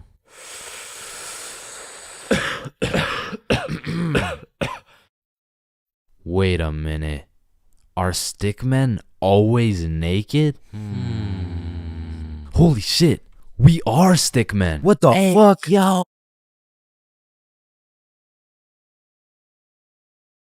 There's levels to friendships. I mean, you could have known your homie since you were 2 years old. You could have lived together. I mean, you could have survived the whole zombie apocalypse together. But shit, the truth is, you haven't truly experienced brotherhood until you and your homie have participated in a 2-man mission. Like, just look at Kobe and Shaq, man. That type of chemistry can only be achieved by running a 2-man. Shit, I bet these motherfuckers were running 2-mans every night. And you already know Kobe was laying down that Mamba mentality while Shaq had his girl kneeling. But for those of you who may be wondering, Chains, what the hell is a 2-man mission? Well, I'm glad you asked. It's quite simple, really. It's when you're gonna link with a girl, but you bring your homie and she brings her homie. And what this does is it sets an environment when you and your homie can dribble, pass, alley-oop, and ideally dunk that shit. Now, don't get me wrong, it's simple, but not easy. I remember my first 2-man mission like it was yesterday. It took place when I was in grade 7. And it started when my friend Joe hit me up like, yo, bro, I'm going to this girl Sophie's house and her friend Ava's there. You trying to pull up? And I was like, am I trying to pull up? Hell yeah, I'm trying to pull up. So we show up to her house and I'm new to this whole thing. So I'm sitting there like, what now? We could watch a scary movie. Yeah, let's do it. I'm down. Well, actually, personally, I'm not a big fan of scary movies. Man, shut the fuck. So we're watching a scary movie, and to be honest with you, it was simply the best scary movie I'd ever seen in my entire life. So I was really getting invested in this plot. And Ava's like, oh my god, I'm scared. And that shit went way over my head. Well, why? It's not even at the scary part yet. And then only 30 minutes into the movie, Joe and Sophie are like, yo, we'll be right back. Oh, okay. Do you guys want me to pause the movie? Nah, it's all good, bro. And you see, what Joe just did right there was a calculated move. In basketball terms, he just said an ISO. So now it was 2 1v1s. And the situation was absolutely perfect, but the problem was, I actually liked the fucking movie. And that violates rule number 3 in section 7 of how to pull off a successful 2-man. Never give a fuck about the movie. Because the truth is, the movie length is like the shot clock. If you end up actually watching the entire movie, you failed the mission. But I had no clue, and to be honest, I didn't even know what a 2-man was at the time. So I got some popcorn and I was just watching the movie. But when the climax of the movie was about to come around, I did something that violated every term and agreement of the 2-man mission. I went over to Joe and Sophie like, hey guys, quick, you're gonna miss the best oh, fuck. And I missed the climax of the movie, but shit, I seen a climax. And needless to say, Joe never invited me to a 2-man mission since. But you know I had to redeem myself, even if it was 3 years later when I was in grade 10. It was a Saturday night, and me and Bob were looking for something to do. And I'm gonna keep it a stack with you, bro. I had no motion. Like, my Snapchat was drier than a Popeye's biscuit, bro. But lucky for me, Bob had a roster. And I'm talking an all-star lineup of girls who just want Bob on their body. And I don't blame him. I mean, shit, I got Bob on my body right now. And you can too at chainsclub.shop. That's right, we got hoodies, shirts, beanies, socks, keychains, stickers, you name it. And starting at the price of $4.20, Bob can be all yours. Or if you want me, I wouldn't mind being on your keychain or something. Treat me like white teeth. So as I was saying, me and Bob were bored. So Bob hits up this girl named Avery like, what are you doing right now? And she's like, just chilling. Who you with? My friend Alice. Let's link. I'm with my homie. Okay, is he cute? cute as hell. Okay, come over. And I'm excited as fuck, so we get Bob's sister to drive us to Avery's crib, and as we pull up to her house, I remember a crucial detail that I'd been forgetting this whole time. I was scared of the hoes, bruh. And as we walked up to her door, I was starting to get flashbacks of me and Joe's 2-man, where Joe tossed up an alley-oop for both of us, and I blocked his shot, metaphorically and literally. And as I'm psyching myself up, Bob calls Avery to tell her we're here, and she's like, so, my parents are asleep, so you're gonna have to come in through my window. Shit. So we walk around the side of the house to Avery's room, and lucky for us, there's this big-ass window, and I'm like, yo, can you open it so we can get in? And she's like, it is open. Bro, only this tiny ass rectangle in the top left was open at a 60-degree angle. But that was our only way in, so I helped Bob up and through the window. But now I gotta get up there, and I'm bigger than Bob, so I put my head through and I'm trying to slowly creep into the room. And then I lean just a little too far, and I'm headed face first onto Alice's hardwood floor. And listen, Bob has come in clutch many times. He saved me from drowning, coyotes, getting in trouble, but out of all these things, I'm most grateful for Bob catching me as I fell through this fucking window. Because drowning and dying would have been pretty bad, like boo-hoo, rip chains, you know what I'm saying? But imagine falling through a window and eating shit face first in front of the hose. Like, I would have preferred the drowning, bro. But after that close call, I was a little flabbergasted, you know what I'm saying? But Alice has the audacity to ask me this loaded ass question like, oh hey, what's your name? Me? Yeah, you. It's the name's for real. ChainsFR. Nice to meet you, Mr. Farrell. I'm Alice. And so we all just started talking and shit, but I keep noticing Alice was getting a bunch of text messages. And I remember thinking it was probably her mom or something, so I shrugged that shit off and I'm like, yo, we should watch a movie. Yeah, we should. God, yeah. And I wasn't about to make the same mistake I made last time, so I found the most dog shit horror movie on the face of Netflix and threw that shit on. And man, that shit was ass. In fact, it was so ass that we just started cuddling and shit, like, what else was there to do? But now that we were close, I could feel the vibrations of Alice's phone getting a call, so she's like, 1 second, I'll be right back. And I wasn't trying to eavesdrop, but I could low-key hear what she was saying through the door. I'm just at Avery's house. We're watching a movie. Oh my god, okay, that's fine.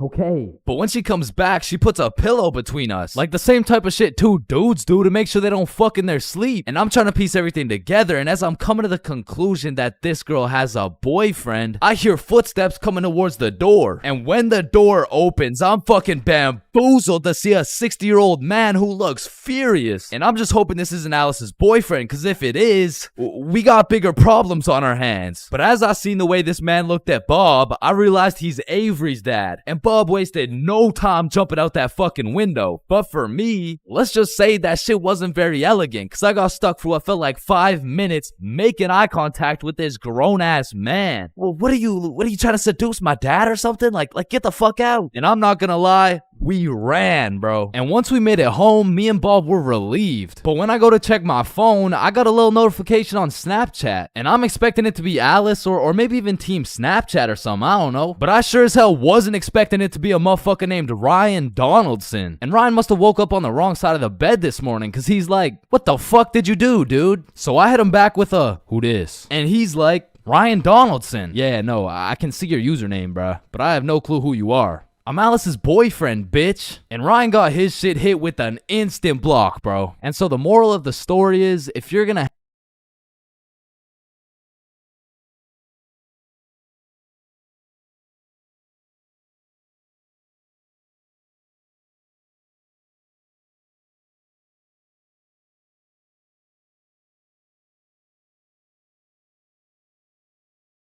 awkward conversations. We all know them and we all hate them. Hey, how are you? Oh, I'm good. How are you? I'm great. How are you? You already asked me that. Damn, you right. You right. You right.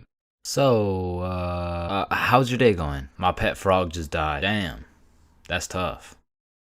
I found myself taking the most inconvenient routes to avoid an awkward conversation. Like, I can't really explain the feeling of an awkward conversation, but it's just mildly uncomfortable. Like, I would compare the discomfort levels of an awkward conversation to wearing wet socks. Like, it's not the end of the world, but let's keep it real, no one wants to wear wet socks. And honestly, I would take a slightly inconvenient path if it meant I would not have to wear wet socks. Also, I feel like there's some other situations that are in the awkward conversation family that I also hate. For example, the handshake fist bump dilemma. Yeah, it was nice seeing you. Yeah. Oh, fist bump. Oh, no, sorry. No, I don't. Yeah. God damn it. After you experience one of these bad boys, you'll be thinking about it cringing for the next hour. And if you're anything like me, you might even lose some sleep over it. Man, why the fuck didn't I go in for the handshake, bruh? Obviously it was a handshake. And what about the good old you said goodbye to the person you're talking to, but you guys both walk the same way situation? I mean, this situation is the perfect way to ruin a smooth conversation. Yeah, man, it was really nice to see you. Yeah, for sure. See you later, bro. Alright, peace out. Alright, bye. Yeah, bye. Shit, we're still walking the same way? I'll just turn this way so it's not awkward. Man, what the fuck? And even if I say goodbye to someone and we're still in the same general location, I will avoid them at all costs. Like once me and my brother were chilling at Walmart and we saw one of our neighbors, so we talked for a little bit, you know, said our farewells and went separate ways. But when it came time for me and my brother to check out, we saw the same neighbors checking out. And we were up in the Walmart looking like we were playing Assassin's Creed in real life. It's clear. And of course, I can't forget about awkward silence. Yeah, that's funny.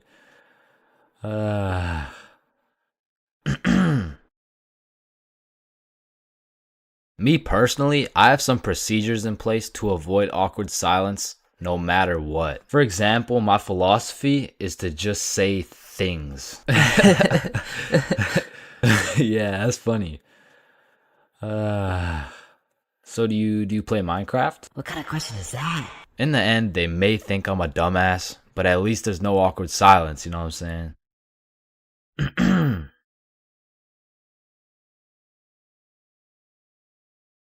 Awkward conversations. We all know them, and we all hate them. Hey, how are you? Oh, I'm good, how are you? I'm great, how are you? You already asked me that. Damn, you right. You right. So, how's your day going? My pet frog just died. Damn, that's tough. I find myself taking the most inconvenient routes to avoid an awkward conversation. Like, I can't really explain the feeling of an awkward conversation, but it's just mildly uncomfortable. Like, I would compare the discomfort levels of an awkward conversation to wearing wet socks. Like, it's not the end of the world, but let's keep it real, no one wants to wear wet socks. And honestly, I would take a slightly inconvenient path if it meant I would not have to wear wet socks. Also, I feel like there's some other situations that are in the awkward conversation family that I also hate. For example, the handshake fist bump dilemma. Yeah, it was nice seeing you. Yeah. Oh, fist bump. Oh, no, sorry. No, I don't. Yeah. God damn it. After you experience one of these bad boys, you'll be thinking about it cringing for the next hour. And if you're anything like me, you might even lose some sleep over it. Man, why the fuck didn't I go in for the handshake, bruh? Obviously it was a handshake. And what about the good old you said goodbye to the person you're talking to, but you guys both walk the same way situation? I mean, this situation is the perfect way to ruin a smooth conversation. Yeah, man, it was really nice to see you. Yeah, for sure. See you later, bro. Alright, peace out.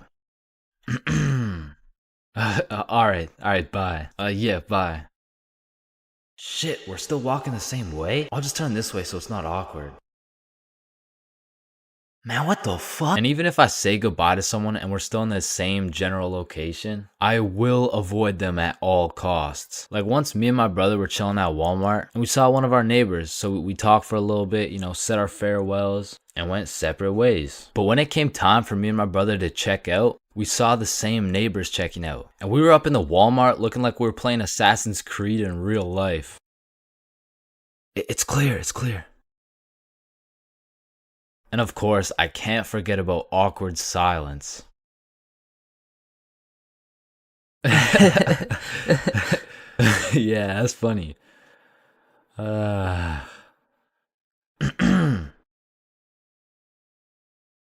Me personally, I have some procedures in place to avoid awkward silence no matter what. For example, my philosophy is to just say things. Yeah, that's funny. So do you play Minecraft? What kind of question is that? In the end, they may think I'm a dumbass, but at least there's no awkward silence, you know what I'm saying?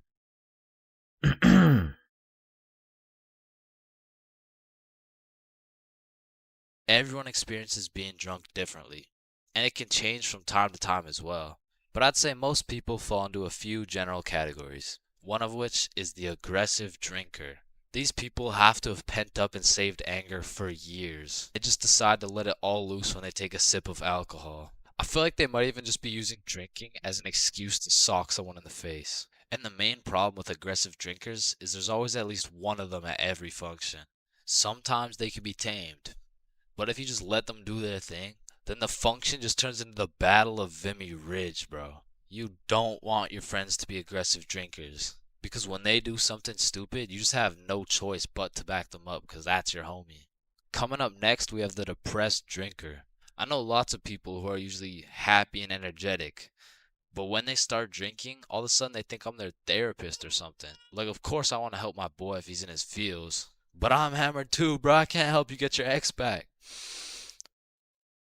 Now listen, I'm no scientist, but alcohol is a depressant, which means it means it makes you depressed, bro. I don't. Pretty much what I'm trying to say is, if alcohol makes you sad sometimes, don't worry, it's normal.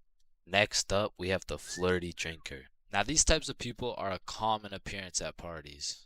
They just kind of go stumble over to someone and just start spitting game. One thing I do respect about flirty drinkers is that they're perseverant, bro. When they get rejected by someone, they just take it like a champ and keep pushing to the next one. Usually flirty drinkers go rotate around the party and try for their first few contenders, but eventually at the end of the night, flirty drinkers will end up attracting other flirty drinkers, then boom, everyone's happy.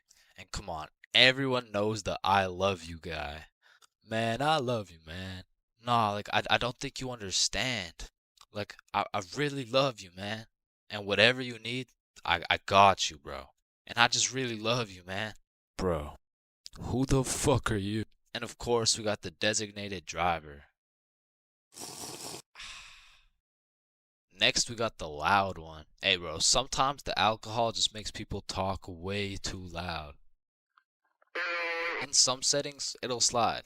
But in other settings, at parties, these are usually the type of people to be in the mosh pits, because they're always super high energy, and sometimes they can be kind of annoying.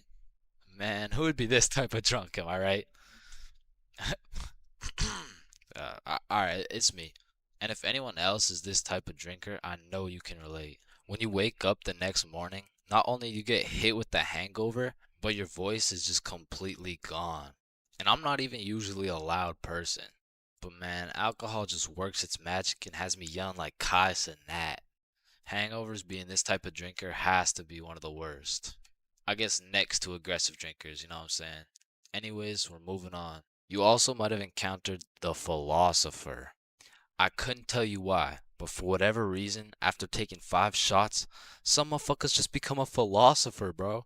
They just have philosophical questions coming out of nowhere. And they low-key be spitting too. Hey man, love doesn't even exist, bro. It's all just an illusion. Love is just a chemical reaction that occurs in your brain that was programmed to make us inclined to reproduce. Next up, we have the OD, overdrunk. This is the 7th and final stage of being drunk. If you've seen the 7 stages of drunk video, you'll know exactly what I'm talking about. But some people are just prone to drinking way too much. And somehow, they always find themselves blackout drunk. But yeah, there's not much to say. They're pretty much just unconscious. And of course, we have the chill drinker. These people are just pretty neutral. They just be talking at a normal volume about normal stuff. And honestly, these people are just overall enjoyable to be around, especially when you're drunk. Let me know in the comments if I missed anything. And also let me know which type of drinker you are. High school bathrooms have to be one of the most unorthodox places in the entire world. Walking into the bathroom, you have absolutely no clue what to expect. And honestly, that's the best part. I remember one time I had walked into the bathroom, you know, to take a piss. And when I had opened the door, I was not surprised to see some motherfucker getting his head shaved bald. And these dudes were so casual about it too. Yo, what's up? What up?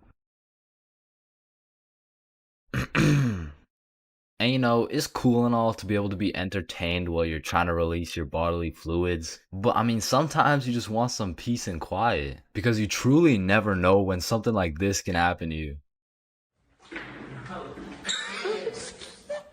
And that is precisely why I'm scared to ever shit in the school bathroom. And listen, my school bathroom has always been bad, but these TikTok trends that keep popping up made the bathroom situation so much worse. Yo, look at this TikTok. That's kind of funny. 1 week later. Damn, someone took the soap dispensers. Who snatched the blow dryers, bruh? Where the fuck did the urinals go? 1 hour later. Hold up. Who hit a lick on the bathroom? These TikToks had the school announcements like, "Guys, I'm begging you, stop with the devious licks." If you see anyone hitting a devious lick in the bathroom, report it to the office immediately. And I'm not gonna lie, this trend was low-key pointless. Like, once you go home, the fuck are you gonna do with the broken blow dryer, bruh? But there was one TikTok bathroom trend that was fire. So, what is the square root of pi? Chains. Oh yeah, can I go to the bathroom? Be quick. Am I tripping or did I just hear? Yeah, bro, bathroom functions are a 10 out of 10 TikTok trend. Hey man, if you're still in high school, I recommend trying it. Anyways, I've obviously never been in the girls' washroom before, but I be seeing way too many TikToks filmed in there. Like, is it just a normal thing for girls to go to the washroom while other girls are just in there hitting the renegade? Like, I wouldn't know, but that whole situation seems a little bit awkward to me. Boom. Boom. Wait, renegade, renegade, renegade. And when it comes to most public schools, the washroom is like the black market of the school. So there's always some dude trying to sell you something. Yo, you need anything right now? I got that Gandalf OG, that Alaskan Thunder, some purple monkey balls, got those Girl Scout cookies. Hey man, just give me a second, I'm kind of busy right now. I got that Sour Diesel, that Granddaddy Purple Deluxe. Trust me, this stuff will blow your socks off. And every once in a while, someone will bring boxing gloves. All of a sudden, the school bathroom turns into the octagon. People are getting knocked out, dropped, and getting hit with the guillotine chokehold. But as soon as a teacher walks in,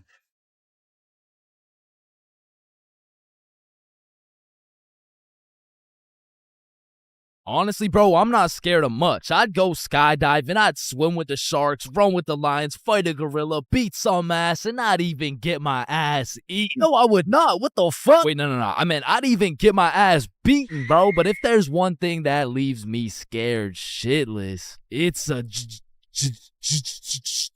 But one day when I was 15 years old, my friends and I went to the gas station to get nothing more than a pack of Reese's. All right, your total will be $2.50. Hey, boy, step back. I got this. Put it on my car, bro. Yeah, oh, okay.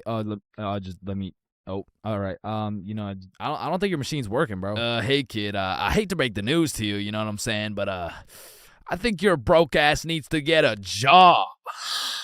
No! So I got my first job at Jim Jordan's and I was grinding, bro. I made every coffee fresh, every customer happy, every toilet squeaky clean. I was putting the potato wedges in a goddamn bag until I'd stacked up my first few bands and I'd never seen this much money in my life. I thought I was rich, bro. So I quit my job.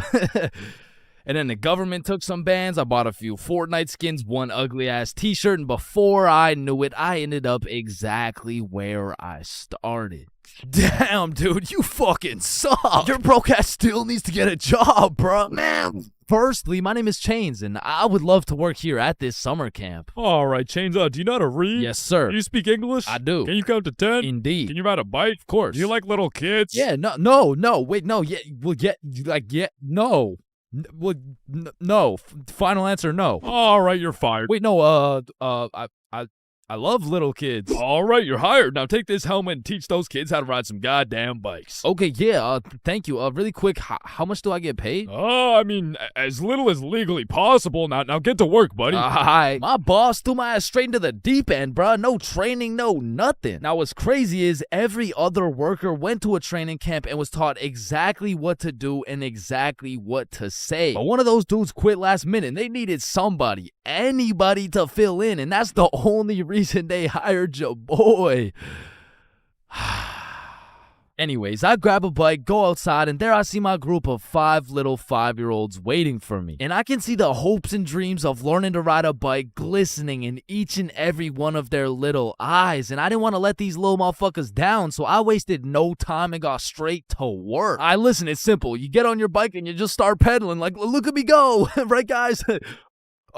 Shit. Listen, teaching one kid to ride a bike is legwork. You grab the seat, you push them, they pedal, they fall, and you pick them up and start gaslighting their ass like, wow, buddy, you did an amazing job. I've never seen somebody sweep the floor with their face before, man. Next time you can use your hands, though. Thank you. But the real problem is having 5 different kids with 5 different personalities and skill levels. Because the first kid was named Miles, but he couldn't ride a bike for 5 feet. Then we had a kid named Noah, who didn't know a single thing about how to brake. Parker, who couldn't park for shit. We even had a kid named Noel, but his little ass couldn't stop taking L's. In James.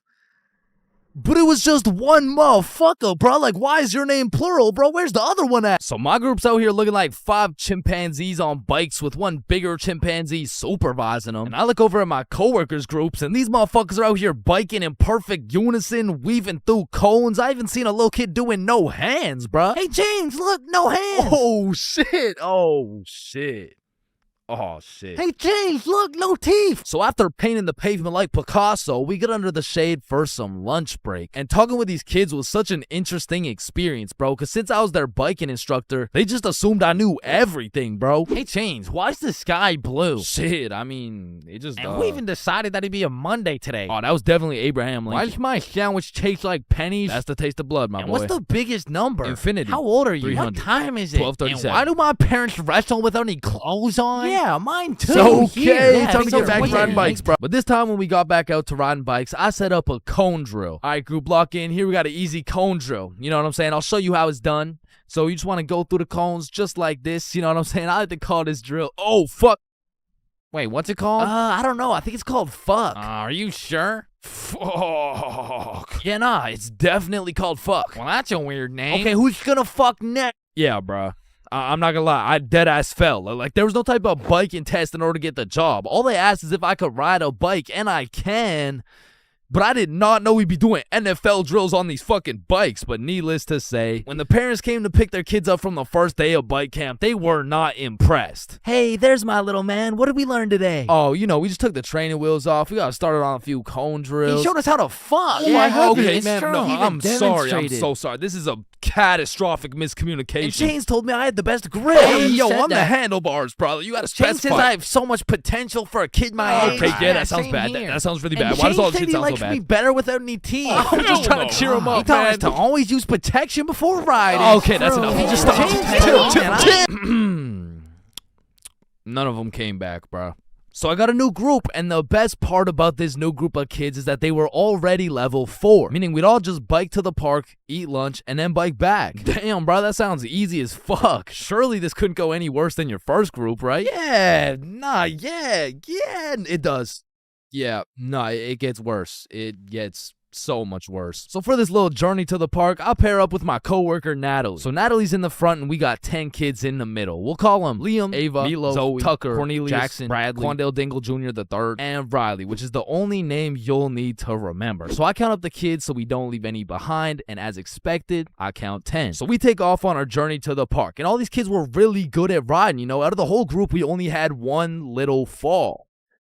But I just scraped my knee, you know what I'm saying? Like, I didn't even cry or anything, bro. It wasn't even that bad. And before I knew it, we made it to the park. We all put our bikes down. Natalie and I ate our lunch while the 10 kids ran around and played. Liam and Tucker were playing tag. Zoe and Ava were picking flowers. Meatloaf and Quandale were eating cockroaches. Riley and Cornelius were in the bushes picking berries. And Jackson and Bradley were wrestling. And after a peaceful 45 minutes passed by, Natalie and I round everyone up to get back in line like we started. I count them up so we don't forget anyone. 1, 2, 3, 4, 5, 6, 7, 8, 9, 10. And we head back to camp. And after a very successful trip, the parents pick their children up one by one until Riley's very sweet mom shows up with a pack of 20 gym bits to thank me for my great work taking care of her child. Hey there, I just wanted to say I appreciate you so much for taking care of Riley today. Yo, what? Thank you so much. You really didn't have to. No, it's my pleasure, truly. Oh, okay, well, thank you so much.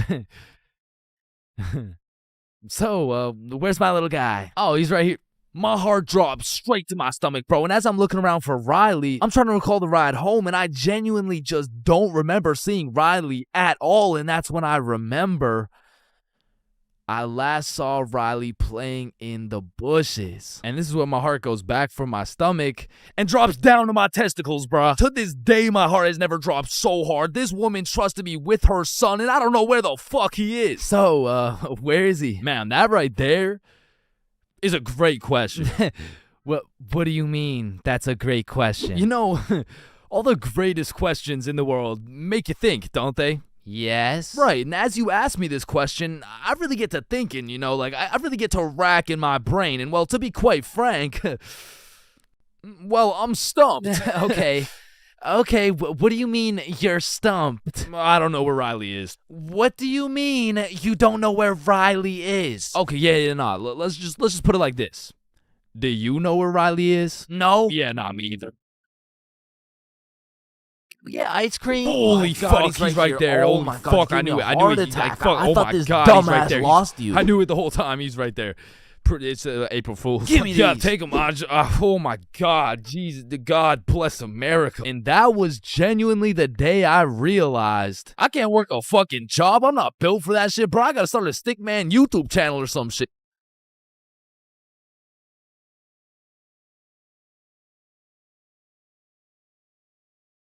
For most of my life, I've known how to swim. But by that, I mean, if my life depended on it, I could swim from one place to another. I don't even know if swim is the right word. Like, if you saw me casually enjoying a little swim at the pool, you'd be like, does he need help? Like, is he drowning? I mean, like, I did take swimming lessons, but I quit at level alligator, bro. I never even made it to level 1. With that being said, this incident dates way back to when I was in grade 4. We were going on a field trip, and of course, it's to the pool. But I'm not stressing. I know I safely passed level penguin, so I should be chilling. My whole class and I walk into the entrance of the pool, but before anyone was allowed in the pool, they asked everyone if they knew how to swim. And I thought, we're in grade 4. There is no way somebody still doesn't know how to swim. And just as I presumed, nobody needed a life jacket. So me and the gang are swimming around, you know, jumping off the diving boards. Fun stuff for a grade 4 field trip. But after about an hour, my friends and I are just chilling in the deep end. And that's when I see a kid in my class named Ben on some floaty things coming in our direction. A little backstory about Ben. For as long as I can remember, this dude has been on my nuts. So when I saw this dude coming in my direction, I assumed he just wanted to say hi or something. But as he made his way towards me, I could tell he was struggling. So I swim over to help him out. Oh, hey Ben. How are you? This kid jumps off the floaty thing onto me. And this man has the meanest grip on me.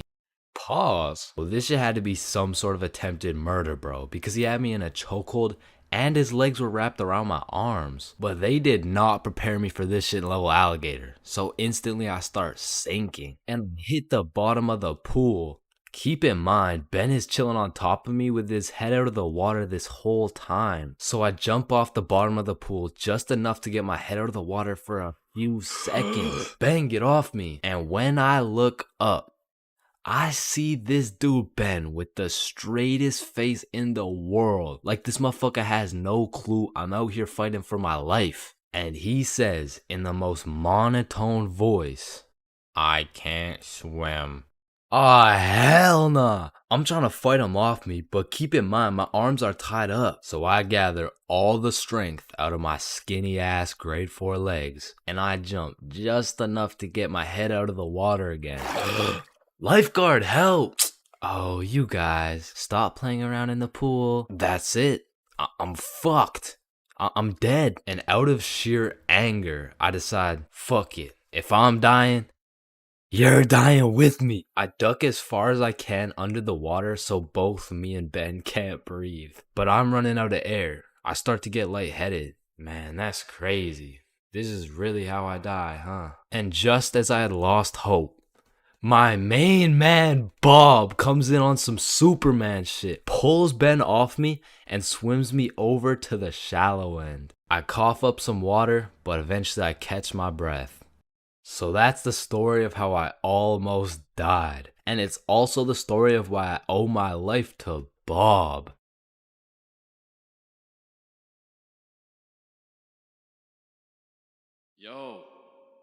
Hey. Yo, wake up. Bro, wake up. Hey, man. What? Who are you? Dreams. We all have them whether you remember them or not. Now, at one point in our lives, we've all dreamt about the same shit, bro. Like your teeth falling out, or running through your school butt booty naked, or being reincarnated as a chicken laying eggs. But when you really step back and think about what sleeping is, it's mad weird, bro. Like imagine an alien crash landed on Earth and saw a bunch of motherfuckers sleeping like... Why is everyone dead? Oh, no. They're not dead. They're just sleeping. Man, what the fuck is sleeping? Yeah, so basically they just play dead for 8 hours and live false realities in their heads and shit. Strange. Yeah, like you see this guy, he's probably dreaming about sunshine and rainbows. Get down. Oh. Where you see this dude? He's having a nightmare for sure. Oh, and this dude? Yo, this dude's definitely fucking, bro. I'm a caterpillar. Damn, that's crazy. Now, we all know there's only 3 questions in life that have yet to be answered. What's the meaning of life? What's Obama's last name? And why do we dream? Dude, it's all your subconscious talking to you, man. You just gotta find the true meaning of each dream, dude. Bro, what the actual fuck could this possibly mean, bruh? You're autistic. Anyways, the craziest part about dreams is the fact you're the one telling the story and you're the one listening to that shit. My dumbass still falls for the plot twist every time, bruh. I'll never forget this one dream I had back in grade 6 where me and my 2 homies were walking. Don't know where, don't know why, but as we're walking, a dude in a big white van pulls up talking about, "Hey, if you kids come in my van, I'll give you some candy." Shit.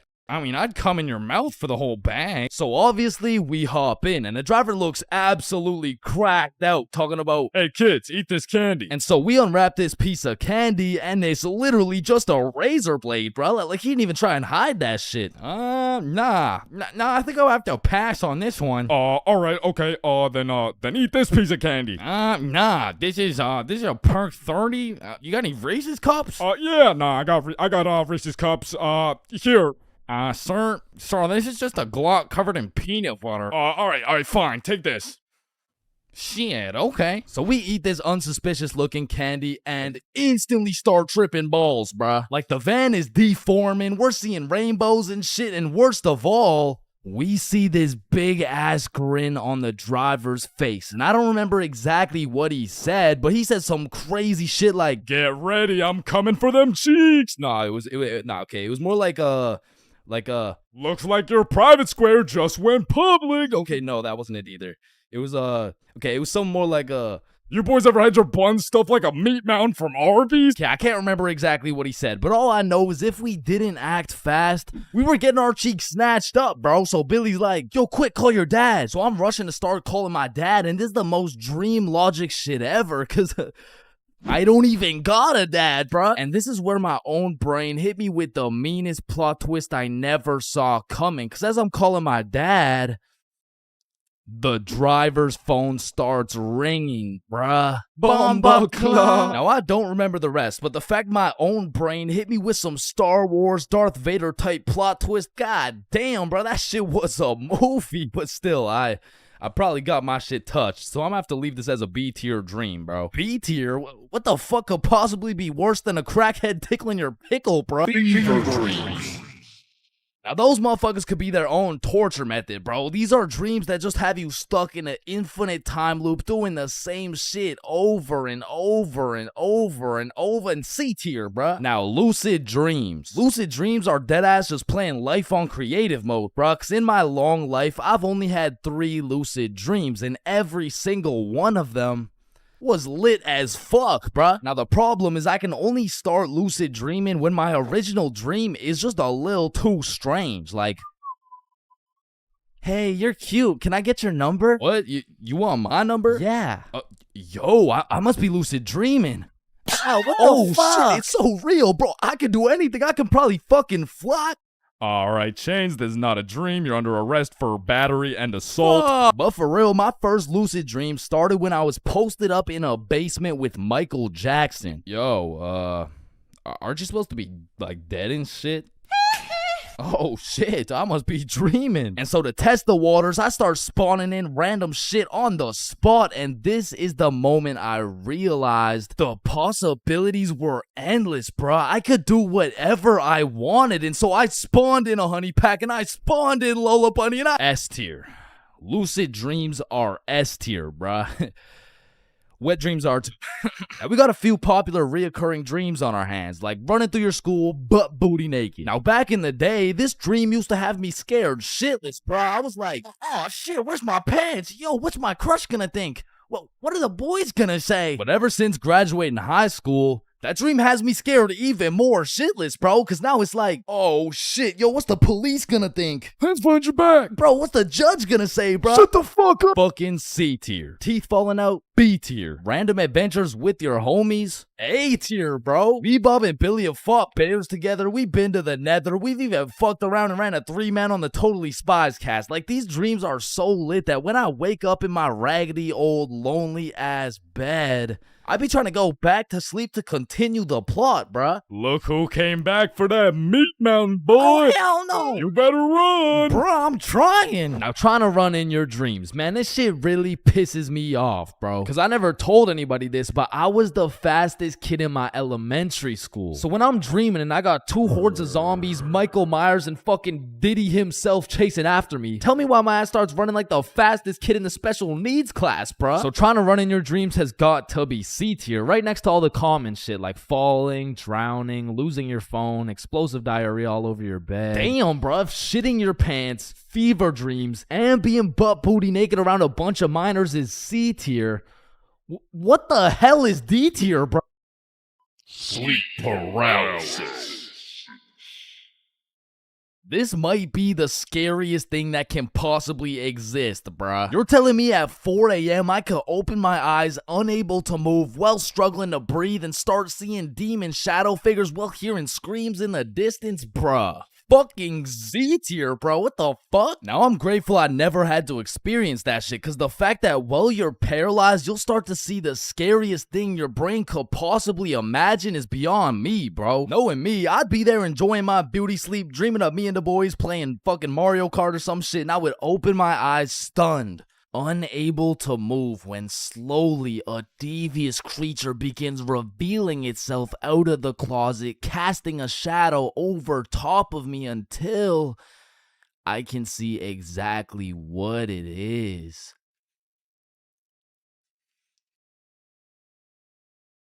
Looks like someone ordered a meat mountain.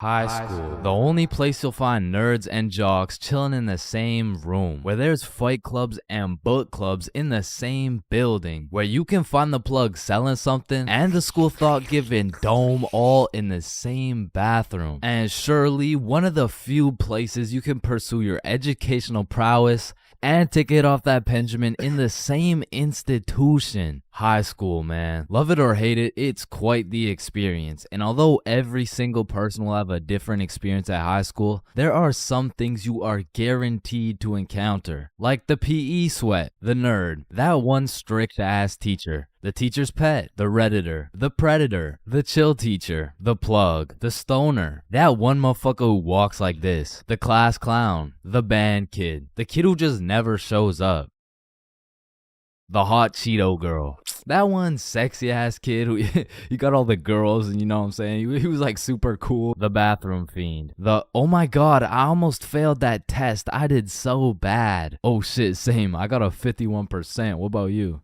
Oh my god, I only got a 98.5. The fighter, the anime kid, and the NPCs. Every single one of these individuals make up the magical place we call high school. You come into high school merely a young, innocent, and clueless child, but you leave even more clueless than before, bro. Like when we learned about pie in math class, my dumb ass thought I was in culinary arts for 2 goddamn weeks. And that is pie. Chains, are you listening? Yeah, we're learning about pie.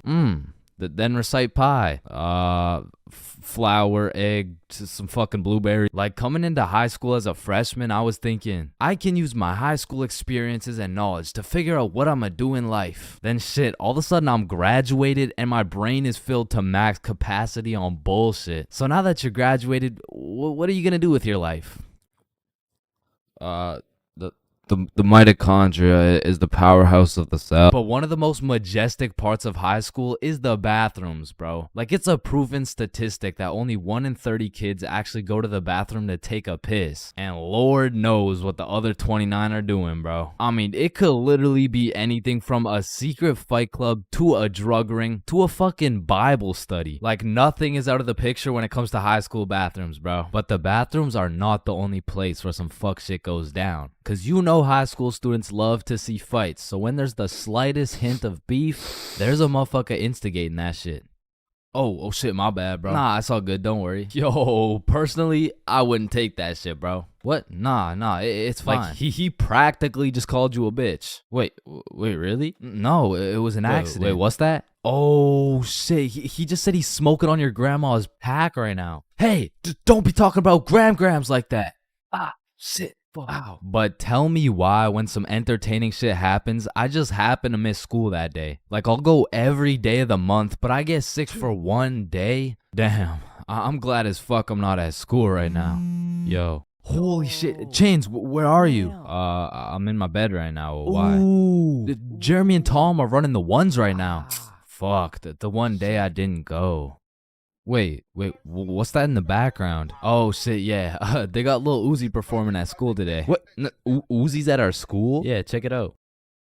Yo. Oh, and they brought in Gordon Ramsay cooking up free lunch today as well. What?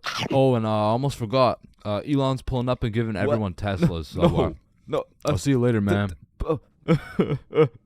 But listen, high school is nothing like these movies paint it out to be. Like all these movies portray the same shit, where Victoria and her goon squad make fun of Ruby, and where Chad and the football team shove Arthur in a locker. Like I've only seen a motherfucker get shoved into a locker once in my life, and to be honest, I couldn't even see much of it. I mean, it was pretty fucking dark in that locker, bro. But for real, in high school, you don't have to worry about some big body taking your lunch money or some football kid slapping the books out of your hand. The worst thing you'll encounter on your average day at school is your local Redditor. I don't know how they do it, but somehow every joke they make is so unfunny that it just ruins my day, bro. Do you smell that? Yeah, Jeremy, that's what happens when you don't shower in 2 months. No, it smells like sussy baka, like Among Us. But not to confuse Redditors with Discord mods. I mean, they're pretty much the same thing, but Discord mods shower even less. To be honest, there is truly only one thing mustier than a Discord mod, and that's the cafeteria food, bro. I mean, this food is completely and utterly ass. Like, somehow these motherfuckers manage to get the food cold and the drinks warm. Like, how the fuck does that shit happen? And my high school would serve some daily specials, and to be honest, that shit was unidentifiable. Like, you'd see this pile of mysterious substance, and I'd ask the person who made it what it is. Like, what's the special today? You're holding it right now, dumbass. No, but like, what is it? Oh, I don't fucking know. And my school refused to pay people to make good food, so they had students making all the food. So you'd be eating a burger and look up at the person making them, and they'd just be casually scratching their ass. And even with all this free labor, tell me how these motherfuckers have the audacity to be charging $6 for 3 chicken strips, bro. That's $2 for one small soggy piece of some shit that's probably not even chicken. I mean, that shit is a robbery. And speaking of robbery, the high school change rooms are shockingly similar to Detroit. And we all know, you can't have shit in Detroit. Like, if you leave anything not locked up, it's gone, bro. Your iPhone, gone. $5, finessed. 2-week-old rotten sandwich. Someone's taking that shit. And to be honest, even if you lock that shit up, it's still at high risk. Like, let me paint the picture a little bit. This is PJ. PJ locks all his beloved belongings in his good old PE locker before heading to play some soccer. After scoring a hat trick, PJ comes back to the change room to reacquire his belongings, only to find out someone took PJ's whole goddamn locker. PJ was devastated. Until he remembers, he can check the school's security cameras. Yeah, take a look. Yeah, take that shit, take that. Yeah, we'll. PJ never got his shit back. Now, I don't know about your guys' high schools, but mine was equipped with security cameras everywhere, covering every square inch of the school. But these cameras had the resolution of a fucking toaster. Like, you could have a motherfucker commit a heinous crime. He could proceed to put his face in the camera, state his government name, address, and date of birth, and you would still have no clue who did it, bro. And of course,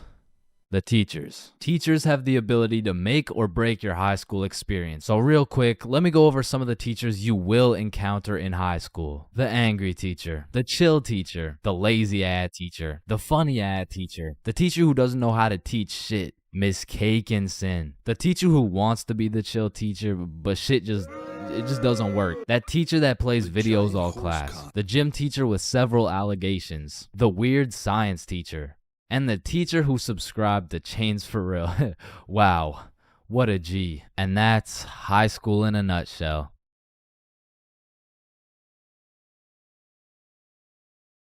There's a lot of things in life that I don't really understand, but if there's one thing I can truly comprehend, it's being grounded. Because in my time, I've served a total of 547 days and 16 hours in the slammer. And through a year and a half of extensive first-hand research, I've come to the professional conclusion that getting grounded is straight ass, bro. You're locked in your room with no phone, no computer. Like, what do you want me to do? Think about my actions?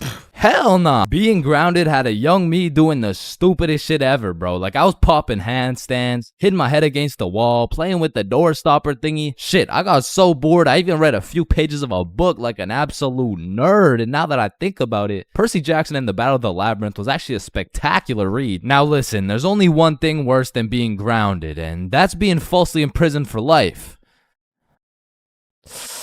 Well, now that I think about it, there's a lot of things worse than being grounded, but one of which is being grounded during summer, bro. There's something about being able to hear all the happy children, the ice cream trucks, your homies having fun, the hoes throwing rocks at your window, asking you to come outside, or you just cry yourself to sleep because there never was any hoes throwing rocks at your window asking you to come outside. It's just you, your Percy Jackson books, some used toilet paper, and the existential thoughts in your head questioning if it's even worth it. And listen, I'm sure everyone can pick up on the fact that I'm a really intelligent dude. Smart all around, really, but trust me when I say, I wasn't always this smart, bro. In fact, in kindergarten, my dumbass fully believed with my whole heart that being grounded meant your parents would just dig a decent-sized hole in your backyard, toss you in, and bury you alive for the time being. And so I'm sure you could imagine my surprise when my OG friend of 5 days said, yeah, I got grounded for 2 whole weeks. Holy fucking shitballs, dude, are you okay? No, man, it's really hard. I didn't get to touch any of my toys or anything. Damn, how long ago was that, man? Oh, I'm still grounded. What? No, you're not. Yeah, dude, I'm grounded right now. No, the fuck you're not. And I wouldn't truly find out what being grounded was until 7 years later. I was in grade 7. It was a beautiful sunny summer day at approximately 11 a.m. and me and the boys were freely roaming our city. Little did I know, we wouldn't be free for long. And as the boys and I roamed the city looking for a move, one of Bob's girls calls him up and is like, okay, so my friend Becky is in Hawaii for a few days with her family, and she said I could bring you over. And just like that, Bob could have wrapped it up and claimed some cheeks. But the boy Bob was never one to leave the homies behind, so not only did he convince his girl to let us come, but he went above and beyond. He got his girl to bring some of her friends over too, and now we're hyped because we had now located the move, and quite a marvelous move if I do say so myself. Now keep in mind, all of us knew Becky and had been to Becky's house many times before, but Becky was all the way in Hawaii, so she had no clue about the marvelous move about to take place at her own crib. But regardless, me and the homies walk into Becky's crib and they low-key got a little get-together in the works. I see Bob's girl, I see Bob's girl's friends, and then I see a mutual friend of mine named Dennis. And he brought his girl. Now, a little backstory about Dennis. Dennis was 2 years older than me, making him in high school. And to be fair, from grade 7 to high school is a colossal difference. Dennis was taller, had a more developed frame, and Dennis even had some facial hair in progress. The amount of facial hair that put my peach fuzz to shame. And to put it quite simply, Dennis was a menace. But regardless, that's my homie's homie, so I walk up and dap him up. And then everyone heads over to Becky's room. Now keep in mind, Becky had simply invited Bob and Bob's girl to come over, and somehow we ended up being 8 people deep in that joint. And so that means technically, the other 6 of us were straight trespassing. So we were all chilling in Becky's room, chopping it up for a good hour and a half, until eventually, people start exploring her house. Now in Becky's room, it was just me, Bob, Bob's girl, and Bob's girl's friend named Lily. And so we're all just talking until I hear someone yell from the room down the hall, "Yo, Chains, get in here right now!" And I don't know exactly what I was expecting to see as I walked into that bathroom, but it was absolutely not seeing Dennis drop a condom filled with water on Billy's head. And of course I laughed because that's comedy gold right there, but it also made me realize maybe we shouldn't be here dropping condoms on each other's heads. But who was I to tell Dennis what to do? He had facial hair, so he was practically a grown man to my standards. So I just turned around, went back to the room, and continued chilling with Bob. And as we talked, the music progressively got louder, and Dennis progressively became more of a menace. And it had got to the point where the speakers were booming, and Dennis was lobbing condom water balloons off Becky's balcony. And then one time, Dennis either almost hit or just missed Becky's neighbor with one of these condom water balloons. So this grown man looks down at a condom that seems to have fell from the heavens, then he looks up and sees Dennis scrambling inside the Becky's crib with the speakers blasting music, and then he continued on his way. And we were all just having a fantastic time in Becky's room until we hear the downstairs door swing open, and we all absolutely shit our pants and run onto the balcony. Hey! I just texted the family who lives here and they said no one is supposed to be in the house. Everyone needs to leave right now or I'm calling the cops. And that's exactly what we did. No messing around, we were out that hoe. And we all went to Bob's girl's house for an emergency meeting because we were all scared as fuck. And now Bob's girl and Becky are texting and Becky's like, my parents are pissed. They want to talk to everyone's parents and they know how many people were there. So we all devise a foolproof plan. Okay, we give Becky our phone numbers, tell it's our parents' phone numbers, and we act super disappointed in our children. We all agreed on this plan and the emergency meeting was dismissed. And over the next few days, we all got texts from a very unhappy Becky's father, who made sure to specify the amount of condoms that were found in the bathtub. We all respond with some bullshit along the lines of, "Hello, Mr. Beckerson. I'm very sorry to hear about the inconsiderate acts of Chains and how he's invaded your home. Rest assured, Chains will feel the wrath of this thick leather belt as it repeatedly beats against his cheeks to discipline him for his heinous actions. Thank you for bringing this to my attention. But come to find out, Lily's dumbass responded with some shit like, "Dear Mr. Beckerson, thank you for letting me know, but Lily did nothing wrong as she didn't know she wasn't allowed there. Plus, she didn't even make a mess or anything, on God. Put some respect on my daughter's name. Period." And just like that, our foolproof plan got fucked. And Becky's father texted each of us saying, "You are coming to the house at 3:15 p.m. today or I'm calling the cops." And shit, looking back, Becky's father was most definitely bluffing. Like, say I didn't go, what was he gonna tell the cops? 911, what's your emergency? Hey, there was 8 kids who invaded my home 3 days ago. Okay, sir, did they break in? No, no. My daughter gave them the key. Sir, why the fuck are you calling 911? There was condoms in the bathtub. But like I said, I wasn't very smart and I didn't have the brain capacity to think that far ahead. So everyone shows up to the house and Becky's father sits us down and makes each of us individually call our parents and explain what we had done. And I went first. "Hey mom, so I went to Becky's house the other day, but she was in Hawaii and I wasn't really invited. And there was condoms in the bathtub." Needless to say, we all got our shit whooped and I received my very first grounding with the sentence of 1 month in the slammer.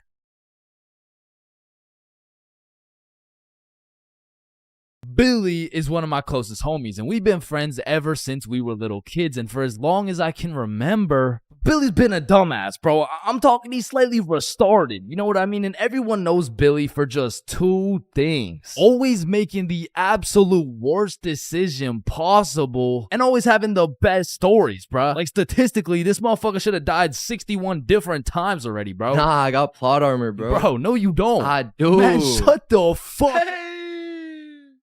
What the fuck? Now, this story takes place on February 14th, 2025, Valentine's Day. And I'm gonna be so honest, this story is one of the craziest stories I've ever heard in my life, bro. So, wait, can you swear to them that is real? It is. Say you swear. I swear, bro. On everything you love, the Valentine's story happened, bro. On everything I love, the Valentine's story really happened. It was a fine Valentine's Day night. Bob, Billy, and I were all some single dudes, except Billy had a little situation, you know. He was talking to a girl named Elise, and they would hang out from time to time, but it was a new thing, so they weren't really dating, and they were definitely not Valentines. Now, I don't know much about Elise, but just 2 weeks prior, Billy was telling me about how he met some cute girl. They would text, they would hang out, but for whatever reason, their conversations would always be some like, "Hey, how you doing?" "Oh, I'm good. I am a little bit stressed because I'm moving and everything." Oh yeah, moving sucks. How about you come over, I relieve all your stress type shit. Billy, I really like you. I like you too, Elise. But I think you might be a whore. Wait, what? Like, you're most likely a bop. Okay, wait, I mean, you're like, definitely a fuckboy. Okay, chill now. I've never fucked a boy in my life. So keeping that in mind, we were all single, and this Valentine's happened to land on a Friday, and because of this, we going to the club. Yeah. Yeah. So the plan was simple. We go to the drink store to get something to pregame, go back to my house, and then hit the club, fall in love, and live happily ever after. Now, the problem was Billy was stuck working a 9.5-hour shift until 10 p.m. Now, he was the pizza delivery guy for a chain we'll call Big Caesars. So he's doing his thing, delivering those Valentine's pizzas. Well, me and Bob decided that we would go get the drinks now and meet Billy back at the crib once he's off work. So we hop in the car, we get to the drink store, and at this point it's 9:30 p.m. And so Bob calls Billy to ask what he wants. No answer. I call him. No answer. We both text him. Nothing. Now this was strange because Billy usually responds while he's working, but we shrug it off. We go inside the store and get Billy his go-to bottle. Hennessy. So we go back to my house and get to my room at about 10 p.m. and still no word from Billy. So we're waiting for a good 20 minutes and then I get a text message from Billy. The craziest shit ever just happened. So I'm like, what happened? Bro, it's so crazy, I need to tell you in person. So Billy whips it over to my house, kicks down the door, and instantly starts breaking down the craziest plot I've ever heard, bruh. Yo, listen, this story takes place 1 hour ago. It was 9:30 p.m. and Billy was finishing up a long 9.5-hour shift with his very last delivery of the night, but the problem was his phone was on 1% and he didn't even have a charger, so Billy locks in and memorizes all the directions to get there right before his phone dies. So from one side of the city, Billy goes 100% straight off the dome to the other side of the city for his last delivery on this fine Valentine's Day night. Billy hops out the car, walks up to the house, knocks, and they open the door. Hey man, happy Valentine's Day. Oh, thank you. Thank you so much, but I didn't order a pizza. Oh shit, are you sure? Gerald, did we order a pizza? Fuck no. Yeah, no, we didn't order a pizza. I don't know. It says a meat lover's pizza for 3516. Oh, honey, no, this is 3416. 3516 is all the way around the back of the cul-de-sac. Oh, okay, thank you. Have a good night. So Billy's walking for a good 8 minutes to get to the back of the cul-de-sac where at last he finds 3516. He walks up to the door, knocks, and a fine-looking woman in her 40s opens the door holding a vape, and Billy sees a little potential here. Hey, happy Valentine's Day, man. Oh, thank you. Of course, beautiful. How's your Valentine's Day going? You know, it's okay. Why's this okay? You ain't got no special plans? Well, honestly, my husband's out drinking at the bar, so... Bro, this was the perfect situation for Billy, bro. There's so many things he could say to make a move right here, and out of the infinite combinations of words he could put together, he says... Well, a man's got to drink, you know? Yeah, okay, yeah, well, anyways, here you go. Keep the change. Have a good one. Billy fucking sold, bruh. He missed a wide open layup, and as he turns around to head back to his car in shame, Billy gets an idea. A genius idea, if I do say so myself. So Billy turns back around, walks back up to the door, and knocks again. Hey, what's up? Hey, so my car, like the pizza car, is on the other side of the cul-de-sac, so if there's any way I could cut through, it would save me like 10 minutes. Yeah, of course, come in. And this motherfucker just got his own rebound off the backboard, bro, but he only has 60 seconds on the shot clock to make a move, and so he starts breaking down that professional barrier. So, what's your name? My name's Angelina. What's your name? My name's Billy. Wow, you have a very beautiful name. And you have a very beautiful smile. Ah, thank you. Holy fucking shit, he was cooking, but they had made it to the basement, meaning he only has 30 seconds left before he's back to the cold, lonely outside world. So Billy cooks up yet another genius play. Angelina, I really hate to ask, but is there any way I could charge my phone real quick? Like, I just need to get it to like 5%. Of course, honey, sit down. It's no worries at all. This motherfucker Billy did it again, bro. Now, I don't know if it's because she just wanted some human connection on his Valentine's night or she was genuinely just being nice, but this motherfucker's now in a position where he's posted up on this woman's couch in her basement at 10 p.m. on a Valentine's night. Yo, what flavor is that? Oh, it's mango ice. It's my favorite. Damn. You think I could take a hit? Only if I could hit chores. Oh, shit, I bet. So as these two fiends are bonding over a little nicotine addiction, Billy's like... So you said your husband went out to the bar? Yeah, he did. To be honest, it kind of hurts because like it just sucks to be alone on Valentine's Day, you know? Yeah, 100%. I feel you. I don't got a Valentine either. Type shit. Now at this very moment, Billy's about to shoot a shot farther than a three-pointer, farther than a half-court, full-court football field. This was a blindfolded shot from Mars by a 6-year-old kid with Down syndrome, bruh. I mean, shit. We could be Valentine's tonight. Oh, that's so sweet, but my daughter's upstairs. Ah, shit, yeah. I get it, but like this couch low-key spacious though. I mean, it's not that spacious. Please? Billy, you're funny. Now at this moment, Billy's 0 for 3 with these shots. I mean, the defense line was tough. She's got a whole husband and a daughter who's just posted upstairs, probably waiting for that fucking pizza. But to be fair, Billy was still on the court, but his phone was already at a good 3% charge, so he needs a game-winning shot right now, and so he reaches deep into his bag. I'm talking middle school years. He pulls out a shot I never thought I would see in the big 2025. This flavor's fire. Yo, let me show you a new trick. Yeah? What is it? Alright, so it's called a transfer. Basically, me and you just transfer the smoke. Okay, teach me. You gotta come closer though, alright? This motherfucker Billy switched the shot, bro, against all odds. Just 15 minutes ago, he was some bum delivering her Big Caesar's pizza. All of a sudden, now she's hot and ready, bruh. And so Billy's making out with some random dude's wife for a good 5 minutes. Then she's like, Is your phone charged? Yeah, I appreciate it. Let me charge everything. Of course, honey, it's my pleasure. All right, I'm gonna text you. Okay, drive safe. And Billy leaves this married mother's house after making out with her as the fucking pizza delivery guy. Bro, what the fuck? Billy, are you dead ass? I swear to God. Bro, that story is fucking insane. I mean, shit. I'm not done, bro. Because if there's one thing that Big Caesar's taught Billy, it was how to deliver, bro. So he takes the receipt, boom, takes her number down and texts her. So he drives back to Big Caesar's, goes in, clocks out, hops in a car, drives home, goes inside, showers up, gets out the shower to check his phone.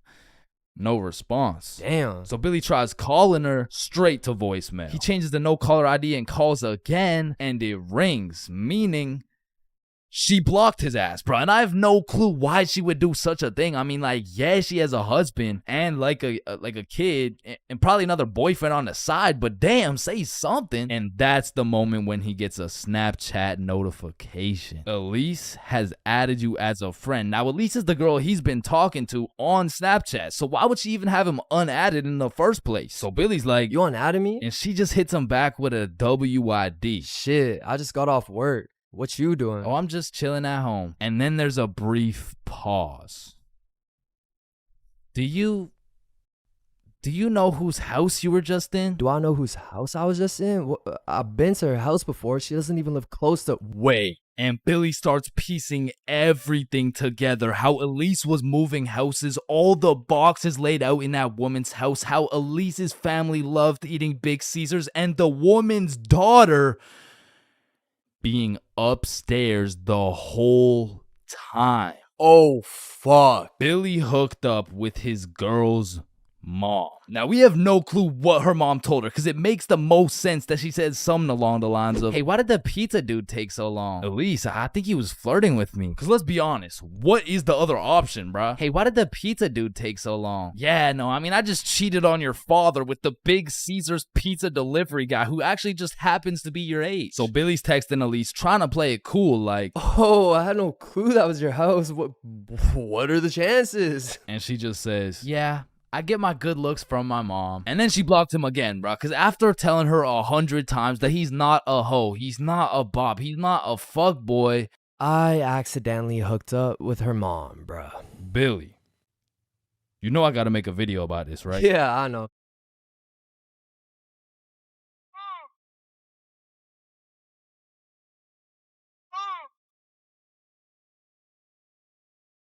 Bad haircuts. There is nothing worse than when your barber just randomly decides to destroy your self-confidence with some goofy ass haircut. And as someone who has never found a barber who consistently does me nicely, I have gotten my shit all the way fucked up on many occasions.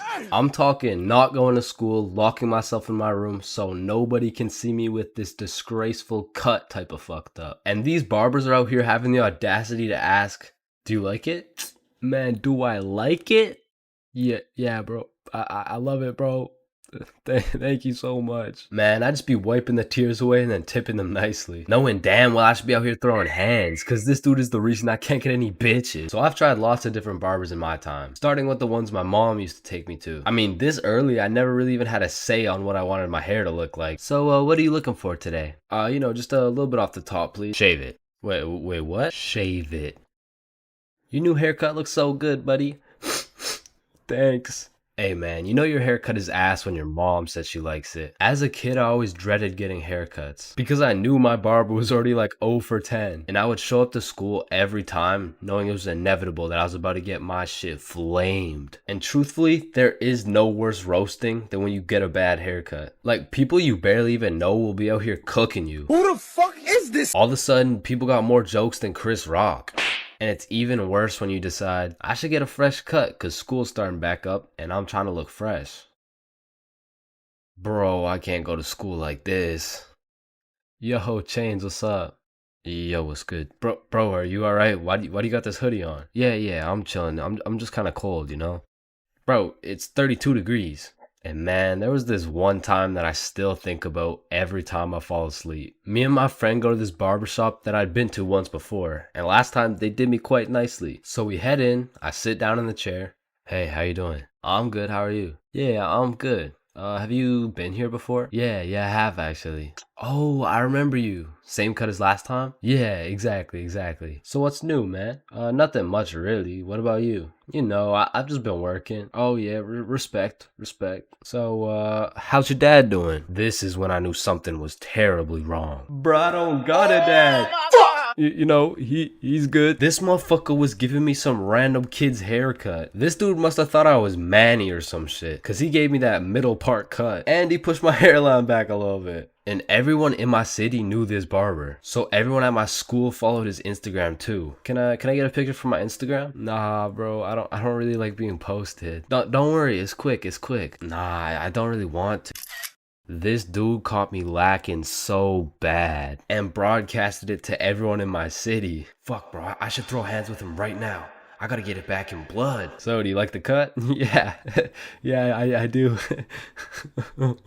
And when I checked my Instagram, I was out here getting flamed so hard. Borderline cyberbullying. And I'm not joking when I say this. This motherfucker fucked me up so bad. I learned how to cut my own hair and never went back to a barber ever again.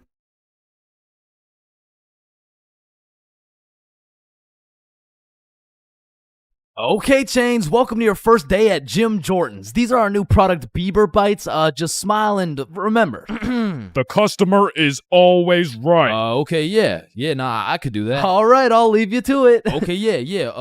Hey, sir, what can I get some Bieber Bites? Yeah, how many? Right.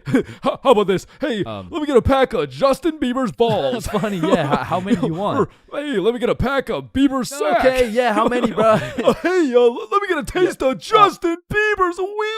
Back in my day, I used to work at a fast food place called Jim Jordan's. Now, for legal reasons, this is not Tim Hortons, okay? It has J's and shit. Like, they don't even look that similar, bruh. But honestly, working at Jim Jordan's, I felt like Johnny Sins, the way I'd put on my uniform and go to work just to get the soul sucked out of me, bruh. And instead of dealing with a bunch of fat asses, I'm dealing with a bunch of fat asses talking about... Alright, so I ordered an extra large BLT with ranch, extra bacon, no veggies, and I only got 5 strips of bacon. I want a new one. Okay, yeah. Where's the sandwich? I ate it. Of course you did, bruh. Like, you do not need more food. I don't think your arteries could compensate for any more bacon. No, my doctor said I'm in shape. I mean, yeah, bro, you're in the shape of a circle. I mean, I don't even know how you made it through the door. Oh, shit, damn. Now, believe it or not, I was a Jim Jordan's Hall of Fame employee. Shit, I was the best in that whole goddamn establishment, bro. And no, it's not because I was the sexiest, hardest working, strongest, most intelligent dude they'd ever seen. It's because everyone else was ass, bro. On the drive-thru, we had the Indian homie Dill Preet, and the only English he knew was the Jim Jordan's menu, bruh. Welcome to Jim Jordan's. What can I get for you? Hey, just give me a moment. I give you donut. No, I need time to think. You need chai, tea, drink? No, can you wait or not? Okay. One tater tot? No! Wait! You want 8? No! Okay, stop it. You know what? Okay. Chocolate donut. Then over making the food, we had this sweet 83-year-old lady, Linda, who was 20 years too old to be doing this shit. Okay, Chains, here's the cheese bagel. Thank you, Linda. But, yeah, this is the 9th cheese bagel you've given me in 20 minutes. Oh my good gracious, I'm sorry. I'm sorry. Oh, what's this? Oh, cheese bagel coming right up. And overworking the counter, we had Sebastian. Now, don't get me wrong, Sebastian was a really nice guy, but... He had a little hint of the tism, you know, no, he had a lot of the tism. Like, it was more like the tism had a hint of Sebastian, which is cool, of course, but it did mean that he would absolutely yap at every single customer who came in the store. Shit, I'll never forget this one time a girl came in the store and just ordered a muffin, like, welcome to Jimmy's, what can I get for you? Hey, can I just get a fruit explosion muffin? Can you guess what Sebastian said next, bruh? Maybe your total is $175? Cash or card? For here or to go? None of the above, bruh. The sentence that came out of this motherfucker's mouth was... A food explosion muffin? Yes, please. That sounds an awful lot like a hate crime to me. Yeah, can I get my muffin, please? Do you get it? Yeah, you get it? Yeah, I get it. Okay, listen.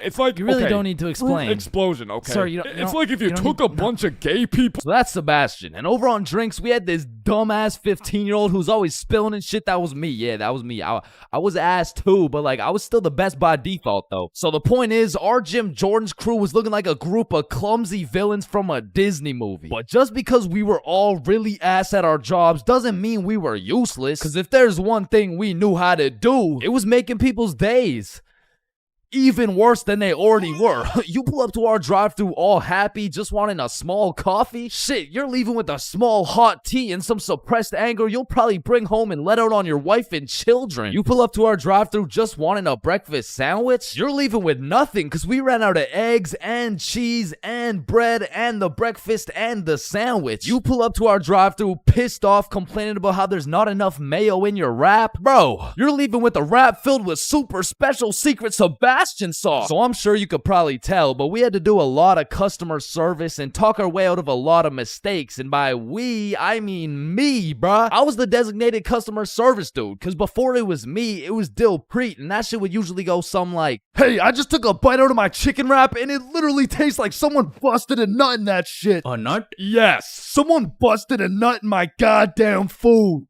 You want a donut? No! And then before Dilpreet, it was Linda. "Hey, I just took a bite out of my chicken wrap, and it literally tastes like someone busted a nut in that shit." Oh my heavens, that's horrible. I'm sorry, I'll get you a refund right away. Ah, thank you.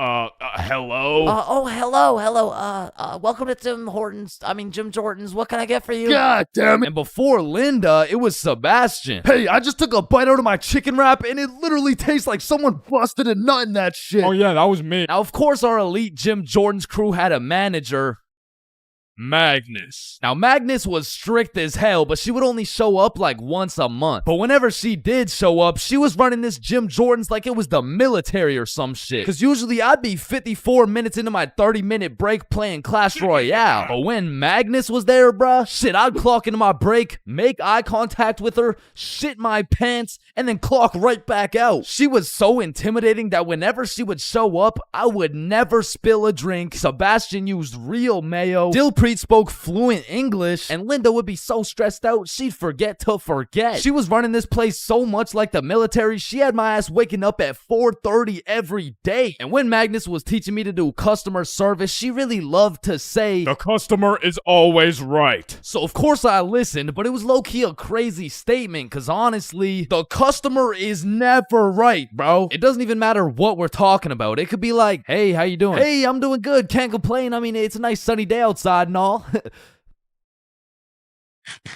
Damn, this chicken wrap is good as hell. I am 100% sure nobody busted a nut in this.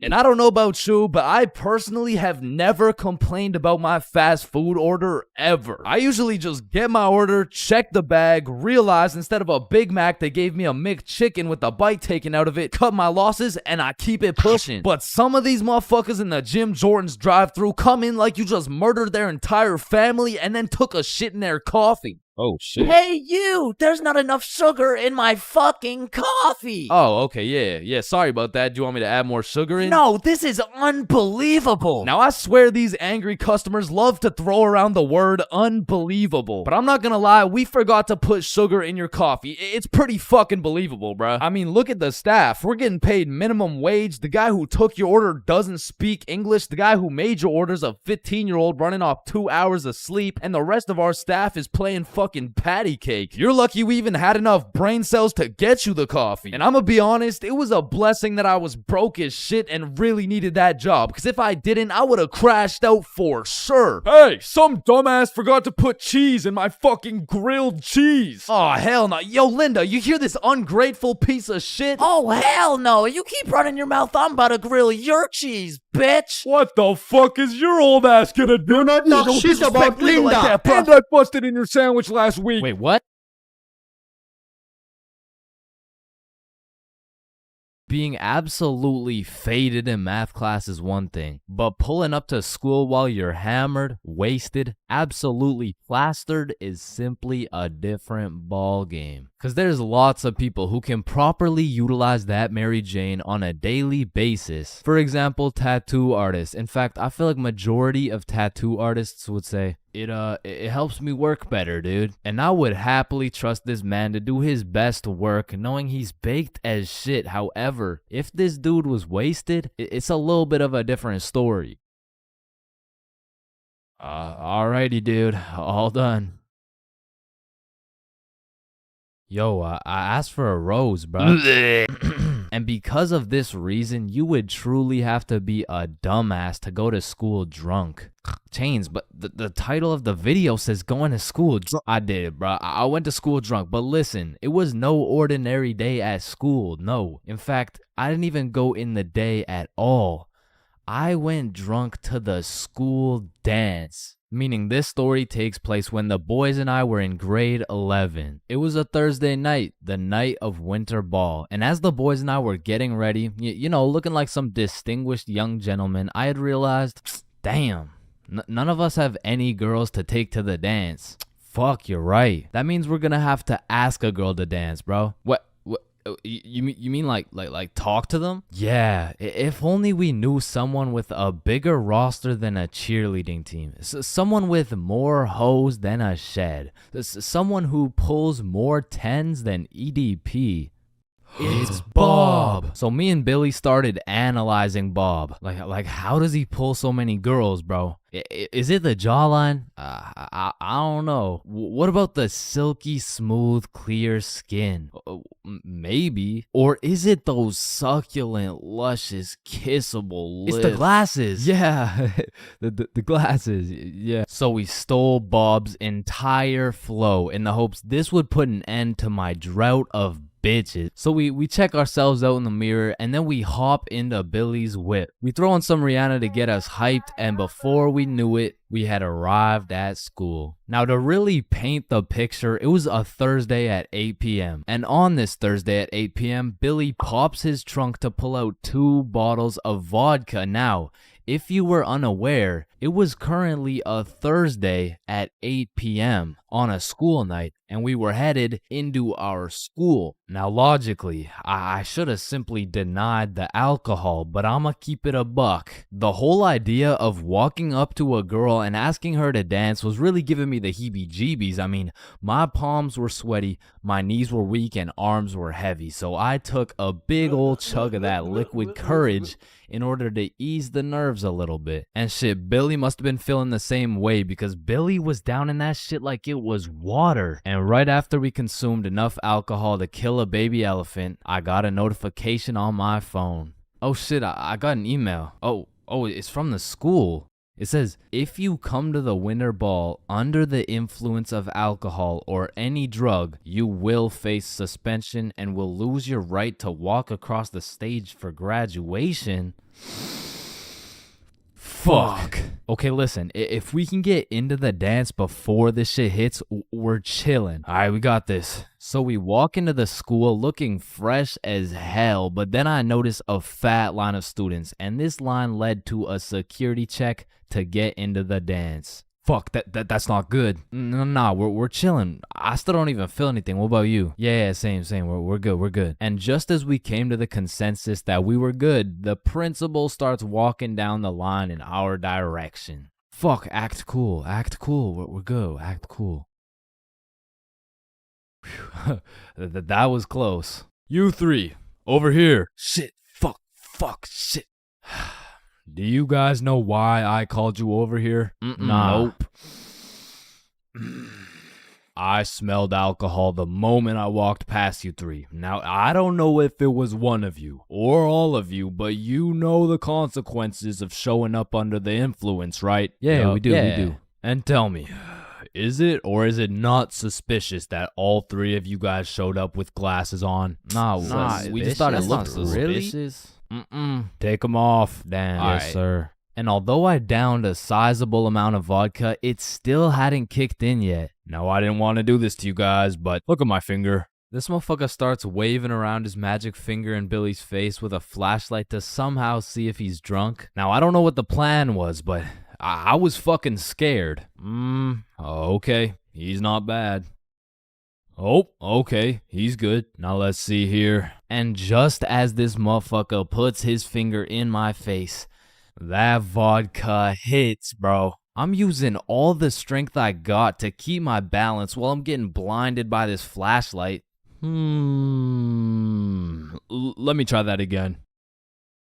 I got a little feeling you guys drank, but it hasn't fully kicked in yet. I'll check up on you in a little bit. Yeah, that's good. Yeah. So we get to security and they make sure to pat us down. A little bit too good, but before we knew it, we were at the dance. And just like that, I saw my opportunity and I put that liquid courage to use. And you know, I'm very articulate when it comes to words, so I ask, "Hi, how are you?" "Oh, hey, I'm good." So I wanted to ask you, like, you know, we're at the dance and I saw you, so I walked over here. Here we are, you know what I mean? So like, do you want to dance? Yeah, sure. It had worked. My plan had finally worked. And just as I was about to feel the female touch I'd been deprived of for all these years, I see Mr. Principal walking in my direction with his finger ready and his flashlight in hand. So I just haul ass, and I don't stop hauling ass until I'm off school grounds. So the moral of the story is, don't go to school drunk, bro.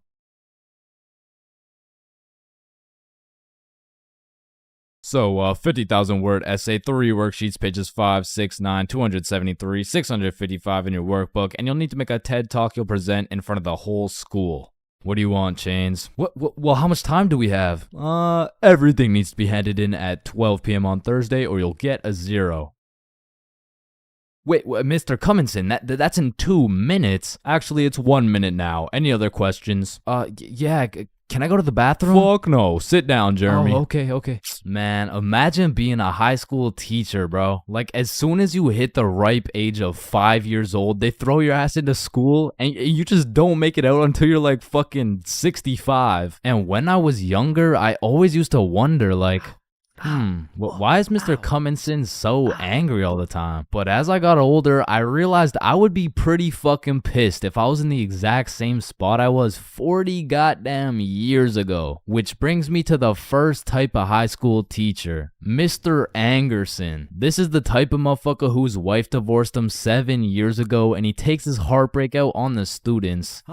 What was that? Oh, nothing. I just had to sneeze. Oh, so you think it's okay to just sneeze in my classroom now? Huh? Well, no, I just needed to sneeze. What if I just broke into your house and started sneezing on shit, huh? Well, no, that's just, matter of fact, get your ass up here. Yo, this isn't the 1950s, you can't just, Linda, come back, please. Now, I don't know how Mr. Angerson continues to keep his job, but it feels like this dude's mission is to ruin the day of every student that walks into his class. Like, he'll be putting in extra effort into his tests to make them as confusing as possible. The type of motherfucker to make a multiple choice test with the first 4 letters all as A. Bro will have me changing the correct answers into the ABCD strategy. Next up, we got Mrs. Talkinson. Some teachers really just don't give a fuck about teaching, bro. I mean, Miss Talkinson over here, she really just wants someone to talk to for real. And that's when Franklin D. Roosevelt became president.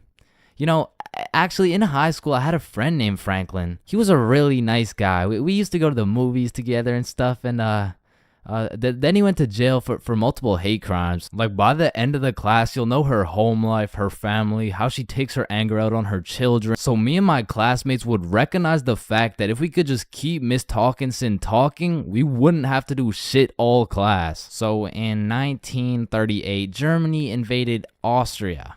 Yes, Chains. Miss Talkinson, have you ever been to Germany? Oh my goodness, you would not believe what we did in Germany. And for my personal favorite teacher, we got Miss Cakinson. You know, the teacher that is caked up for absolutely no reason. Like, she's got that dump truck for what? I mean, I'll be failing all my classes, rocking with a 1.5 GPA. But I walk into her class, fuck, all of a sudden I turn into a Miss Cakinson, actually, you forgot the homework for today. Oh my God. Shut up. Oh, I thank you, Chains. I almost forgot. You're welcome, Miss Cakinson. All my homework is done. All my tests are aced. And at any given chance... shoot, my computer isn't working. Does anyone know? What do you need, Miss Cakinson? And I'm there. Miss Cakinson, if you're watching this, just give me a chance, please. And next, we got Mr. Questionable. Inson. Now I know what you're thinking. Bro's name is a little bit of a mouthful, and that's because he may or may not have a mouthful of little boys. Okay, listen, I'm not here to point fingers at anyone, but if I was to point fingers at someone, it would be fucking him. Like, I'm really not trying to accuse anyone of anything, but there does come a point when some things this man does gets a little questionable. Maya, let me help you. So you put your hand like this and you... OMG, Chains, you will not believe who just followed me on Instagram. Oh shit, was it at ChainsFR? No, it was Mr. Questionable Inson. Damn, brother, this test was hard as fuck. Yeah, bro, literally everyone failed that shit. Facts, bro. What did you get? Yo, I got 22%. What about you? Oh, I got 103%.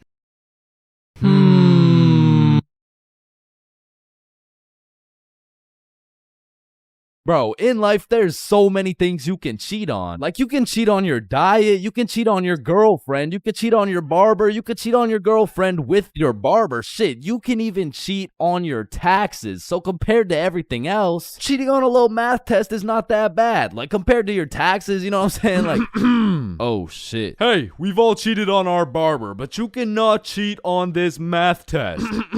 Oh shit. Damn, bro. I know we've all cheated on our girl, but you cheated on me, dog. Oh shit. Babe, I know we cheated on our taxes, but you cheated on me?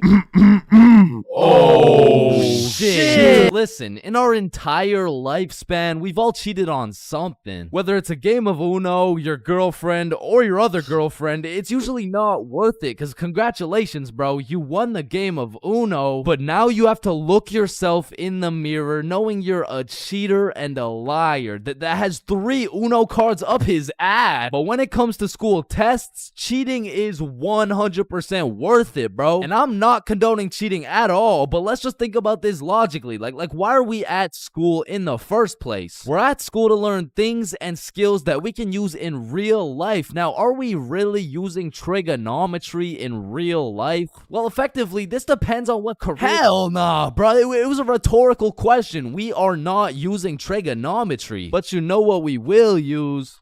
Creative thinking, communication, social awareness, logic, and reasoning, and most definitely our fucking phones. All 5 of which are strongly developed through the act of cheating on a school test. And on top of becoming a better human, better grades, it's the ultimate win-win. Your teacher feels like they did a good job teaching, your parents think they didn't raise a dumbass, and if you're good enough at cheating, you might just fuck around and get into Harvard. But once again, I am not condoning cheating, just throwing that out there, But yeah, as I was saying, you shouldn't cheat, right? Like it's bad. Cheating is not good, but you do know what they say. If you're not cheating, you're not trying.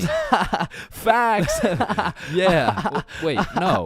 What? So if cheating in school is so valid, why doesn't everyone do it? And that's because if you get caught, let me tell you, bro. This story takes place in grade 9 when me, Bob, and Billy were some straight freshmen, bro. And coming into high school, you get your shit absolutely clapped by double the workload. But lucky for me, Bob and Billy were both in my math class, which meant we had triple the studying power. But we also had triple the fucking around power, and we used that shit to its maximum capacity, bro. But you know what they say, the more you fuck around, the more you find out. And when we got our first test back, shit, we found out. We found out we're a bunch of dumbasses who were about to fail grade 9 math, and we couldn't let that shit happen. So for the next test, we studied extremely hard. off George's math test during the test. I mean, we were cheating with maximum efficiency. Like, we had a whole assembly line where Bob would look at George's test, throw up the number, and Billy would pass it along. And all of a sudden, our grades are making the meanest comeback Mr. Matheson had ever seen. I mean, life was great. We went to school, cheated, played some Fortnite, succeeded, browsing history, deleted, and then repeated. I mean, we were just living life with no worries until the polynomials test. I walked into this test thinking, I know what a polygon is. I should be chilling. And when the teacher handed out the test, I was bewildered to see all these fucking letters on my test. Like, is this math class or English, bruh? Yeah. I think I got the wrong sheet. Huh? No, that's the right test. Well, what's the deal with this? I mean, that's just polynomials. Dog, I can name every single polygon, but who the fuck wrote Elon Musk's son name on my goddamn math question? Yeah, Chains. That's what we call a variable. It's called a variable. Yeah, I know. I know that, and I knew it before you said it too, cause we learned about it in class. Yeah, right. Right. Now, this would have been extremely bad if we didn't have the ultimate method we like to call George. Because George was one of those dudes who loved studying. Like, he'd wake up and go to school, then come home and study till he dropped, bro. Like, if you kidnapped George's whole family and told him you'd only give them back if he answered this equation, this motherfucker would just be happy he got more homework, bro. And cause of this, we had a little deal going with George. If he let us cheat off his math test, we would teach him how to be a normal dude. We were teaching this kid how to dap someone up, how to use slang, and all I'ma say is, this motherfucker should have just stuck to math, bro. Yo, Chains, sauce me a bite, big dog. I got you. Shit, Chains, you just busted in my throat, gang. Hey, yo. George, what you just said right there sounded gay as hell. Type shit. No. So as I was saying, I'm looking at this math test with more letters than numbers, and it would have been raps for me if it wasn't for the George method. So I'm looking at Billy, Billy's looking at Bob, and Bob's looking at George's test, and we're absolutely flying through this polynomials test. And about halfway through, I look up to get the next answer, and I get jump scared by Mr. Matheson mean mugging my shit. And you can see it in his eyes. He knew exactly what was going down, and he took me, Billy, and Bob's tests and took us to the hallway. What do you guys think you're doing? Polygamy. I'm pretty sure it's like Why did I see you three throwing up your fingers during our test? Well, you see, Mr. Matheson, we're gang affiliated. No, bro, what the fuck? All right, you three, cut this shit. I caught you cheating. All three of you are getting zeros on this test, and I don't want to see it happen again, or I'm contacting your parents. All right, it won't happen again. You're right. We're not in a gang, by the way. Yeah, I know, buddy. Well, shit. Yo, what happened to you, Jits? Are you chilling? Bro, Mr. Matheson caught us lacking real bad. Yeah, he gave us all zeros on the test. Holy shit, it sounds like Mr. Matheson just absolutely railed you guys. No cap. Now. And all three of us proceeded to absolutely shit the bed on all of our next tests. And it was at the point where our grades were on life support and our math final was coming up. So if we didn't get our shit together for this final, our parents were about to put us on life support with that leather belt. So we put our cheating ways in the past and locked in, bro. We were focused in class, and after we went to Bob's crib and kept studying there. And then it clicked. We all finally understood polynomials. And so the next day we walked into class confidently, knowing we were equipped with hours of studying. We lock in, sit down, and then the teacher gives us our test. And as soon as we lay our eyes on that very first question of the test, we were fucked. Now, don't get me wrong, we could do polynomials all day long, but we forgot this was a final. Meaning, we forgot to study numeracy, exponent laws, rational numbers, linear relations, inequalities, geometry, probability, and statistics, and in other words, we didn't know shit. And before I can even make eye contact with the boys to tell them I'm fucked, these motherfuckers already hopping back on the George method. And listen, bro, as you can tell, I'm no mathematician, and I did not study probability probability or statistics. But from what I'm seeing at this very moment, I have two options. I can do the test legitimately and have a 99% chance of failing grade 9 math and getting my shit whooped while simultaneously having my entire family realize they raised a dumbass who won't go anywhere in life and is destined to draw stickman for all of eternity. Or I could cheat. So we're out here hitting the George method, and I'm being extra careful because if we get caught lacking twice, it's complete and utter raps for us, bro. So we're grinding out the method, then the teacher looks up, boom, we're locked in on our own tests. He puts his head down, back to the method. And there was a few times in there I thought we were cooked, but we just kept it pushing. But still, we were low-key running out of time, and I had a whole page to complete. And God bless this random ass dude's soul, because he raises his hand to ask a question, and as soon as the teacher turns his back on us, it's crunch time, bro. It's like double XP right now. Bob was out here throwing up these numbers so goddamn fast, I thought he turned Crip for a second. And then the bell went off, and we were all done, bro. We hand in our test, and then it was time to wait. A few classes go by, and then the teacher hands out our math finals alongside our report cards. And nervous as hell, we all check our report cards, and we all passed, bro. So we all go home happy as hell to show our parents our report cards and the fact that we passed. Chains, you got a 54 in math? Yup, Mom, I sure did. You raised one hell of a smarty pen. Oh, fuck. But at the end of the day, even if we all got our shit whooped, maybe the real treasure is the friends we made along the way. Yo, homies, I'm bricked up right now. Oh, no. Fuck.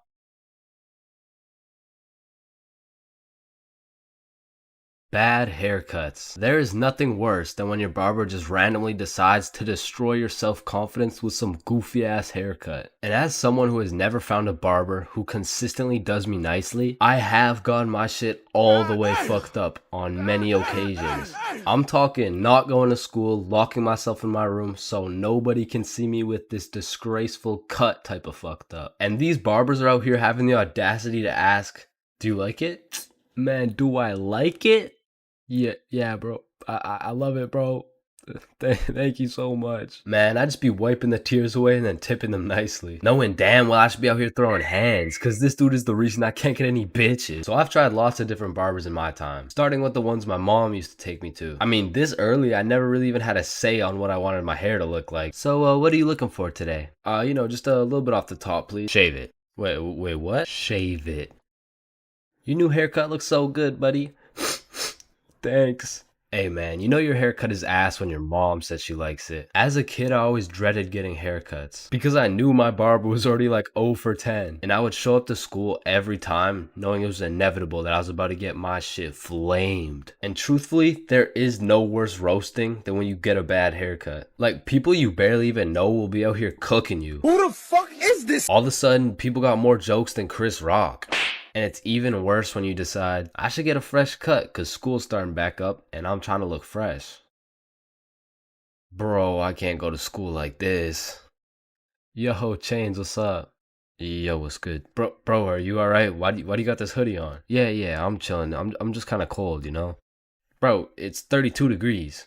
And man, there was this one time that I still think about every time I fall asleep. Me and my friend go to this barbershop that I'd been to once before, and last time they did me quite nicely. So we head in, I sit down in the chair. Hey, how you doing? I'm good, how are you? Yeah, I'm good. Have you been here before? Yeah, I have actually. Oh, I remember you. Same cut as last time? Yeah, exactly. So what's new, man? Nothing much really. What about you? You know, I've just been working. Oh yeah, respect.